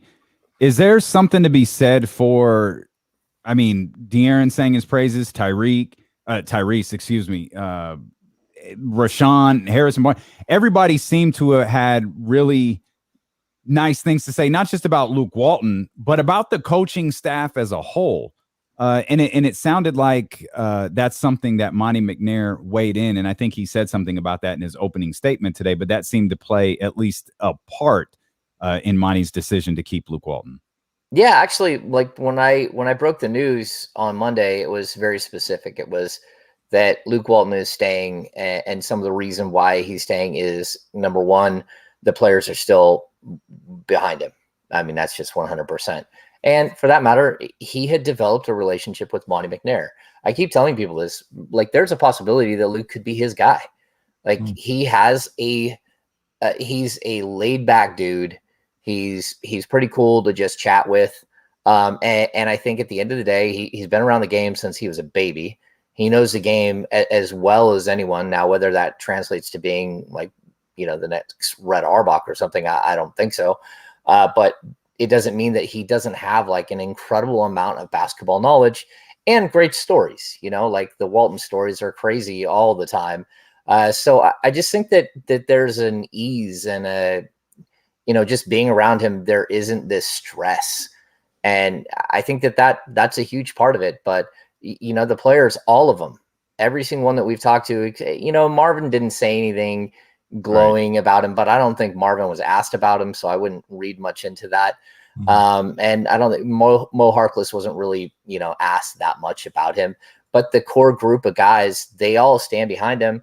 And Walton had a funny line about it today. He said, it's about all of us. We're not here to pass blame. No one. It's a culture that we have that we do not point fingers at each other. And that included him in this situation. So I think that actually played to his favor. And a lot of these guys have developed really good relationships with him. I mean, Halliburton talked about sitting in his office for 30 or 40 minutes on off days and just watching film and talking basketball. Those are things that Walton's doing. And, if you don't lose the room, to me, unless it's just like a bunch of 18-win seasons, then you should probably be the coach going forward until you do lose a room. And for right now, Walton hasn't lost a room. James, I will go back to Monty McNair, and I got the sense, and you kind of touched on it a little bit. I got the sense from his press conference and the way, just his demeanor, it's the vibes, right? We talk about vibes on this show a lot, right? The vibes from him was came off as, I can sit up here and I can tell you whatever I want to. The bottom line is nothing matters if we don't win. So let's just get to work. Like that's what I got from him. That's what I love from him. And another thing that, as I was breaking this down with Damian, that I kind of realized with him keeping Luke, he could have took the easy way out and went and got a new coach. And there was, as much as I say they need to make the playoffs next year, and he might say it and everybody else might say it, there's still a little bit of a buffer where I just keep throwing out Sam Cassell, first-year coach, where you'd be like, well, he's got to get his culture in here and he's got to get his philosophy in here. And, those things take time. Like, there's a buffer with that, directly or indirectly. Keeping Luke, there ain't no buffer. All right. It is on all of them to make the postseason next year. And that doesn't guarantee anything, but I got to admit, James, I kind of dig that. It seems like he's on the same wavelength as everybody else in the city. The drought needs to end now, and we're gonna put every excuse out the door and try and get that done. Yeah, what I like about Monty, typically, like off the record, he's a lot different than he is on the record. And, again, I think he just felt a little more comfortable today after not feeling comfortable at the trade deadline, not feeling comfortable in this early season stuff. He's probably heard some of the noise about him not, being that visual. Like, people have not seen him. They haven't heard from him a lot this season. Yeah, he probably heard some of that noise. But for me, like when I talk to him off the record, he's pretty laid back. He still doesn't give you all that much, but he is willing to talk like basketball strategy. He is willing to talk big picture, little picture, sort of, so when I report on, what might happen at the trade deadline, it's educated. I'm not just out there spinning my tires and pontificating with James Ham stuff. I'm telling you that if you hear me say that, there's a good chance Harrison Barnes won't be moved at the trade deadline, I'm not just making that up. It's because I have had conversations with these guys. And I think when I saw him today, he just took ownership of not just the Walton situation, but the room. Like, that's what it was like. I am here. I'm the boss. I'm going to tell you. I mean, people hit him up about, I think Jason Anderson hit him up about the contract thing. Did you just bring Luke back because your owners wouldn't let you fire him because they owe him too much money? And he's like, no, that's not even part of the discussion. It's not part of the basketball discussion. This was a basketball decision. And, I got to take him for his word, until he proves to me that I can't take him for his word, which has happened in the past with other GMs in Sacramento. I'll be honest with you. But at this point, I can take him for his word. Pontificating with James Ham, I believe that's the name of the segment. Like Yeah, I've been trying to. What are we going to call this every week when James joins us? Pontificating with James Ham. That's the segment right there. PWH. Another line. Sounds like a professional wrestling organization. Like, yeah. I don't have the back to do that. I'm not lifting anyone at this point. That's fine. That's fine. You're going to carry us through this segment. Be aggressive and improve the team. That was something that Monty said at the very, very beginning of the press conference. And again, it kind of speaks to the nature of the tone of the conversation that he had. So I'm going to ask you to get in your bag a little bit, as Mark Jones would say. What do you think he means? Be aggressive. What do you think that means for this offseason for the Kings? That means that nothing is off the table outside of Tyrese Halliburton and De'Aaron Fox. That's what that means to me. I think that means that he is going to try to build this thing now. And the biggest thing that I know from him, from all the conversations that I have with him in the past, is he's not afraid to swing for a huge home run. And, a Chris Webber style trade where you're going out and getting a star, or even bigger than a star, an all-star level player to fit into this team. And so I think he's going to use everything at his disposal to go and try to find a player that he believes fits with Halliburton and with Fox, and whatever that costs him, if it's the 2021 first round pick and a 2023 first round pick, he's going to do it. Stepien rule doesn't allow him to trade 2 picks back to back, but I think that there should be quite a few people in that room that are uncomfortable at this point. I've said this on the air the other night. Like, if I'm Buddy Hield and I just watched DeLon Wright and Terrence Davis roll in the final 15 games of the season and look really, really strong, and I already know that De'Aaron Fox and Tyrese Halliburton are starting, what does that mean for Buddy Hield? Where does he fit in? Because the other 2 guys that are going to back up Fox and Halliburton, they just don't make that much money. And so, like, how does that work out? So I would be uncomfortable if I'm him. Again, we've talked about Marvin Bagley in the past. Harrison Barnes probably will be on this roster, but there's no guarantees. Kings would love to have Rashawn Holmes back. But he's going to get a lot of offers and a lot of money. And the Kings, it's going to be very difficult to retain him just because they have to clear out cap space in order to bring him in. So I think that we're at a situation where very aggressive means, like, look, I'm not walking into next season with a 8-man basically an 8-man roster, which is what he did this year. I mean, you look, this team came into the year with 8 guys who really, could fit this style of play and actually play. Right. So you take out the 4 guys or 5 guys that were either second-round picks or undrafted in the last 2 drafts and just put them to the side. You take out Jabari Parker, you take out Hassan Whiteside, you take out Nemanja Bjelica. Neither Nemanja or Whiteside are fits at all for this roster. So now I'm down to 8 players. One of those players is Corey Joseph. And oh, by the way, one of the other ones is Tyrese Halliburton, which we have no idea coming into the season who or what he is. Mm-hmm. So what was Walton going to be able to do here? I mean, you're basically trying to make a cake without any eggs. Like, you don't have all the ingredients to do what you got to do, right? And so I don't think that will happen next year. I think we saw season 1, everyone gets a grace year, and now we have to see how he builds his team, because it's going to happen. It's making it with flax seeds and water. There it is. That's the vegan substitute for eggs, flaxseed and water. Go ahead, Casey. My job. James, I had a list of things that I thought was important for this team. And while chronologically, as my partner would say, Walton had to be handled first, I didn't think that was the biggest question for this team this offseason. I thought it's Marvin Bagley. What you're going to do with Marvin Bagley, and if you're going to keep him, you're going to keep him. If you're going to move him, what can you get for him? What, in your opinion, what is like the in order, the top 3 questions they need to answer off the top? Well, I mean, you're right. We got the Walton situation taken care of, so we can just put that one to the side. But after Walton, I think it really does come down to, like, how can I find a star? And so that's the first thing that I'm doing. I'm looking around. But also, how do I re-sign Rashawn Holmes? And then what happens with Buddy Hield? Because I think, like, when I look at Terrence Davis is a restricted free agent. And he's on a rookie scale deal. Right. So he can't go anywhere, and the Kings can retain him for very little. You already have DeLon and then your 2 starters in the backcourt.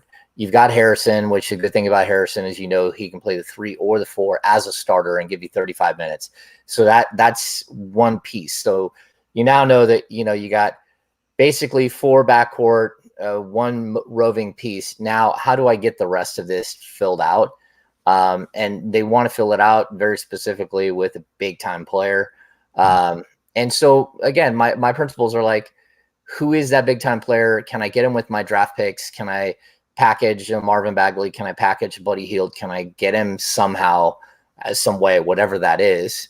That's number 1. But also, it really does come down to, can I clear enough space for Rashawn Holmes? Because I don't think a 4-year, $50 million deal, which is what the Kings can offer him as an early bird. They can offer him a 4-year 50. It's a little under 50. It's like 49.5 or something $1 million contract. That's not going to make it. That's not going to get it done.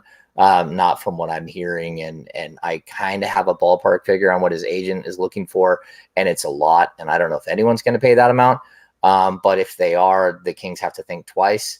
But for me, the Marvin Bagley situation, it just keeps getting pushed back down. Like, it is a low priority for me, because to me, I just don't see where he possibly fits. Because, like, and this isn't because I don't like Marvin Bagley. We've discussed this. Right. It's very specifically because you just cannot put him in, write him in and pen as your starting power forward for next season, because you then have to go out and find a guy who can play 82 games as a starter to play the same position, because that's the way it is, unfortunately, with Marvin. I mean, even like we talked about this 10-game stretch, and I said, I just put him in bubble wrap and put a packing label on him and then fill in the label later. He played 4 or 5 games, right? And then he was hurt again. And so you just can't trust it. I mean, if you can't put him on the floor in the first game against Memphis, where you still have a shot, if he could not step on the floor at that point, that tells you everything. Like, again, it's just like, I cannot prioritize you at all, because there's going to be someone out there that is willing to take an $11 million risk and give up a first round pick for him, even if it's a later first round pick, mid-20s, late teens, whatever it might be. You know, there's going to be a team that says, man, he really does look talented, and maybe he just needs a new spot. And the Kings just, I don't think they can be that team that can try to play it out, because then what if he does play 82 games next year? You still in the back of your head know that he's missed, you know, so many games over his first 3 years that you just can't trust it. And you still know that he might not equate to winning, even if he puts up big stats, just because he's not ready to do all the little things, unfortunately. And it comes with experience. It's not, I don't blame Marvin Bagley for not being at where he should be as far as a player. Real quick, James. Nothing's real quick with me. I don't know what you're talking about. We have you on there. It's all good. Pontificating with James Ham. You talk about 2 stars, and I'm with you. There's 2 guys that I've kind of been lurking around. I'm throwing the names out, and I'm trying to see if maybe it works. Pascal Siakam, CJ McCollum. Are those 2 guys on the range of what you're talking about? Or are they, in your opinion, are they looking bigger? Or maybe is that too big, or, you know, money-wise? No, I mean, like CJ, I think is just a no, because basically I think the one player that I will sort of equate Tyrese Halliburton to is CJ McCollum. I mean, the way they carry themselves off the court is extremely similar, but their games are also a little bit similar. I think Halliburton's a better distributor. He's a little bit longer than CJ, a little bit bigger than CJ. So, like, if you're bringing in CJ as like a third guard, I just don't, you know, that's not going to work for me. I think you already have that player in Halliburton. And that's not to take anything away from CJ. I think CJ is a spectacular player. And I've talked to CJ multiple times. He thought he was going to the Sacramento Kings on draft day. They actually brought him in for 3 visits, including one on the Monday before draft. And then Ben McLemore fell to them and they took him. He basically had already planned on going to Sacramento. Just the same way with Damian Lillard. Damian Lillard thought he was James. Okay. I All can right. just keep going. The new segment's called Opening Old Wounds with James Ham. Lemon and a wound. Yeah. So when you bring up Siakam, I think Siakam is probably what you're looking for. I'm not sure. I haven't checked on Siakam's age. He's got to be 27. So somewhere, in that range. I know it took him a little while to get there. I know that things have spun out pretty heavily up there in We the North. But he's a guy that, like, he fits what they're trying to do. You know, if Indiana decides to move off of their 2 bigs or one of their 2 bigs, I would look at both of them. Either one of them. But I mean, if somehow someone wants to do something crazy, like put Sabonis on the market, and you look at a guy who averaged 20 and like almost 12 and 6.7 assists per game, I'm all in. Go ahead and take my next 2 picks that I can give up. Go ahead, you know, send Bagley or whatever you got to send out. So that's what I'm talking about. There's trades that guys are going to come available that you don't see right now. I think, like what you mean with Siakam. I think CJ's a little bit too old for what you're trying to do here. He fits too much of what they already have. But those are the lines that I would look for. And I would look at more of the 1 or 2 time All-Star that's in his second contract and makes good money, but maybe not be a max money player, that maybe is playing a little above his contract, that kind of guy.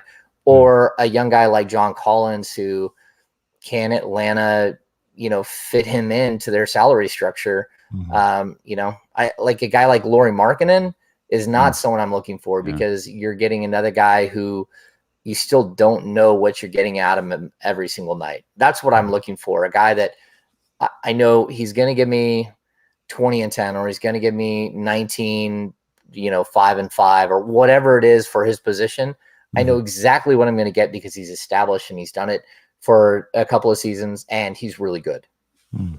James, thanks for all your tremendous work over the last 24 hours or so, man. And thanks for all your work covering the Kings this season. We're really, really excited about you joining us every Wednesday moving forward, man. We're going to have a lot of fun, and we appreciate you kicking it off with this big day here for the Sacramento Kings with the news on Luke Walton and all the press conferences, man. So we look forward to next Wednesday. Sounds good, guys. Thanks for having me. Take care. All right, James Ham. Maybe we can get James to teach us how to build something. Like I'm down for that. She would like that because I'm working on what I can do with my hands. If you give me directions, I can do it. If I have to like kind of improvise, I have my doubts that if it's just like directions, you're good to go. Oh no, I'm good with directions. But that's like with stuff that gets shipped in. Like we're building a deck in our backyard.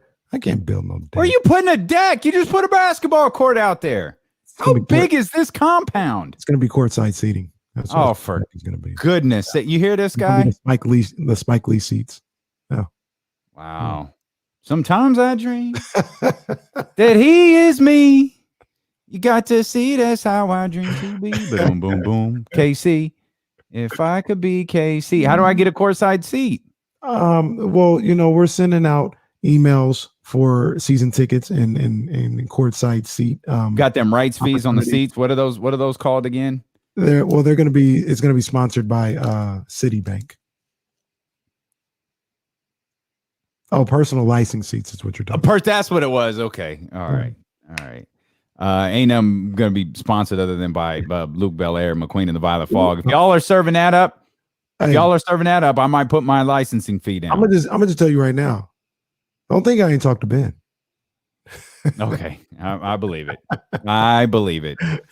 I believe it. Any final and I was so excited for that. Like after our conversation last week with James, James called me and he stuck around for James. When we talked, James was on his way into the arena, and when he left the arena, he put the show back on the Odyssey app on the rewind feature, and he listened to what we talked about after the interview. Called me the next day and said, "Man, I really enjoyed that. I love talking to you guys. Like I'd love to, if you guys are interested, like I'd love to come on with you guys weekly."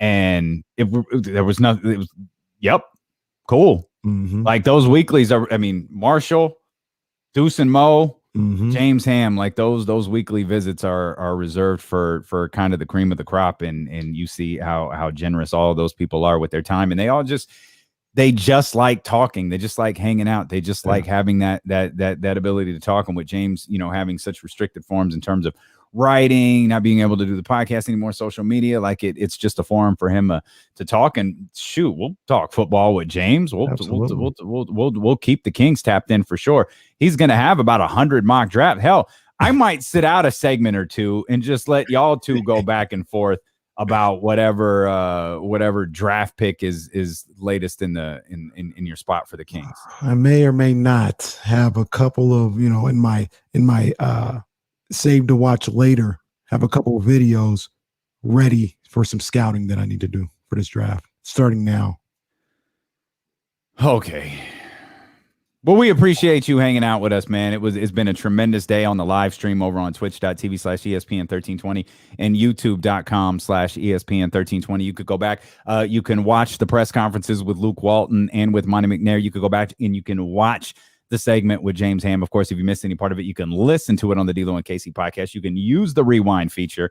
And I love what he said too. Like, I needed confirmation. It's what we expected, but I needed confirmation from James Ham when Monty's out there talking about being aggressive and he's talking about improving this roster. He's talking about everybody except the obvious two, Tyrese and De'Aaron. They're Sacramento Kings, but we're going to fix this roster and I'm going to be aggressive doing it. Hey, I'm excited, to be honest with you, Damian, because I believe him. I believe Monty is he gonna make something happen. I'm excited, to be honest. I'll ride with what I said. I don't think Luke is the right coach, but Monty says that he is. De'Aaron says that he is. I'll ride with it. I'm going to root for him. I'm going to cheer for his success because it beats being mad for the next 4 months. It really does. So I'm Siakam in here. Let's go. Let's get that done, man. And let's come back tomorrow. We've got a play-in game tonight at 6 p.m. on ESPN 1320. It's the Celtics and the Wizards, and we will be back with more tomorrow here at 12 o'clock on Sacramento's #1 sports station, ESPN 1320. Holla.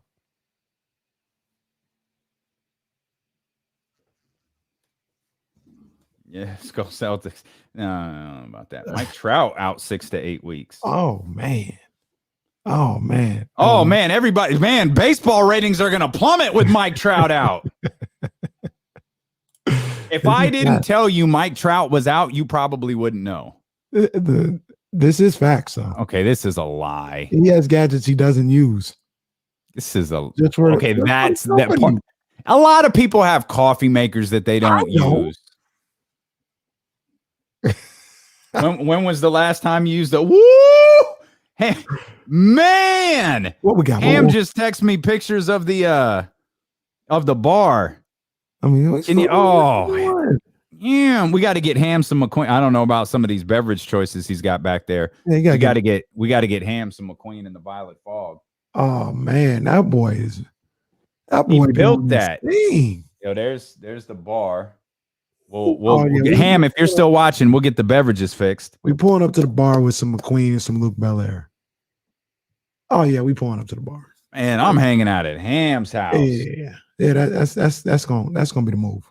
That's legit, man. I want something like this so bad. You know what I was thinking about is I'm thinking about moving. I'm gonna turn a formal living room into a bar because who the hell uses a formal living room anymore? That's a good point.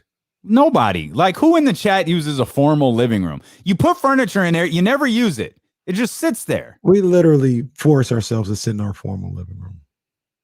We use it. It's our, I guess. It's our Victor Newman room. That's what we call it. Dude, you're Victor. Okay. Oh, like I think he updated it. Like that was an in progress picture. Those were all of the pictures that we saw on the stream. That's or on the Zoom call. That's why it looked like he was in a completely different room. That bar is big too. Man, he's got Sports Illustrated. Man, Ham's house is lit. Man, that's the move. Oh, I'm jealous as hell. Between James' house, Kenny's house. God bless your house. Please. Come on, man. I got wall-to-wall carpet. These guys got heated. These guys got heated floors. We're trying to get your island in your kitchen. Come on. Now. Yeah, well, that's just because Jazz wants a bigger island. That's a big ass useless freaking island. Hey, Brian, cutouts are all good. They're all good until humans are here. Then the cutouts got to get going. That's what. Oh, that is great. Well done, Brian. That's good stuff right there. That's good. I'm about to. Hey, somebody block Jazzy 510. Who's in charge?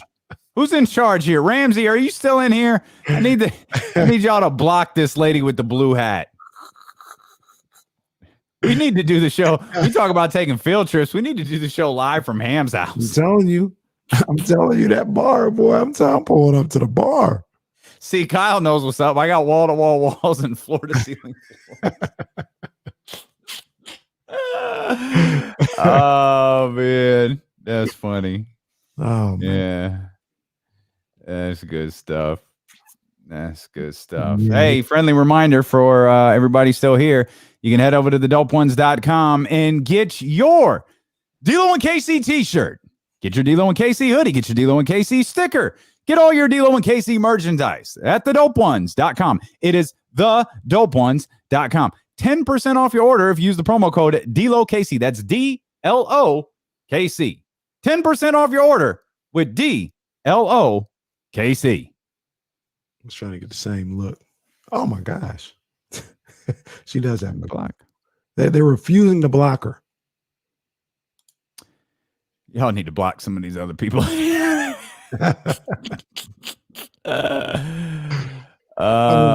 there.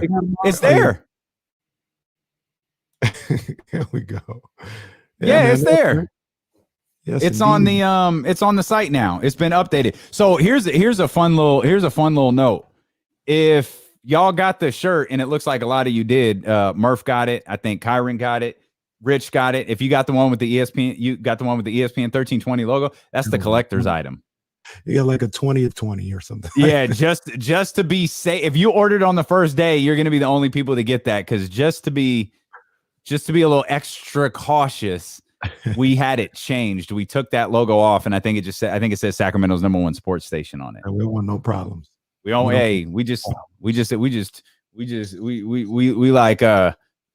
Robin here. I'm a pole back brother on a black block. That's all I'm trying to do. Y'all trying to bust my black ass. That ain't us, man. We just trying to make a couple bucks. Ain't gonna be Robin Harris out here. Yo, Robin Harris, dude, does not get enough love for how freaking funny he is. He doesn't. He doesn't. Dude, he is hilarious. What did I hear? I heard something about he wasn't something about Bebe's Kids where I thought it was all him, and it wasn't. Oh, I didn't know that. I thought it was. Yeah, I thought it was too, but it was. I forgot what I heard, but it blew my mind. It was like a month ago I heard about this. But yeah, he killed it in House Party. I mean, phenomenal. House Party. I watched. There's a special, dude. It's hilarious. There's a special with Robin Harris and like some comedians of that like time, and the guy who plays I think his name was Red something, but not Red Fox. But you know the guy who you want some of this too, old man? Oh no, that guy. Yeah, the dad. Yeah, right. Yeah. They did a stand-up. Robin Harris was the host of it. And there's this like Robin is just like, I mean, he's so funny in it. I think it's on Amazon Prime. But there's this part where he starts like yelling at this dude in the front row, and the dude stands up, and it's Zeus. It's Tiny Lister. It's so good, man. It's so good. It's on Amazon. Like it's on Amazon Prime. You'll see it. He's just, man, he is so good. So is that what it is? He passed away. You're talking about Bebe's Kids, right, Warren? The concept of babies, the concept of Bebe's Kids was his, though. It was a bit. Yeah. It was a bit in his stand-up. Is that what it is? They had the idea they were going to do the movie, and he passed away. So I don't know if his voice, maybe his voice isn't the Robin Harris character, something like that. No, the voice is Faison Love. Maybe that's what it is. Maybe the voice is Faison Love, but the whole concept, Robin Harris. Yeah, passed away. I think that's the whole concept. I don't even know if Robin Harris is in the movie. That's the Tone Loc. Remember Tone Loc's the baby? Yeah. Oh yeah, Vegas baby. Oh man, you're gonna make me go watch that. That was a good movie. Yeah, that's fun. That's fun. I'm trying to see. Harris died 2 years before the film was released. Yeah, so he died in 1990. Damn, that's right after House Party came out. Party.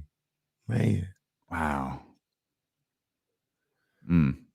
All right, man. I got to get on. The Be Heard kids are waiting for me. To Be Heard young people. What up, man? Tell the kids I said what's good. Yeah, buddy. You got a baseball game. Yes, indeed. Man, Reese about to kill it. More bombs. Indeed, man. Thank y'all for hanging out today. It was a big day on the stream for sure.